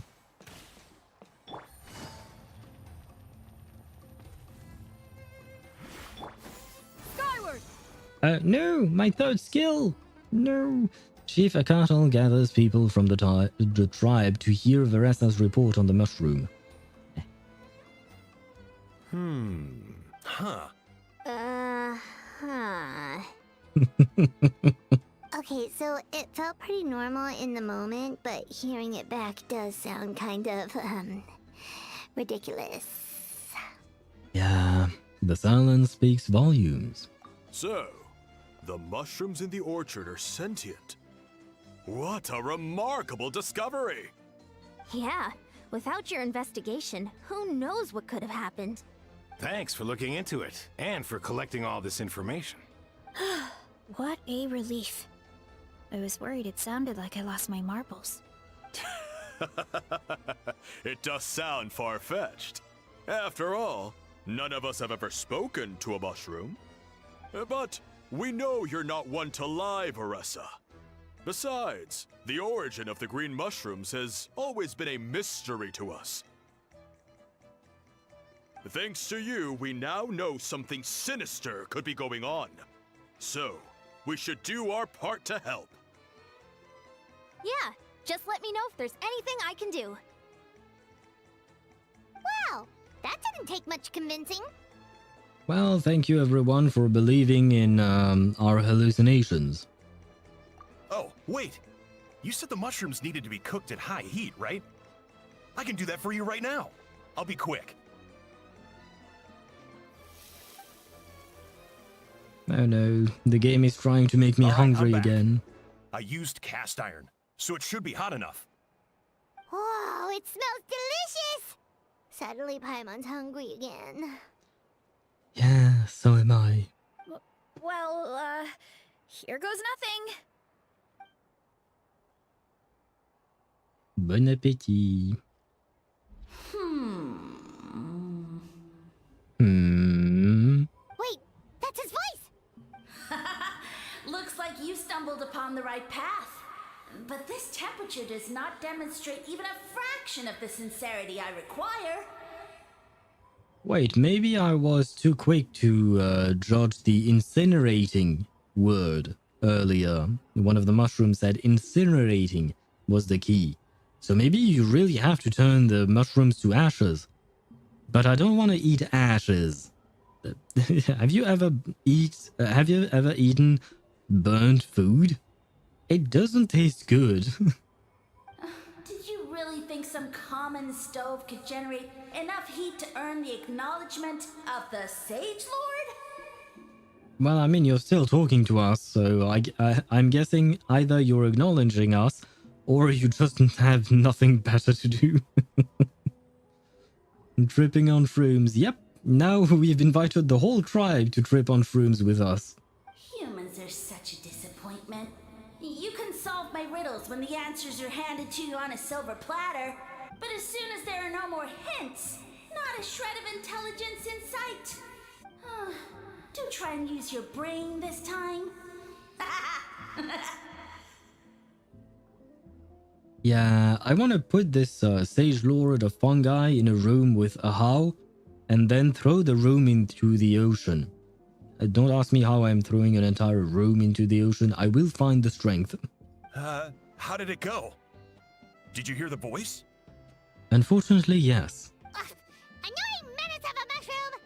The Sage Lord of Fungi said the heat's still not high enough.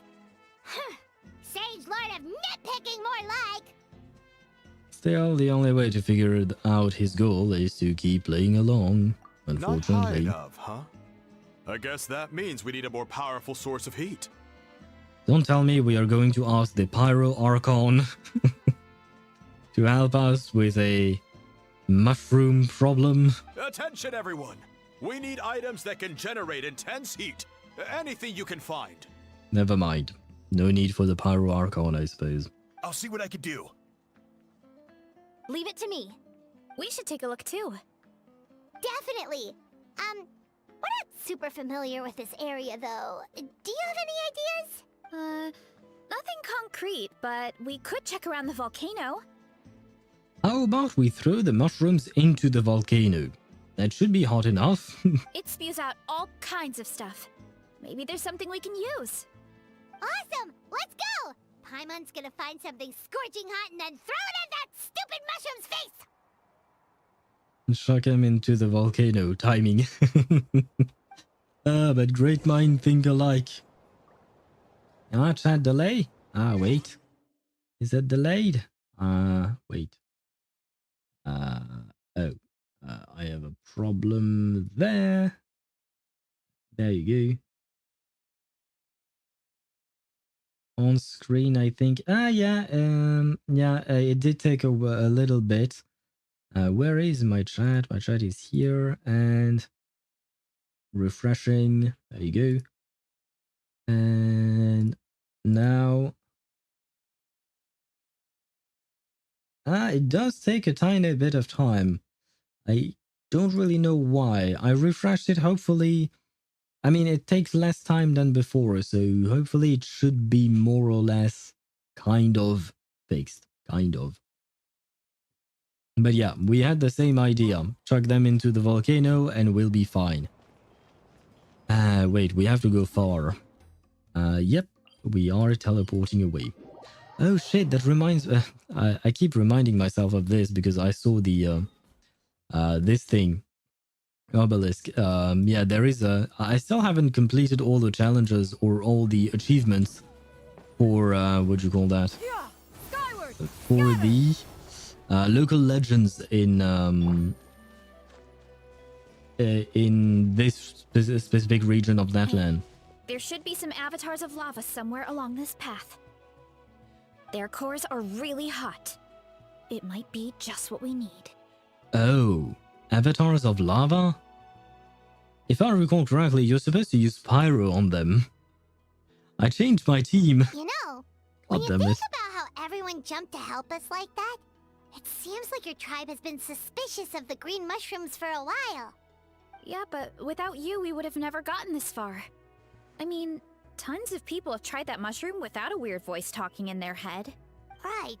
So, even if you wanted to investigate, you had nowhere to start. Yeah. This opportunity was a long time coming.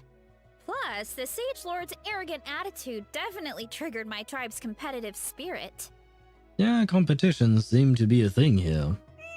Varesa doesn't seem competitive most of the time, though. Outside of training and fighting monsters, at least. Well, she is competitive in eating. Yeah, well... I don't really like fighting or competing, to be honest. Simple day-to-day happiness is what matters to me. Still, I've learned a lot from Coach Iansan. She taught me that strength is a means rather than an end. We get stronger so we can use our strength when it counts. Like during the Abyss invasion. Having the training to master my vision meant that I could do something to stop it. So, no matter how scared I feel, I know I have to be brave. Because people are counting on me. There is a certain strength deep within you, I can tell. Thanks. It's a work in progress. I can only hope that one day I can be as brave as Lady Fiatena. Right, you mentioned her before. I still have no idea who she is, but okay. Alright.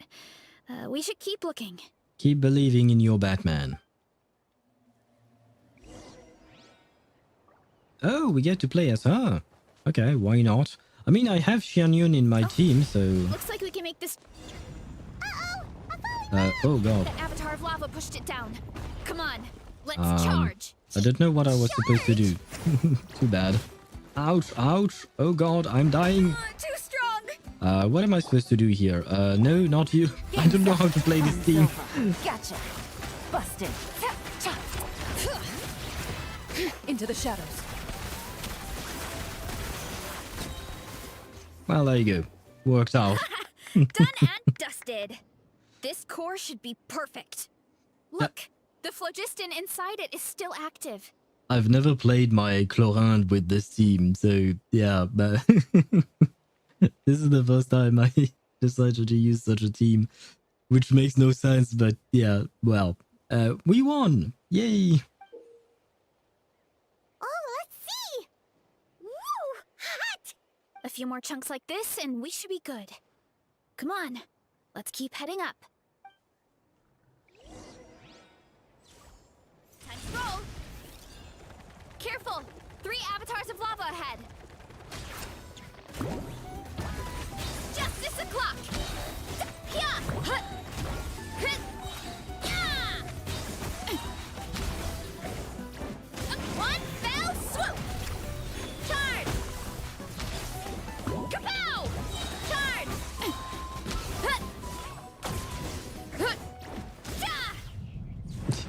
She ended up on her ass. Oh god. Oh no, not good! The volcano is acting up again! Are we going to die? Yep, we are going to die. Where am I supposed to go? Well, I mean, if I just... Oh, I can't. I have to stay in the range very well. Wait, What is that? It looks like a giant ouch. weasel thief. Is there a great Tolan weasel thief or something? We call it a furnace shell mountain weasel. It's very aggressive, so be careful. Hero incoming! Yeah! Headbutt! Okay, I have to say her gameplay is more fun than I gave it credit. What a great haul! A bunch of seeing eyes, and this thing the weasel used to spew out fire! I think that's its back armor. It shoots out phlogiston, so it can pretty much attack from all directions. My dad told me about them once. Creatures that live in the volcano. I can't believe we actually ran into one. This piece of armor might produce even higher temperatures than the seeing eyes. We'll get those mushrooms super hot this time. Nice fighting back there, by the way. Oh, well, even though I don't like fighting, sometimes you don't have a choice. So, I've tried to figure out a bunch of different ways to get myself in the zone. For example, I've read a lot of stories about heroes, and my favorite hero has always been Fiatenna, the one I mentioned before. Fiatenna's most iconic feature was her mask. So, I decided to make one just like hers. So now, whenever I wear the mask, it's like there's a little piece of her with me. If I want to honor her legacy, I have no choice but to be brave. So that's kind of like if a comic book nerd read a lot of Batman stories and decided to become Batman himself. At the same time, though, I guess it's kind of like a crutch. Kind of like I'm hiding behind her strength. Yeah, but also no, because you're the one doing the fighting, she's not. Because you're here, she's not. Oh, you really think so? But it helps you, right? It's nothing to feel ashamed about. Really? It's just... I feel like I need to take it off one day and face things alone. Sure. I mean... My question is just, like, what's the issue of wearing the mask if the mask helps you do the things that you need to do? What is the downside of it, rather? Like, if there is no downside, then keep going? No? I don't know. But the longer I put off taking that step, the more impossible it feels. I don't know if I have it in me. But you weren't the one who decided to investigate the case, not your mask. Yeah! You had the courage to make that decision. And that's what adventuring is all about! Fighting is just a small part of it. Yeah, and even during the fighting, it's not the mask fighting shit, it's still you. Oh. Besides, Paimon thinks you're doing a great job. Just take your time. It's not a race. Thanks for believing in me, you two. I've learned so much. I don't think I have, but yeah, sure. And I won't give up. Not until I can face things on my own. Oh, never mind. I learned to not eat mushrooms. After that pep talk, I feel like my appetite is back in full force. Now is not exactly the time, but okay. You're hungry already? Paimon hasn't even finished digesting her last meal. Come on, let's head back to the tribe. We'll earn that mushroom's recognition this time for sure.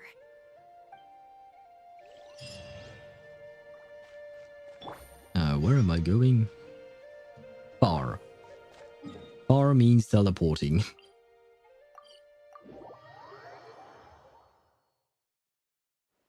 Where am I going? I am jumping! There we go. We're back! And we found a bunch of stuff to use! Great! We're almost done with the preparations on our side, too. I've managed to get these iron chunks red hot. We should be good to go. Yeah, and since we need really high temperatures, I brought the best stove I could find. And I got a bunch of buckets of lava on standby if we need more fuel.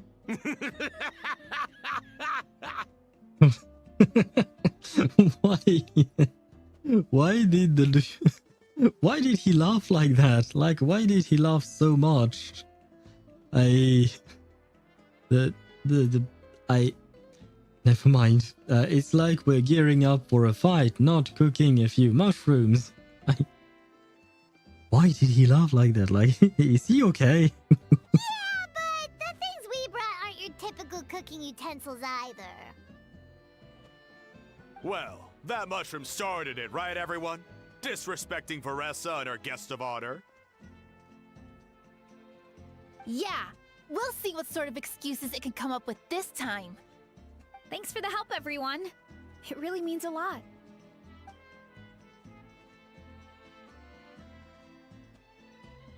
All right, let's see what we have here. Huh? The armor of a furnace shell mountain weasel? Don't tell me you went into the volcano. Well, we were next to it. Erupted out of nowhere, and then the weasel appeared, and then, well, anyway, we got this in the end.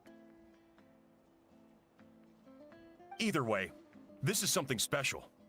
Back when I was training to be a chef, I studied the effect of temperature on different ingredients. This kind of armor produces intense localized heat. It's great for fish because you can get a nice sear on one side without overcooking the other. He's happy? Well, I mean, yeah. He seems overly excited is all I thought. Anyway, let's get started. The mushrooms are all ready to go. All right, let's go. Let's go. Let's drill some mushrooms for some reason. Carbonize that shit. Yeah. Hopefully this time around the Mushroom King will be happy. So much more intense. And what's with this weird mist? Is it spreading its spores? Wait, no. Something's not right. Are we going to all die because of this thing? Wait, why are we doing what the mushroom guy is telling us to do? Why are we not just picking off all the mushrooms that he plants in Varesa's orchards or Varesa's family's orchard, and we just throw them into the volcano or throw them away? I mean, it kind of feels like a waste of food, sure, I understand that. But like, why are we listening to him? I should have asked this question much sooner than this. Why are we doing anything he says? Why are we trusting him? What the fuck? What is going on? Oh god. Are we going into a hallucination? Don't ask me how you do that. But at this point in this quest, honestly, I have no idea what is happening. And this is a very long... Do I need to click somewhere? No. Okay, never mind. Ah, there we go.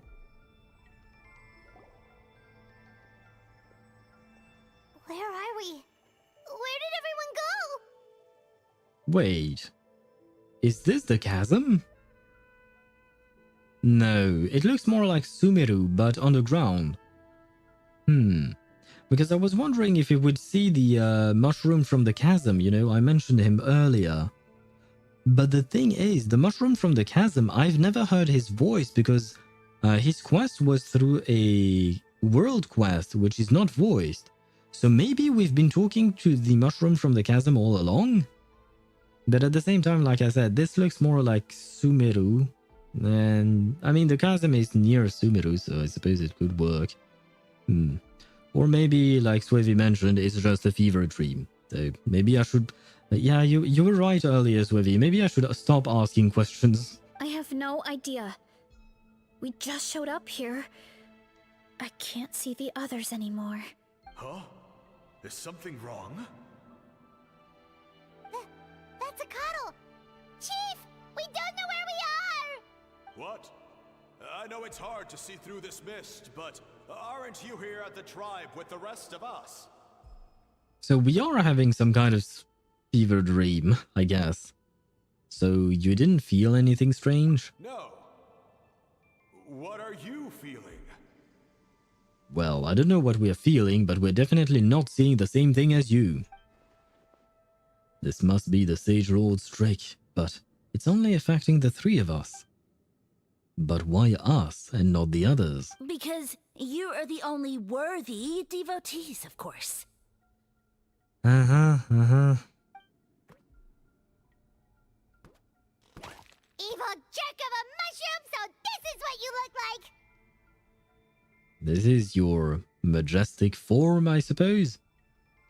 You just look like a regular fungi from Sumeru. I mean, you're glowing underneath, I suppose, and you're slightly bigger, I suppose. But yeah, what makes you a sage lord or something? Like, you just look like a regular mushroom, more or less. And hello, Jamie, how are you? Hi, great-grandfather. That's a whole lot of greats. But hello to you and welcome to the stream. I hope you're doing well. Sigma fungi, full of aura, omega level riz. Are you getting raised by a mushroom, Jamie? Are you feeling attracted to the mushroom?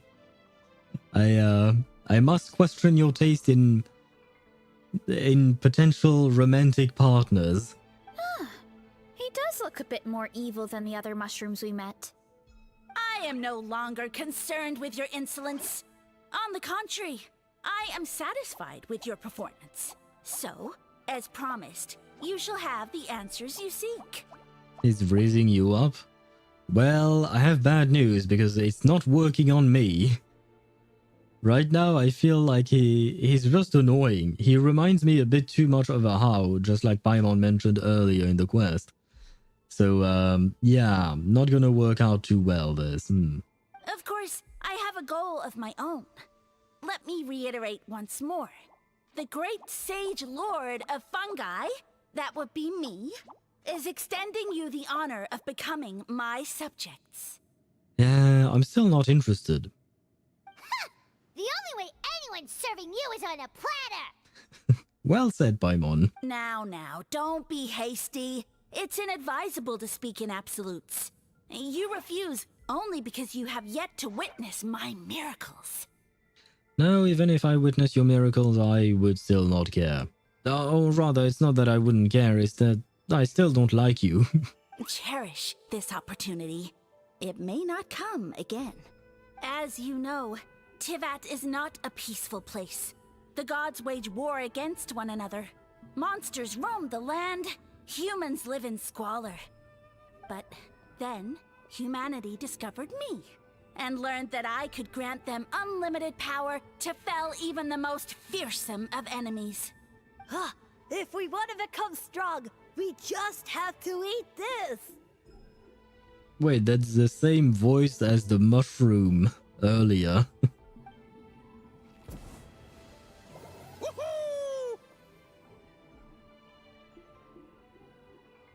Wait, what? Those monsters are no match for me! Those were fungi that you just fought. Are they not part of the Sage Lord's clones army or something? Wait, a clone army? Oh god, is this turning into Star Wars but the prequels? And so, the humans worshipped me as their savior. And in return, I revealed my identity as the Sage Lord of Fungi. Yeah, and you were so worshipped and well known that nobody has ever heard of you. Sounds like the dude is just making shit up. Minus Lord, you're a fucking stinky trash fungi. Yeah, basically. Feeding kids drugs. Yeah, on top of that, right, I didn't even consider that part. But yeah, he's feeding kids drugs. This is illegal. You're going to jail. You really expect us to believe that? Besides, as far as enemies go, a few puny fungi aren't that fearsome. Yeah, I mean, I'm trying to think of any kind of big fungi that I might have fought. I believe that technically speaking, the Jade Plume Terrashroom is a mushroom chicken of some kind, right? He's a chicken, but he's also part mushroom. So I guess there's that guy, and I beat him weakly to advance on my battle pass thing and get done with the defeat 10 bosses. I don't really need to do that weekly, but I still do. Just a force of habit. And he's one of my go-to guys to beat up because he's so easy to beat. Such arrogance! Take that back and apologize before I lose my temper. How about no? You wish! I mean, those monsters really don't look that scary. Not the kind you'd need a miracle to defeat anyway. Yeah, no, not really. You insignificant mortals boast of strength? Very well. Then prove it! You know what, just for that, after the quest is done, I'm going to kill the Jade Plume Terror Shroom.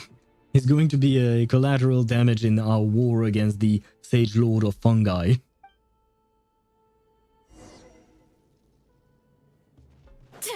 Hello. Yeah, sure, let's use Varesa. Oh god. Hero incoming! Hero incoming! Would you come down, please? Oh, thank you. Justice o'clock! Well, that was easy. Well fought! You see? You ate a fair amount of my clones, and now look what you can do. Huh. My eye for subjects is as discerning as ever. Except we could already do that long before we ate your mushrooms. We ate your mushrooms, like, this is patch 5.5, right? I mean, currently we are in patch 5.8, I know. But this story quest came in patch 5.5. And the first few mushrooms that we met were in patch 3.0. So by that point, we had been dealing with mushrooms for 2 years. So, yeah, we didn't really need your mushrooms to deal with mushrooms. Just saying, you know. Huh. Weren't we insignificant mortals just a second ago? Weird. I'll admit, you're not entirely useless, but my miracles are even greater than you can imagine. I'm still waiting to witness a single miracle because I haven't seen one.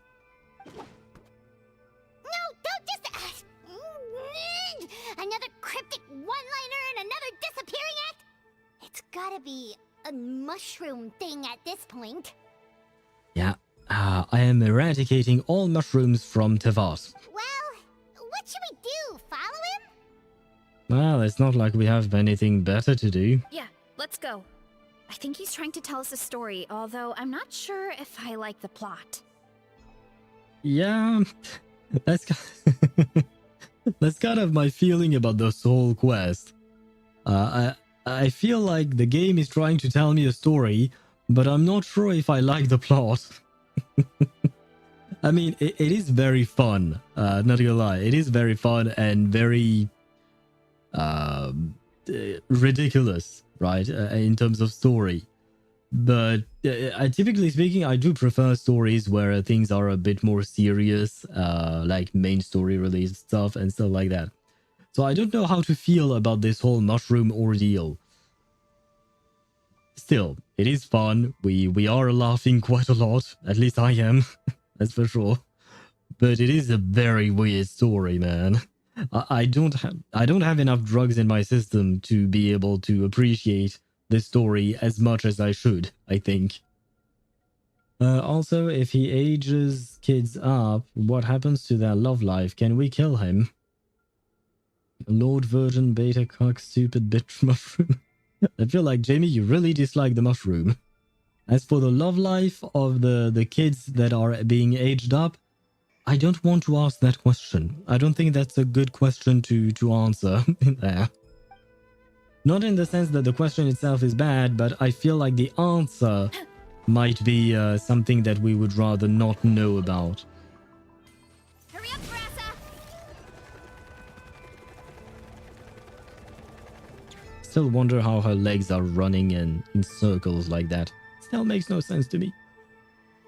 Oh yeah, no, this is Sumeru. Okay. I soon became humanity's faith, and, with my power, created countless clones, with which I could bestow upon them an endless source of sustenance. Okay. Well, food is a scarce resource. A faith that provides for the needs of the flesh is the most practical and noble of all. Let's burn this forest. Yeah, but I didn't bring a pyro character. I changed my team. I'm rocking a strange team comprised of Chlorinde, Xianyun, Shalonen, and Yelan. And now we also have Varesa as a trial character. So I'm lacking the pyro one here. And as my subjects gave themselves in service, either as civilians or warriors, I rewarded them with mushrooms in proportion to their contribution. The most exceptional among them could receive as many as 20 mushrooms a day. Okay. Am I supposed to be impressed? Or like...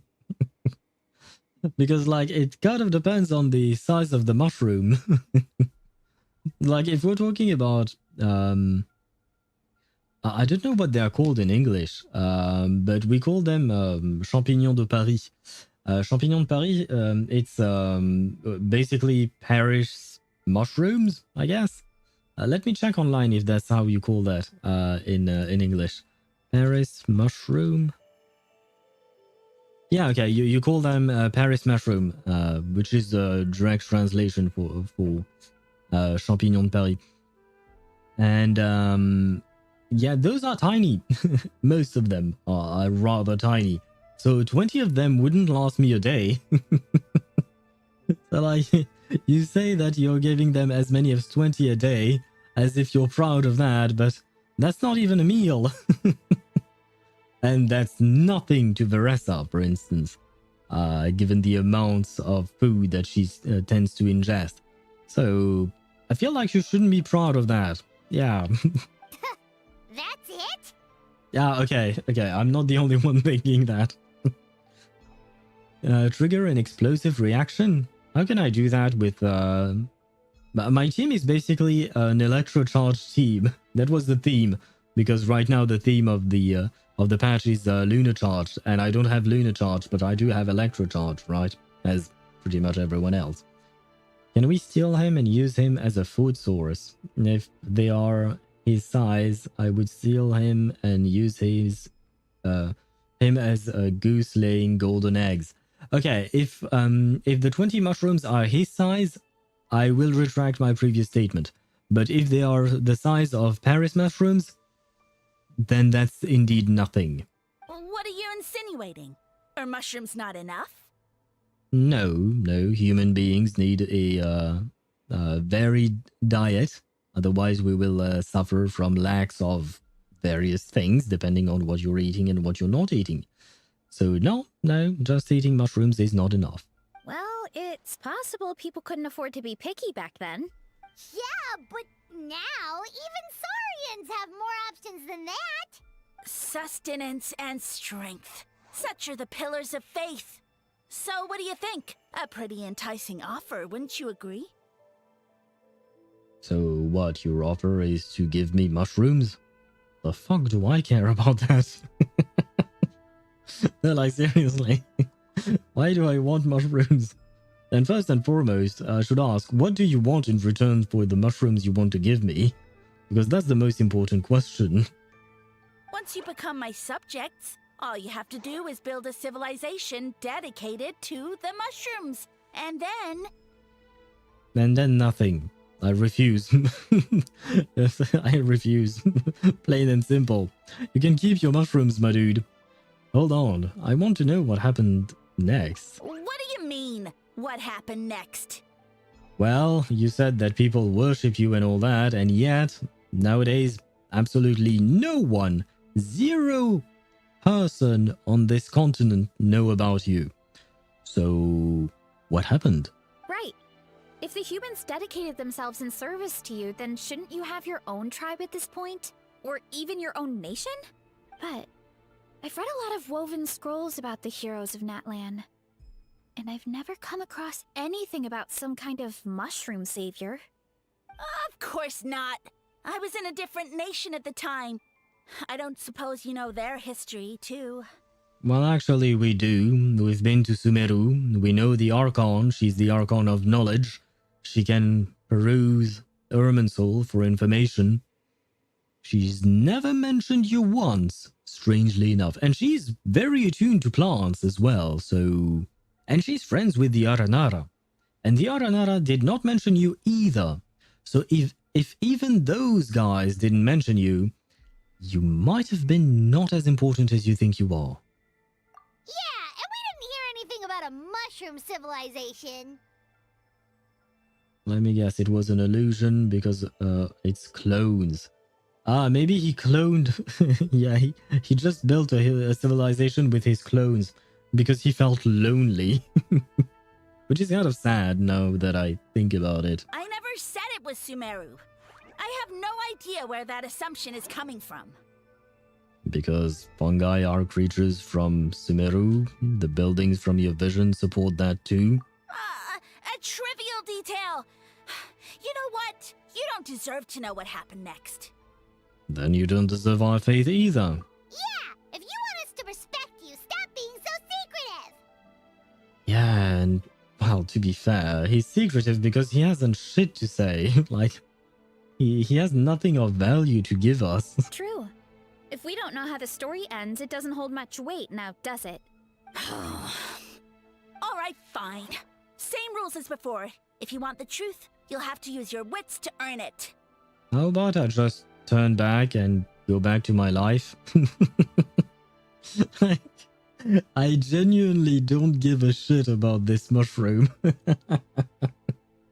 I am going to go through the story, of course, and all that, but I genuinely don't care one bit what happened to him or his so-called civilization of human worshipping mushrooms. Or no, mushroom worshipping humans. That way around, my bad. Yeah, I really don't give a shit, man. You do whatever you want. Leave me alone. Leave me out of this. How about I murder you? That is an excellent proposition, Jamie. I will counteroffer that to him. How about you don't tell me shit and I just murder you? Does that work for you? If you fail to prove your worth, good luck getting another detail out of me. Yeah, but like, why would I want to prove my worth to a mushroom? Why do I care? Once again, I do not care to prove my worth to a mushroom. Like, if it were to prove my worth to an Archon who could maybe tell me things about my sister and what she's been through, okay, why not? Then I would do it. But this is a mushroom who's just telling me, eat. That's the whole message of the story. Cook and eat. That's it. There is nothing more. Why do I need to go through trials just for that? This is freaking ridiculous. He ran off. Come on, after him. Yeah, I'm just as annoyed as Paimon is at this point. Uh-huh. Right. I mean, annoyed in a good way. I'm not really annoyed.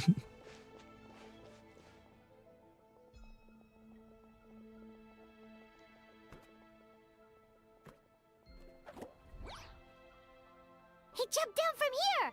So it looks like we just need to... Wait, let's hope he died. Let's hope he jumped to his death and died. It's the story about drugging kids. Ah, yeah, I keep forgetting about that part. But if you take it with that in mind, like if you grab that perspective, that means this guy is a criminal. So we should put him in jail. Or... I mean, certain countries have a death penalty for anything related to drugs. I think I've probably mentioned it before. I don't remember, but as you guys know, I am of Sri Lankan descent.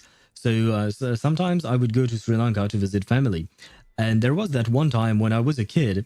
I don't remember exactly how old I was, maybe 10 years old or something like that. But we were going through the airport and we were going through customs and all of that. And behind the counter where there was these custom agents, there was a giant poster with... I don't remember exactly what it said, but it was basically saying that if you're dealing drugs or doing anything with drugs, you risk the death penalty. So that was our welcome to the country.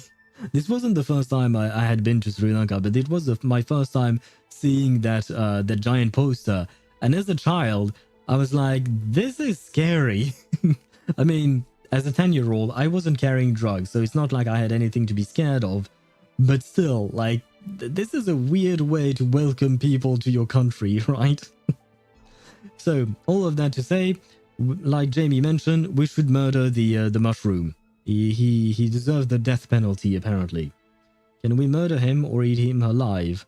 I'd rather not eat him alive because he's going to make noises if we eat him alive. So he's going to be even more annoying. So I propose we cook him and then we eat him. That way he doesn't go to waste. Hold on. Is something wrong, Traveler? There's something off about his motive. Off? How? That's how I feel too. Based on his personality, if he won't tell us how things turned out in the end, it must be because it's not something he can brag about. Yeah, definitely. I mean, none of what he said can be bragged about. And I don't really believe him when he says that humans used to worship him and think of him as a god, a mushroom savior. Sorry, not a god, a mushroom savior or anything like that. I don't believe it one bit. Besides, how did he even get from Sumeru to Natlan? Seems like he's avoiding that subject too. And through it all, he still hasn't given up on recruiting us. Even though he's in for a rude awakening. I mean, that's just because, you know, he has nothing else, I think. That's why. He has no one else. He's just lonely, I think. Which is, like I said, sad, but also not my problem. No, I'm just kidding.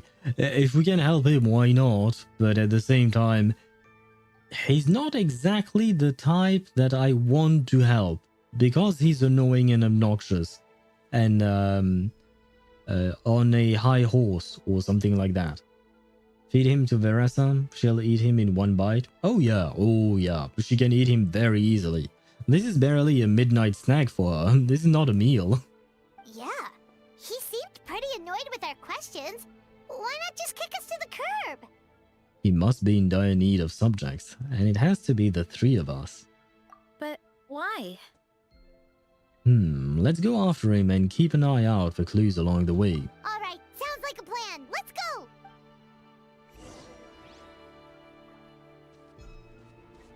And down we go. Oh, I thought there would be an actual jump, not a teleportation bit. But okay, fine. Wait, what? Why are we on a side scroller now? Catch me if you can! If you can figure out which way to go, of course.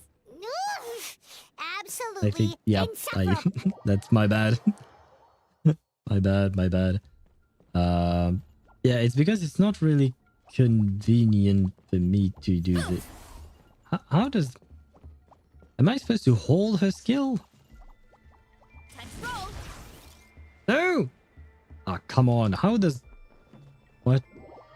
What way? There is only one way. You're not wrong about that. But... Ah, there we go. Steer clear of other people.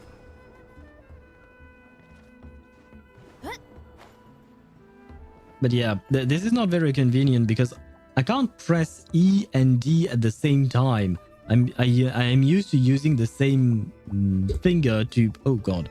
I'm used to pressing that with the same finger, so it's not quite convenient for me to run fast like that. Leave this to me. I'll clear a path for you. I think we can get these mushrooms to form a path.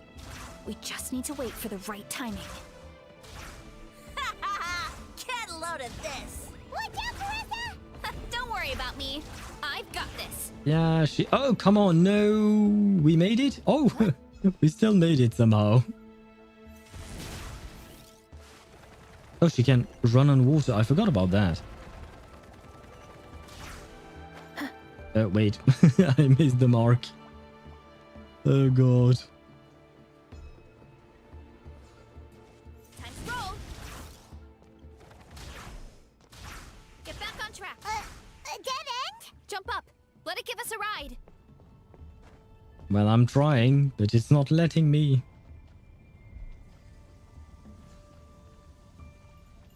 By the way, why are we on a side scroller now? Like, All right. why? This should be good. Get ready and jump. I guess it's because she's running, maybe, or something. And how have we not caught up to him? Have you seen how slow he is? Into a corner, huh?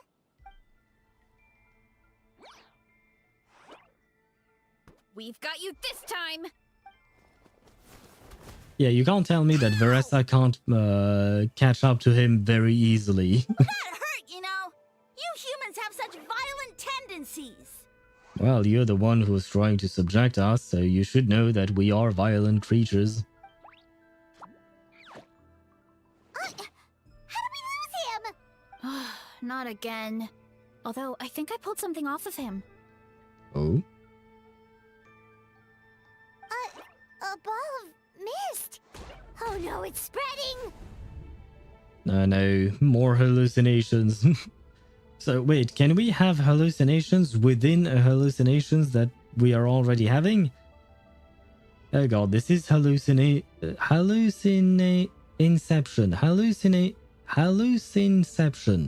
Oh god, this was hard for me to say for some reason. They're gonna eat us! Gonna eat us! Eat us! Well, yeah, you are food. Ungrateful humans! Oh, at this rate, I won't have any clones left. The more my clones are consumed, the less power I have. Oh, the situation grows dire. Well, to be fair to us, number one, mushrooms are delicious. Number two, the mushrooms that I fought off in Sumeru, they were the ones attacking me. I didn't do shit to them. I was just passing by most of the time. Why must the humans eat so much? Because we hungry? My power is all but spent, but it was still enough to control a single human at least. Now all of Sumeru knows how scrumptious my mushrooms are. So if I want to grow, I must relocate. And if I want it to happen fast, I need suitable environmental conditions. You! Take me somewhere hot. The hotter the better. Yes, my lord. Is this the place, human? Yes. This is a volcano in a land far to the west. The temperatures here get very high. It should be a most suitable location for your lordship to regain his strength. Humanity's gluttony and greed will never be satisfied. Yeah, you're right about that. Your mistake was being born a sentient food product. Yeah, it's not his fault, you're right. It's not his fault, but at the same time, it's not our fault for eating him, you know, and his brethren, I suppose. I mean, it's kind of like the debate about, you know, eating animals. The fact is that the animal was born an animal and, well, part of life is being eaten. We humans don't really have any more natural predators because basically we murder them with our guns. But the fact is that if there was a stronger species, it would eat us, probably, right? Just like we are eating these animals, such as Varesa's family. I mentioned steaks before. Wait, if Varesa is a cowgirl, and they mentioned eating steaks before, like she was very happy eating steaks, I think. Does that mean that she's a cannibal of some kind? I mean, I guess she's not a real cow girl. She's more of a girl cow than a cow girl. I guess, I think, maybe. What are these conversations we're having today? I mean, I'm used to having very strange conversations on stream and very strange things to say and all that, but this takes the cake, I think. I shall now find a good place to plant you, my lord, so that your mycelial majesty may take root in this fertile land. Mycelial majesty. I mean, mycelium is very pretty to look at, in my opinion. Like, the way it grows and forms into a very complex network. it's amazing to look at, sure. I wouldn't call it majestic. Well, why not? It could be. Okay, never mind. I retract my statement. Yes, proceed. I was too hasty. An earthquake? Ah, yeah, no, that's a volcano. No, a volcanic eruption. Ah. So that's how it ended. No wonder you tried to hide it from us. It's pretty embarrassing. I thought he said people formed communities around this mushroom and used it as their main source of food. Well, yeah, they form communities around the mushroom and eat him as a source of food. Technically speaking, that's exactly what happened. They were just not worshipping him, they were just eating him, that's it. He just added the whole sage lore part because reasons. Yeah, but it looks like his following got too big and he couldn't keep up with the demand. Huh. He used the mushrooms as his main recruitment tactic. But then the situation got out of control. So basically his plan backfired on him. And it seems like his power is proportional to the number of clones he has. Which means the more mushrooms the humans ate, the less powerful he became, right? Wow. So his following didn't last long. Nope, which explains why there aren't any records about some kind of mushroom civilization. In the end, he mind-controlled a human to bring him to Natlan and then got buried under a pile of volcanic rocks. Yeah, for who knows how long. When we were talking to him earlier, he seemed kind of, out of touch, you know? Yeah. Well, he has been living under a rock, so that checks out. I suppose pun intended, Paimon. But clearing out this area for your orchard finally allowed him to start regaining his power. Yeah, that sounds right. My parents always thought it was so weird that mushrooms kept popping up around the orchard no matter what we did. Now it makes sense. Wait, but if everything we saw is true, that means this mushroom has mind control powers or something? That's a recipe for disaster. Yep, that's what I was also going to mention. Because at some point, like one of the voice lines Paimon had before... yeah, this one about in the end he was then gotten buried under a pile of rocks. She sounded kind of sad when she said that, right? Yeah, she sounded kind of sad. And I'm like, no, don't be sad for him. Because number one, he mind controlled someone in order to get where he was. So he got punished for that. Because mind controlling someone, I think it should be something illegal, right? Like, just the way, like in real life, we see scammers taking advantage of the elderly by manipulating them and all of that. We see them as being bad, right? And depending on the form of scam, it could even be illegal. But anyway, it is bad. So I think that if we had mind control in our real world, we would also consider it bad and potentially illegal. So... yeah, he's not a good mushroom. We shouldn't just feel bad for him. On top of that, he... well, given his personality, he seems to be like some kind of... what would you call that? He seems to have a big ego. Right? He seems to have a big ego. And he seems to just want to become a ruler or a great dude or something. And I mean, we all have aspirations and all of that, but I can't get behind. Like, he's not trying to help people, he's just trying to live off as a king, basically, or be worshipped, and basically just get boosts for his own ego. So he's not even doing it for a good cause or anything like that. So yeah, I don't mind that he's living under a rock. Let him live under his rock. That's his own problem. He put himself in that situation. And he's the one who created the situation in the first place, yes. Because he's the one who decided to create a cult following, right? He just didn't think things through properly, and it got out of hand, and he got buried, literally. Codify, mind control, time stop, and all those weird genres. I know what you're talking about. I mean, if you're talking about genres, then it's fictional. And if it's fictional, I said, dude, whatever. Fiction doesn't hurt anyone, so whatever. If it's real life, though, yeah, no, that would be a very big problem. Thank God we don't have that in real life, right? Because yeah, no, that would be. I mean, I guess we wouldn't know probably, because what stops you from mind controlling someone and then telling them to forget that you mind controlled them, right? Oh shit! It reminds me of the anime a redo of Healer. Oh god. Yeah, that's not the anime that I want to think about, really. Yeah, see redo of Healer as an example.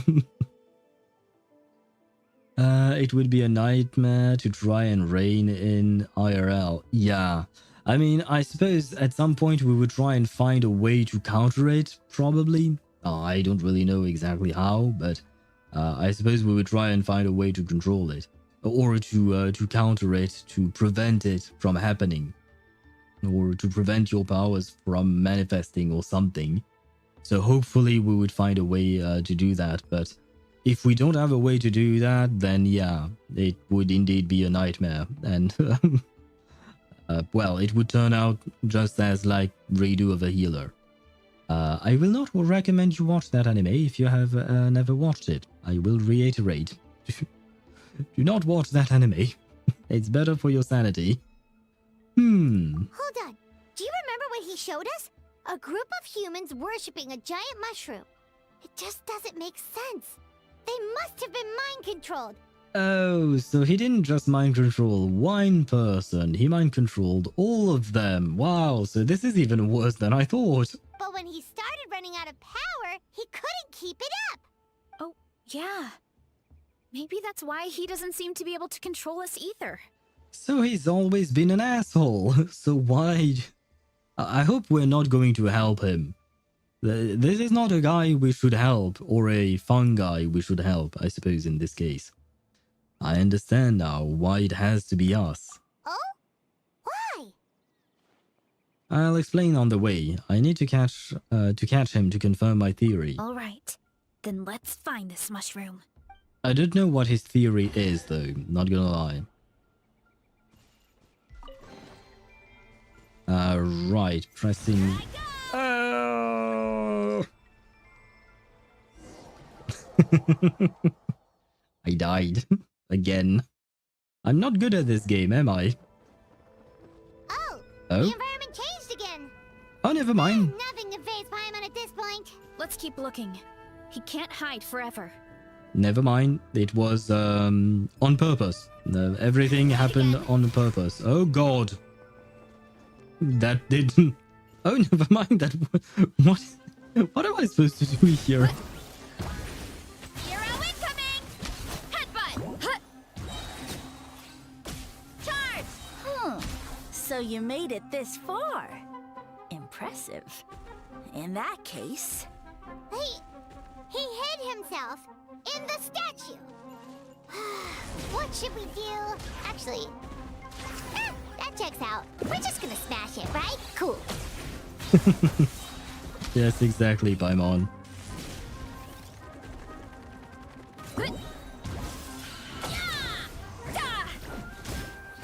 Too strong! Ouch.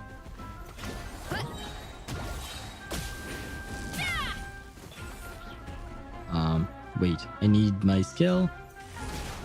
There we go. We've got you this time, nasty mushroom. We know all your schemes. Maybe try hiding them a bit better next time. We thought you were just a mushroom that happened to taste good. But now we know how dangerous you are, so we have to stop you. Huh. It would seem you're not completely devoid of intelligence. Fitting for my future subjects. Still, you're overlooking a very important detail. Did you think I was running away because I was scared? Well, this is a world of my creation. My will rules supreme. Well, not really. Thus far, we've been able to do pretty much whatever we wanted. My schemes have been exposed, you say. No matter. My goal has already been achieved. Ah, he's mind controlling our tribe, isn't he? What? Although I prefer to call myself the Sage Lord of Fungi, in the human tongue, I am known by another name. No. You now behold the god Bifrons, the sole protagonist in this endless carnage! Yeah, but with that voice, I can't really take you that seriously, and honestly, Bifrons or Sage Lord, I don't really care. So you are a god. Indeed, foolish, shallow, and ungrateful humans! Have you forgotten your savior during this time of war? I am the god who's protecting countless of your kind during this Archon War. I have news for you. The Archon War has ended. Like a long time ago. You have no food in which to satiate your hunger, no means with which to counter the hordes of monsters, and the gods loom overhead, capable of reducing you to ashes with a simple snap of their fingers. No. We have food. We just fought off the abyss and we won. And the gods don't seem to be doing shit. No, like, let's be honest. None of the Archons have been doing shit thus far. At least to the humans directly, right? Like, Venti has barely been present. He helped us a bit with Valin, I guess, but that's about it. But he never directly interacted with the humans. Zhongli retired. A was in her own self-made prison, and then she started doing stuff. Nahida was in a non-self-made prison. She was just in prison, period. Purina was also in a self-made prison, technically speaking, in a way. And Mawika as well. God grief, what is up with these Archons and being in prison? Mawika was also in prison for 500 years, right? In the flame and all that. So yeah, no, all of your info is really wrong, my dude. Just one word, and you could have had my protection. But now, that opportunity is lost forever, and you only have your own stupidity and arrogance to blame. Well, I can't wait to witness your own, or rather to witness the realization of your own stupidity and arrogance when you learn that we don't give a shit about you, mate. No matter. My plan has already succeeded. What you saw when you cooked the mushrooms was not mist, but spores, set to sprout into green mushrooms very soon. Yeah, that much I figured out. And that's where their true power lies. Because, given a bit of time to grow, green mushrooms will multiply exponentially. Well, can I mention one thing, my dude? I know the Pyro Archon, and this is her nation, and she will probably be unhappy if another god is trying to usurp her territory, right? And did I mention she's the Pyro Archon? I think that plant does not fare well against fire. On top of that, she's powerful enough to punch a hole in the sky. I mean, she had help, sure, but she's going to have help again at this point, right? So, yeah, you're fucked.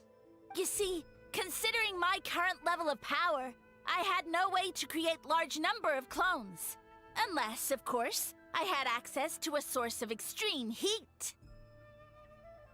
And you delivered one to me on a silver platter. That was my plan all along. Great for you. Well, I don't think you will want the heat from the Pyro Archon. She will just burn you to the ground. So, you kept running away from us because you needed to buy time? Precisely. Before long, the green mushrooms will multiply at an unstoppable rate, allowing me to return to the peak of my power. Wait, I'm an idiot. We don't even need the Pyro Archon. We have the Eating Archon right here with us. Just feed all the mushrooms to Varesa. She'll be happy.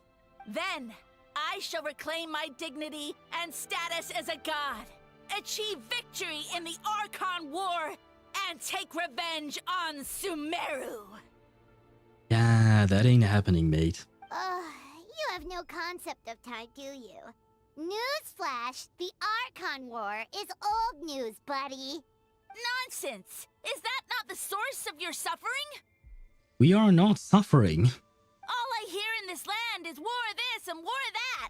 If you fear the Archon War, all the more reason to cower behind the protection of a god. No, it's the war against the Abyss, and we don't need you. We've already won that one as well. Pretty sure they're talking about the war against the Abyss. Huh? The Archon War? I guess I've heard about that once or twice, but only from Outlanders. Ha! I see what's going on here. You're using lies and trickery to befuddle me. You know, my original plan was to imprison you here until the end of time. But now, I have a better idea. Can we just kill him, please? Once nothing is left of this land but an endless field of mushrooms, I'll set you free. You get the honor of witnessing that despair in person. I feel like my head hurts, like, you know, I took a pill earlier. It didn't really help all that much, unfortunately. My head hurts, and I think he's making it worse. Now, I was going to offer you a glimmer of hope by allowing you to pledge yourselves to me and take on the burden of managing my kingdom. Still, no thank you. I'm still refusing. But now, the deal is off. Good. I didn't want to take the deal in the first place. It was an empty deal from the start.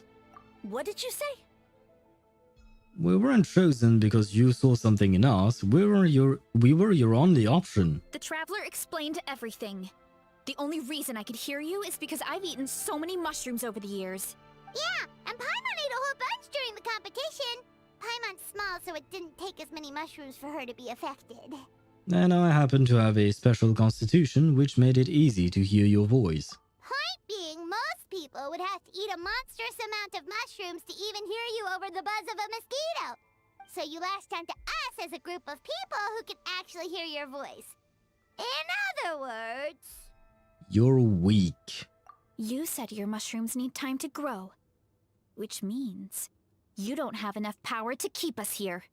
I may not have my former strength, but keeping a few humans right where I want them is a small task. Unless you think you can take on a creature as vicious and powerful as the Jade-Plume Terrashroom. Wait! Yes, perfect! I said I wanted to kill that thing. Let's go. Let's go. I'm ready to go. Because you definitely can't. Right? Yeah, no, I do every week. I kill him at least once, if not multiple times. So... yeah. Forget about him. Let's get out of here! Yeah, if he was telling the truth, we need to get back to the tribe as soon as possible. Oh, no! You must be bluffing! A few measly humans couldn't possibly be that powerful! And what's this about a war against the Abyss? Hey, I want answers! Well, if you want answers, then you have to prove your worth, and thus far you've proven that you're worthless, so... goodbye. Paimon's not gonna waste one more word on this guy. Let's go!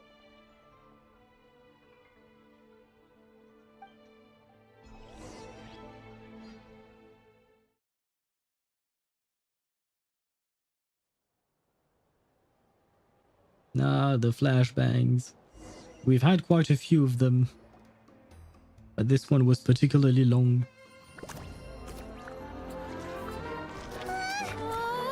What should we do? Worried? Ha ha ha! Don't be! It's just a few mushrooms. Atoli! Get ready to feast!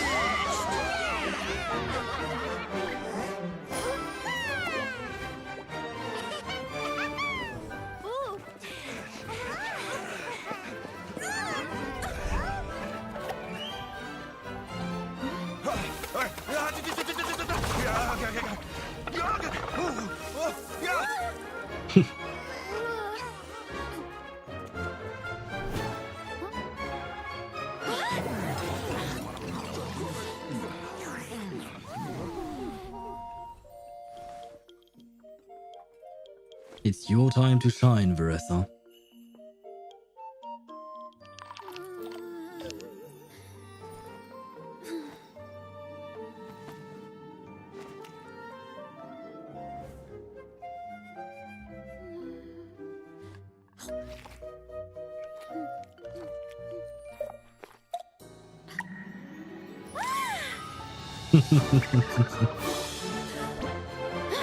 More, please. Hey, that was 2D animated. Guess it's time to dig in! Wait, even the Fatui?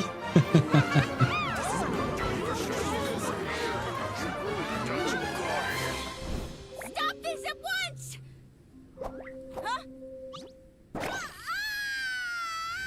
Thank you, little Tatankasaur. Thank you. This was the right ending for What us. a great meal. Thanks, everyone. I feel like a whole new me. And with that, we took care of all the green mushrooms. Now, care to tell me what happened earlier? It was lights out for all three of you. Well, I had a fever dream where a mushroom called himself a god, and then I just left. That's basically what happened. You tell the chief everything that happened. Someone planted a god in Varesa's orchard, and she's been eating it ever since. Yeah, basically. Oh, wait. Could it be why Varesa is so strong? Because Iansan said that she was impressed by how Varesa is kind of like a natural at bodybuilding and strength building and all of that. And the Mushroom God did say that technically speaking, he had the power to give humans power by eating them himself, or by humans eating his clones and stuff like that. So maybe because Varesa has continuously eaten some of his clones, that's why she's so strong.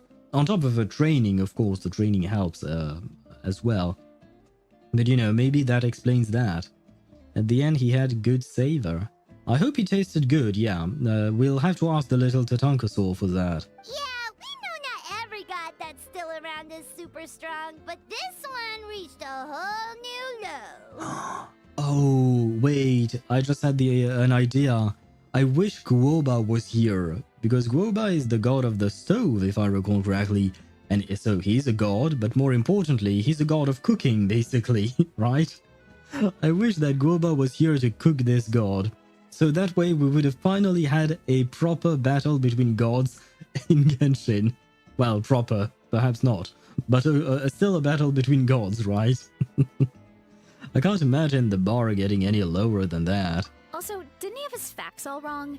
He kept going on about some kind of Archon war.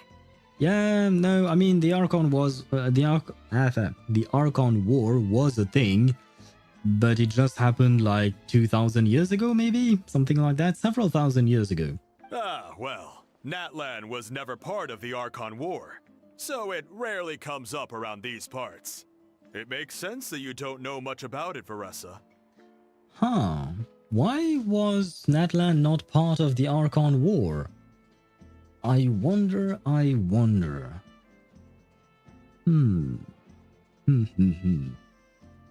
Though I guess it does make sense because like all the other Archons inherited their regions. Well, technically no, I mean, I only know about I'm thinking, sorry. I'm trying to get my facts straight in my head. Because we know from Zhongli that, or perhaps not from himself, but we know about the lore surrounding him, and given the fact that he was present during the Archon War, that basically, he didn't gain leeway by winning the Archon War. He was just protecting Liyue from the Archon War, and technically speaking, he wasn't even in Liyue at the start. He was in the Gwili Plains, and then he had to relocate afterwards. But, yeah, never mind. The idea I had in my mind does not work properly. I feel like I'm missing too much information to properly articulate it. Whoa, hold on. Are you serious? Of course. The infighting between the dragons pretty much took over everything. So, there was no room for the gods to join in. Oh, I would say there is always room for other people to join in fights, you know, but oh well. Makes sense anyways. Yep, that checks out. Living under a rock all those years, Mushroom God wakes up, thinking it's still the Archon War, and tries to use that to convince people to worship him. Yeah, a sad plan, but a plan nonetheless. Wi-Fi failed in my iPhone. Wait, I don't remember. Deidara is your computer account and Lichiro is your... Lichiro, sorry. Or Lichiro? I'm not sure how I'm supposed to pronounce it. That's your phone account, right? Little did he know, our lives are much better now than in the Age of the Dragons. So what do we do now? It can't be easy to slay a god. Can't be that hard either. I mean, we should ask Zhongli. He slayed quite a few of them. And I think that technically speaking, A did as well, I think. I guess it's back to business as usual. As long as we keep picking the green mushrooms, that god is just a tasty mushroom at the end of the day. I think we're on course to finishing it in one stream. Yes, we are. See, I told you you should believe in me sometimes, Webby. Especially on Saturdays, because on Saturdays I do have a bit more time. But more importantly, I mean, the stream has only lasted for 5 hours and 26 minutes. So I feel like we've been doing pretty good. And I still feel like I've yapped a good amount. So I didn't change much, and yet we still managed to finish it. So I feel pretty good about myself right now. Actually, Traveler? Can I borrow you for a minute? Sure thing. What do you need? Alright, here's good. So, it's not anything super important. I just wanted to thank you from the bottom of my heart. You're welcome? But for what exactly are you thanking me? Your encouragement gave me the courage to investigate the green mushrooms and helped me resolve a threat to my tribe. Oh, that. Well, I suppose you're welcome. I mean, you know, it was just a few words. I mean, I'm happy it had such an impact on you, I suppose. And, well, it's just the sentence here. Your encouragement gave me the courage. Well, yeah, that's the point of encouraging someone. To give them courage. So I'm glad my words were effective. Sorry, I had to mention it. And maybe this sounds weird considering everything, but it was a really awesome adventure. I had fun. Me too. Not gonna lie, between yesterday and today's quest, it feels like I've done nothing but pointless things. I will be honest about that. It feels like everything we've done today and with Inefa's quest, like, oh wait, Inefa's quest took 2 streams, right? So that means 2 streams? Yes, 2 streams. So that means that, yeah, for 3 days straight, we've done nothing of value. But it was very fun. I will say that. Varesa's quest was very fun. Very stupid, very ridiculous, but very fun. I had fun too. If it's an adventure I'll remember for a long time. Yeah, probably. Oh, why's that? You got the chance to shine as a hero, and it was all you through and through. You're right. Wait, did I misread it? Oh no, because I feel like the answers that I picked here would have gone better if I had said it's an adventure you'll remember for a long time. This would have made more sense. But oh well, still I shall remember it. I never thought my appetite would save the day. It's pretty surreal. Yeah, speaking of, I feel like I may have scammed people. Because I called Varesa the Burger Queen. Because I in the trailer for Varesa, she's eating a burger, and you know, she's even squishing it in order to fit all of it in her mouth because it's a, a huge burger. And I wanted to make the pun between, you know, with Burger King, and now we have Burger Queen. Anyway, but yeah, and I was using that even on my thumbnail on YouTube, so Burger Queen. We haven't seen Varesa eat a single fucking burger during this entire quest. Not one. So, yeah. I feel like I scammed people, but I also feel like I was scammed of that burger. Where is my Varesa eating a burger in this story? Oh well, I suppose it is what it is. But it's like you said. All it takes is a little patience and perseverance, and my time will come. If I start to doubt myself in the future, all I need to do is think of this experience and everything I've learned along the way. Yep, you've got this. Hey, you two! Akata was saying that since a scholar from Sumeru warned the tribe about the mushrooms, someone there must know about the mushroom god. Oh, true. I suppose so. Should we go check it out? Couldn't hurt to get more information. Oh, good point. But if we're heading to the academia, I need to get permission from Uncle Akatl first. Wait, I feel like this is going to be yet another quest entirely. Right. And it's not a quick trip. We have to cross the whole desert. Yeah, no thanks. How about we just teleport away? We can do that. Can we not bring someone with us while teleporting? Why don't we just ask the Adventurers Guild? Who knows, maybe there is a Sumeru scholar in Natlan right now. Why don't we ask Catherine? She should know. And she should know also if there is a Sumeru scholar. So please, Adventurers Guild, please, Catherine, tell us everything. Good idea. Let's check it out. Oh, speaking of Catherine, I saw a post on Reddit that made me think of you, Swivy, because you like Trigger. And I learned that Erika Mendez, who is the voice actress for Catherine, is also the voice actress for Trigger. And I was actually quite surprised because I had not recognized her voice when I heard Trigger. But I had immediately recognized her voice when hearing Catherine the first time when I started playing the game. Because Erika Mendez has a tremendous career in dubbing anime.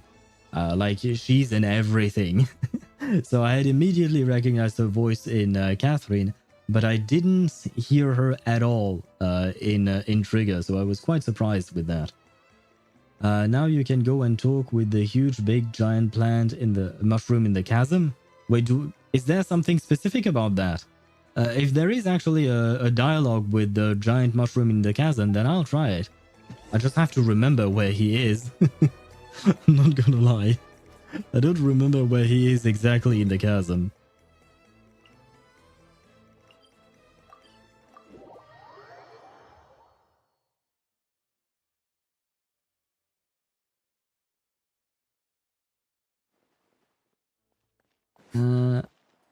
The heck is Inefa doing here? Oh right, I read a post online saying that after the quest, the last quest with Inefa, she just pops up everywhere in Natlan. Hello, Catherine. After hearing your story, Catherine heads to the speaker's office. Oh, Catherine's back! And isn't that Tainari? Word from the speaker's chamber was that an Omerta scholar happened to be conducting research in the area. So they helped me to get in touch. Clanker a jump scare. Yeah, we're back with robots indeed. I mean, Inefa seems to be everywhere. Now we have another robot in front of us. They are everywhere. They are starting their rebellion. I mean, technically speaking, Catherine is even scarier than Inefa because there is one Catherine in each nation. So there is at least 6, if not 7 Catherine. Maybe even 8 if you count Notcry. I assume there will be a Catherine there as well. So there is an army of Catherine, whereas there is only one Inefa. But maybe the one Inefa who happens to be connected to a Dragon Lord Maybe she will take over the Catherine and make a Catherine army to take over Teyvat. I think I may have an alternate ending for Genshin's story. Oh, you're not voiced? Oh, very well. It's been a while, you two. So you're the ones looking into the Sage Lord of Fungi? Yep, you're an expert, so you must know all about him, right? Of course. To those in the Amurta Darshan, his case is a well-known part of ecological history. His power is tied to his number of clones, so at one point he possessed a truly fearsome form. But as his clones diminished in number, he got smaller and smaller until he couldn't hold onto a physical form at all. And so he became impossible to track. Scholars could only keep tabs on him by monitoring what remains of his clones. Now, I'm learning his true form fled to Natlan? Yeah, the mushrooms started popping up in our orchard not too long ago.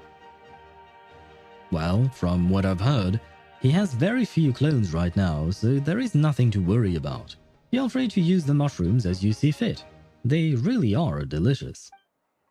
Of course, in the interest of research, I would prefer to send a few scholars from my darshan to monitor the situation every so often. What do you say? I wanted to get your permission before submitting a formal request to the Speaker's Chamber. Of course. You're welcome anytime. That's a huge help, actually. I wanted to ask, though, you said what remains of his clones? Does that mean there are clones outside of Natlan?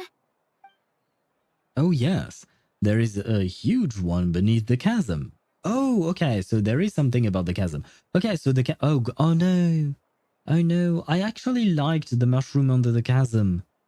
Oh no, so he's connected to that guy. Oh. Oh. Okay, I will say this kind of ruins my image of the mushroom from the chasm. I actually liked the mushroom in the chasm, sorry. So knowing that he's connected to that old asshole, Aww. Zamaran? Oh, yeah, I forgot his name, not gonna lie. You know that name? Yeah, Paimon calls it Sheesh Room. It's absolutely huge! Way more impressive than the puny Sage Lord. Yep, I will agree. Go, it's very funny. Okay, we'll go right after that. It took a long time for... How did she pronounce it? Oh, God, no, that's not what I meant to do. Zamaran? Zamaran? I think. Zamaran. So it took a long time for Zamaran to grow into this form. Luckily, Zamaran isn't a green cap mushroom, so there is no danger to us. And I believe its mind has been separated from the mushroom god for a very long time. I doubt there is a connection between them anymore. Ah, now I'm... What do you call that? I am happy again about Zamaran. If he has no connection anymore with the Sage Lord of Fungi, then I am happy. We should go see Zamaran one of these days. Ooh, I'll come. It'll be nice to interact with a friendly mushroom for once. Friendly is right, so this one is definitely not for eating. I would never. I mean, he would be a nice snack for you, I suppose. And sorry because I got sucked into the HSR disappointing. Oh, it's okay, but I don't remember what disappointed you about HSR. Perhaps seeing the spoilers might be a bit disappointing. But there is still much to discover, I suppose. Oh, okay. Field Fungal Traces. That is the end of the tribal quest. Yay! Oh, and Primogems. Nice. Oh, right. As you can see, I have not done my weakest quest. I mean, I can show you the quest that I haven't done. As you can see, I've done pretty much everything. Although I did notice that there was a quest here. I'll grab it later on, but I don't know what that is. But otherwise, in terms of other quests that we could do another day, of course. Not today. We have Sidrine, Mawika, Mizuki, and Escoffier. Ah, you know what? We might do Mizuki, since I just got her. I was hesitating on what do you call that? On building my Mizuki, just because she's a psychologist. But the problem with Mizuki is that she has no team to properly play her with. Basically, she wants off-field characters because she's supposed to be an on-fielder, more or less. You can play her off-field as well, from what I understand, but she would be a burst off-fielder, basically. But yeah, you kind of want to play her on-field, but you have to have off-fielders that do not need you to perform normal attacks. Because when you use Yume Mizuki, you want to use her skill. But when you enter her skill state where she's just floating around, you cannot use her normal attacks. So Xingqiu, Yelan, they don't work. Beidou doesn't work. So the actual really strong off-fielders don't work with her.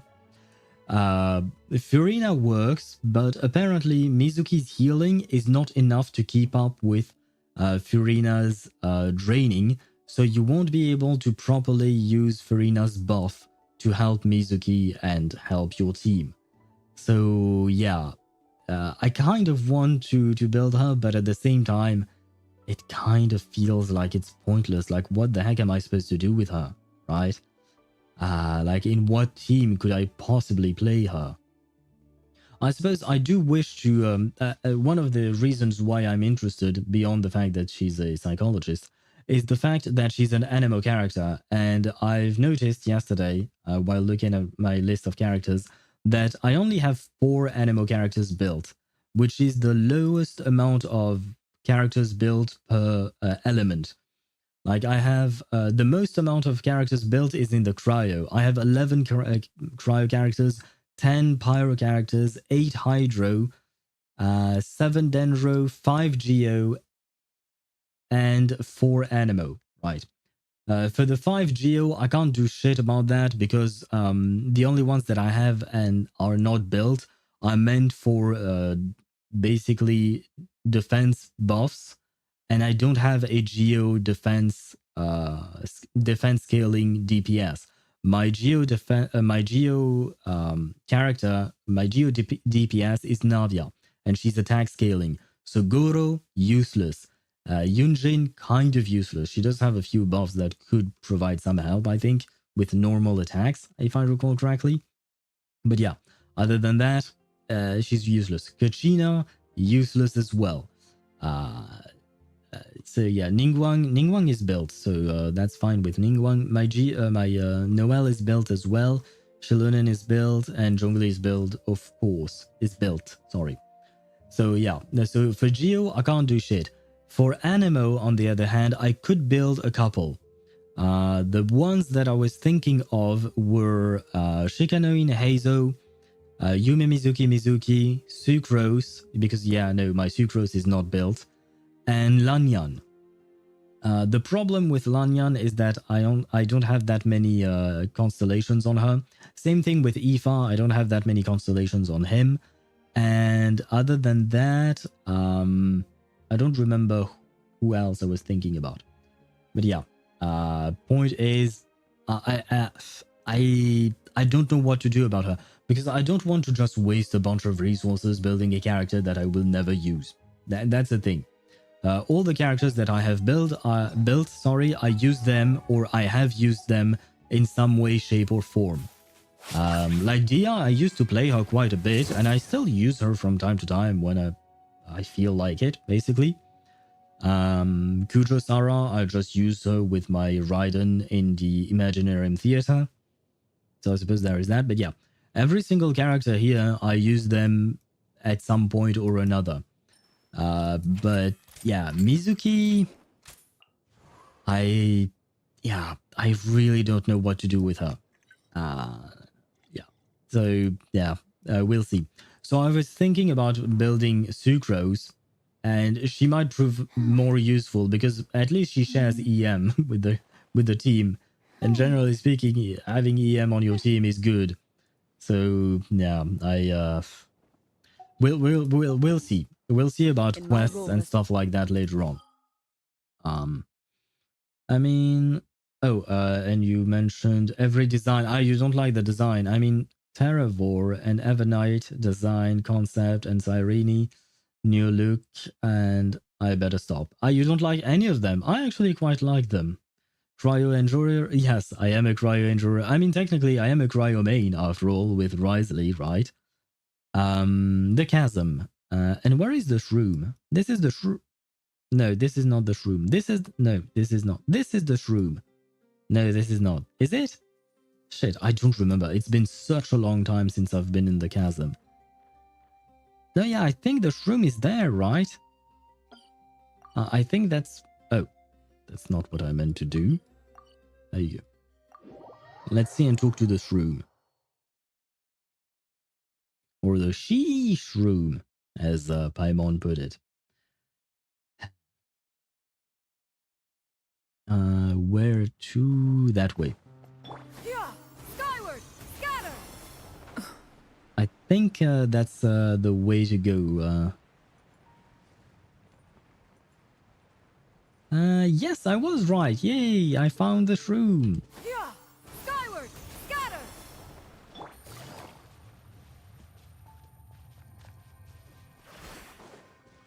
Hello, can I talk to you? Hello.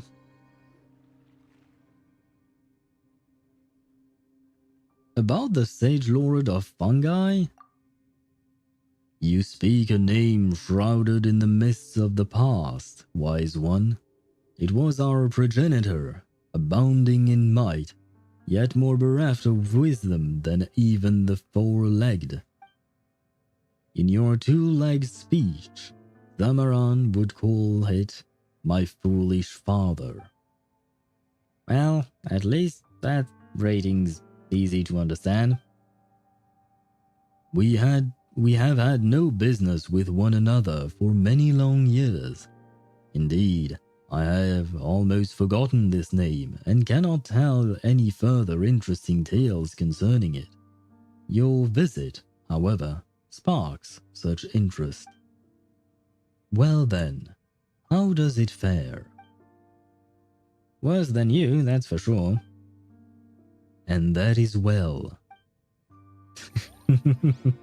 So I guess Zamaran does not like his father, and he's happy that he's not doing well. Very well, Zamaran. Understandable. Your father was a dick. But I like you, so at least he did something good, right? At least he birthed you in some way or another. So thank you for existing. Only the number of playthroughs will tell my true feelings. I mean, yeah, there is that to take into account. Like, even if the designs of the characters are something that you didn't enjoy, maybe the story itself is something you will enjoy. And by the way, I have not forgotten what I had said. Brother wanted to challenge me. Well. Let me do something about that. Not with this team. I have a team in mind, exactly. There you go. Not with you. I'll grab Benny for this time.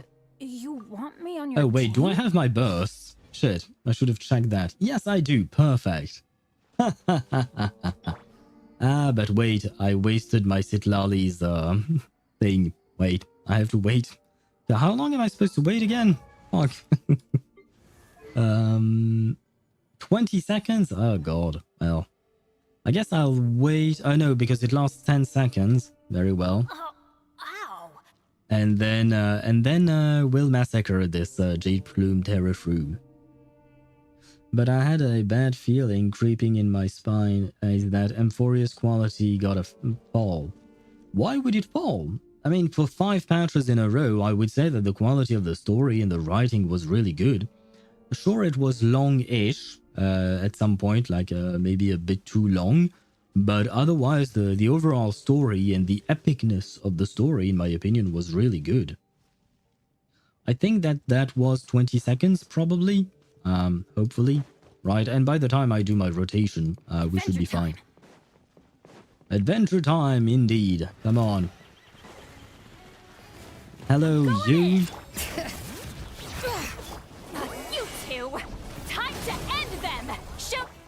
Now please die. There we go. This is satisfying. Now I have to go back and build all of my bursts. I need to farm things. Where are their enemies? No, not you. Yeah, here. There are some enemies. There we go. Now I feel happy. Now I can end stream with a smile on my face. Because we never got to fight that dude, right? The mushroom. We never got to fight him. So I am kind of disappointed in that.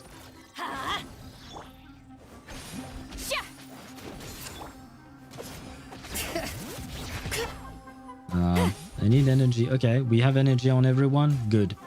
Can I... Get to work. That. There you go. And Rise with the sun.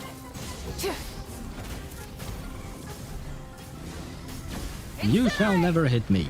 There we go. Perfect. Bruh, poor boss. Well. The mushroom wanted to what do you call that? Go erase every mushroom in Sumeru. I wish I could, but it would take way too much time. It would take way too much time, but they do deserve it, I suppose.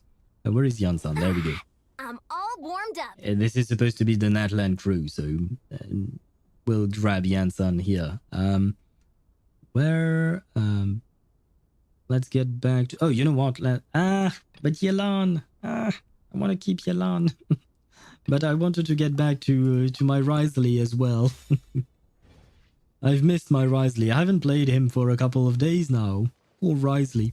I hope he doesn't feel abandoned. And let me teleport back to Fontaine. That's where I like to log off. To vent your frustration. Yeah, I mean, I'm not so much frustrated as I'm just like... I disliked it. Or rather, I disliked the character, you know. I disliked the Mushroom God. He was annoying. He was obnoxious in a way. He was just an asshole, basically. Oh, Tutumani. Oh, I finally... I can't believe it took us this long to complete this. You're right. I never thought my appetite would save the day. Oh god, it took me so long to complete this, but hey, at least I got the achievement. Oh, green berry mushroom. An ordinary looking mushroom with an extraordinary flavor only grows near the orchard at Varesa's house. They are fast growers, so if you see one, eat it quickly. Investigations have revealed these mushrooms to be alter egos of the mushroom god, and if allowed to grow unchecked, the mushroom god would regain its power. However, as long as people continue to eat them, they will continue to just be very tasty mushrooms. Very well. But the quest was fun. Yeah. Even though I didn't like the... I mean, he's an antagonist, right? The mushroom god. He's supposed to be an antagonist, so I'm not supposed to like him, I assume. So he did his job very well. Now, like I said, I feel like the whole quest was rather pointless. But at the same time, it was very fun. I laughed a lot throughout this quest. I mean, you guys have heard me. I've had a lot of fun with this quest. So I'm happy I finally decided to do it. I am only like 4 months late. That's it. When Notcry drops, instead of using the teleport, run, fly, swim to Notcry. Well, I mean, it depends where it will be at. Right? It kind of depends. If what do you call that? If Notcry is as far as Inazuma, for instance, yeah, I'm not walking with Farina all the way there. I'm not doing that. If it's not too far, sure, why not? Like, if you can get to it, kind of like from Mondstadt to Liyue, or from Liyue to Sumeru, or something like that, sure. But if it's a difference between Liyue and Inazuma, then yeah, maybe not.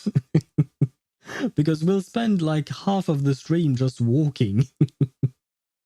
So yeah, I will take your comment into consideration, Deidara. but we will see. It depends how the map is presented to us, right? Because, oh, I assume there must be leaks of the map by now. I never look at leaks of maps or stuff like that, but since 6.0 is the next one, then I guess that, what do you call that? That the beta has started and all of that, right? But never mind. I have not looked at that. I don't know what it looks like or anything. Do it? I assume you mean do it like run with Farina over water. Nah, man, I don't want to just be walking for 20 minutes on water. It's not really that interesting to do. But like I said, if it's just walking, like, if you can just cross from one region to the other, then I'll walk throughout it, and I won't, like, for instance, when what do you call that?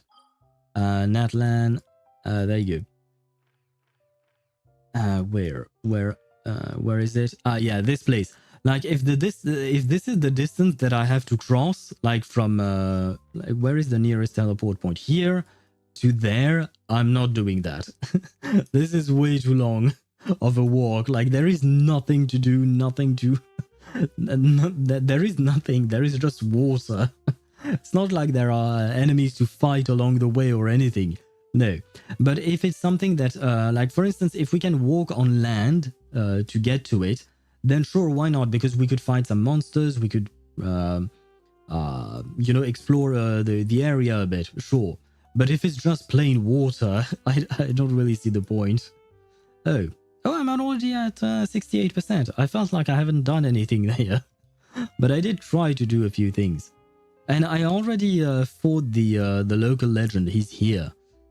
He's a Mexican-looking dude. I don't really know how to to say anything about him. He's a Mexican-looking dude, and you kind of want electrocharge on that enemy. So Inefa would do well against this enemy. You don't need lunar charged specifically. Electrocharged is enough. And honestly, he's not difficult to beat at all. Like, he's probably the easiest local legend I've ever fought. But anyways, just keep eating God to suppress God. Yeah, that seems to work fine. Eat the God to suppress the God, and everything will be fine. As long as we have a Varesa, we'll be fine. So I hope she has children, and that her children will have the same genes as her, meaning that they will be big eater, that they will have a big appetite. As long as we have Varesa and her family, I think that Natlan is safe, at least for now. Anyway, like I said, my head hurts, so I'm going to leave you. It's been 6 hours. I didn't even take a single break today. Why am I doing this to myself? Should have taken a break at some point. Oh well. Anyway, I'm going to leave you. Like I said, next Wednesday, Yanagi pulls. That's the most important part. Then we'll see if I'll do Harumasa or a Trigger's Quest. Because Swavy, you kind of made me swayed. Because my first idea was Harumasa. But then you pointed out that Trigger's Quest could be interesting as well. And from what you've told me, it does seem interesting to me as well. And it does seem more interesting to me than Harumasa. The only reason I am still clinging on to Harumasa is because he has some kind of connection to her, you know? So there is that. But other than that, the character himself has never really been a favorite of mine. Whereas Trigger, interesting. So right now I'm leaning more towards doing the Trigger quest next Wednesday. And yep, that's it. Yeah, next Wednesday, Yanagi pulls, Trigger, then Ezio pulls in reverse on Thursday, and Cassandra pulls as well. I'm gonna have to take a loan because I'm gonna have to whale in reverse. I don't have enough to be able to guarantee all the characters that I want, I think. I have to have a better understanding on how the system works with the collab banners in reverse, because I didn't fully understand whether or not if I pulled 100 times, can I get only can I get a second copy of Ezio, or can I actually get a copy of Cassandra? That I'm not too clear on, so I'll have to read through that. in order to make sure I can get a copy of both, because I want both. Especially because it was said that they won't rerun ever. So if they won't rerun, I want at least one copy. And on top of that, I really like their design. And I love Ezio. I really loved his games. So anyway, that's another subject entirely. What are we eating today, Mom? Fungi Lord son. All day, every day, all day. Breakfast, lunch, dinner, always eating the Fungi Lord. Nekomata quest, we need to know why she refuses to bed hot? What does that mean, to bed hot? To go to bed hot? I'm not sure what that last part means. But yeah, I am less interested in Nekomata. The only interest I have in Nekomata, I've said it a million times, is just because she's hot on the cover of the quest, on the cassette tape. That's it. But other than that, I don't really have any particular interest in Nekomata. So she's probably going to be low on my priority list. My priority list is mostly Trigger and Rena. These are the ones that that I would do first, I'd say. Harumasa is the maybe, right?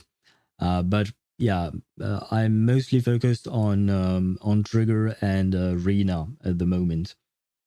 And Nekomata, I mean, I will probably do it eventually, right? Eventually, at some point, I will get to it. But I have others that I wish to do first.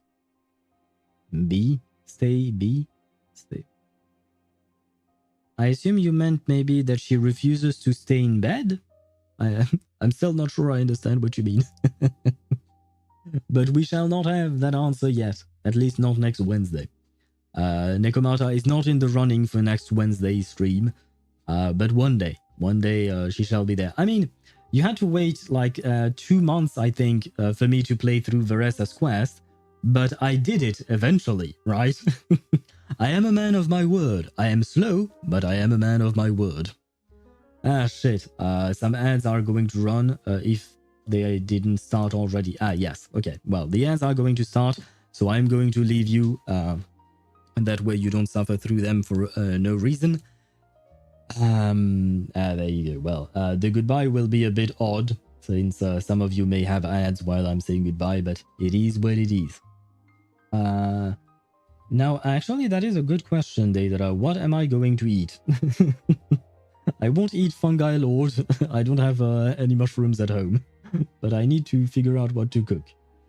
Well, enjoy your weekend. I will keep dying in disappointment until 3.5 drops.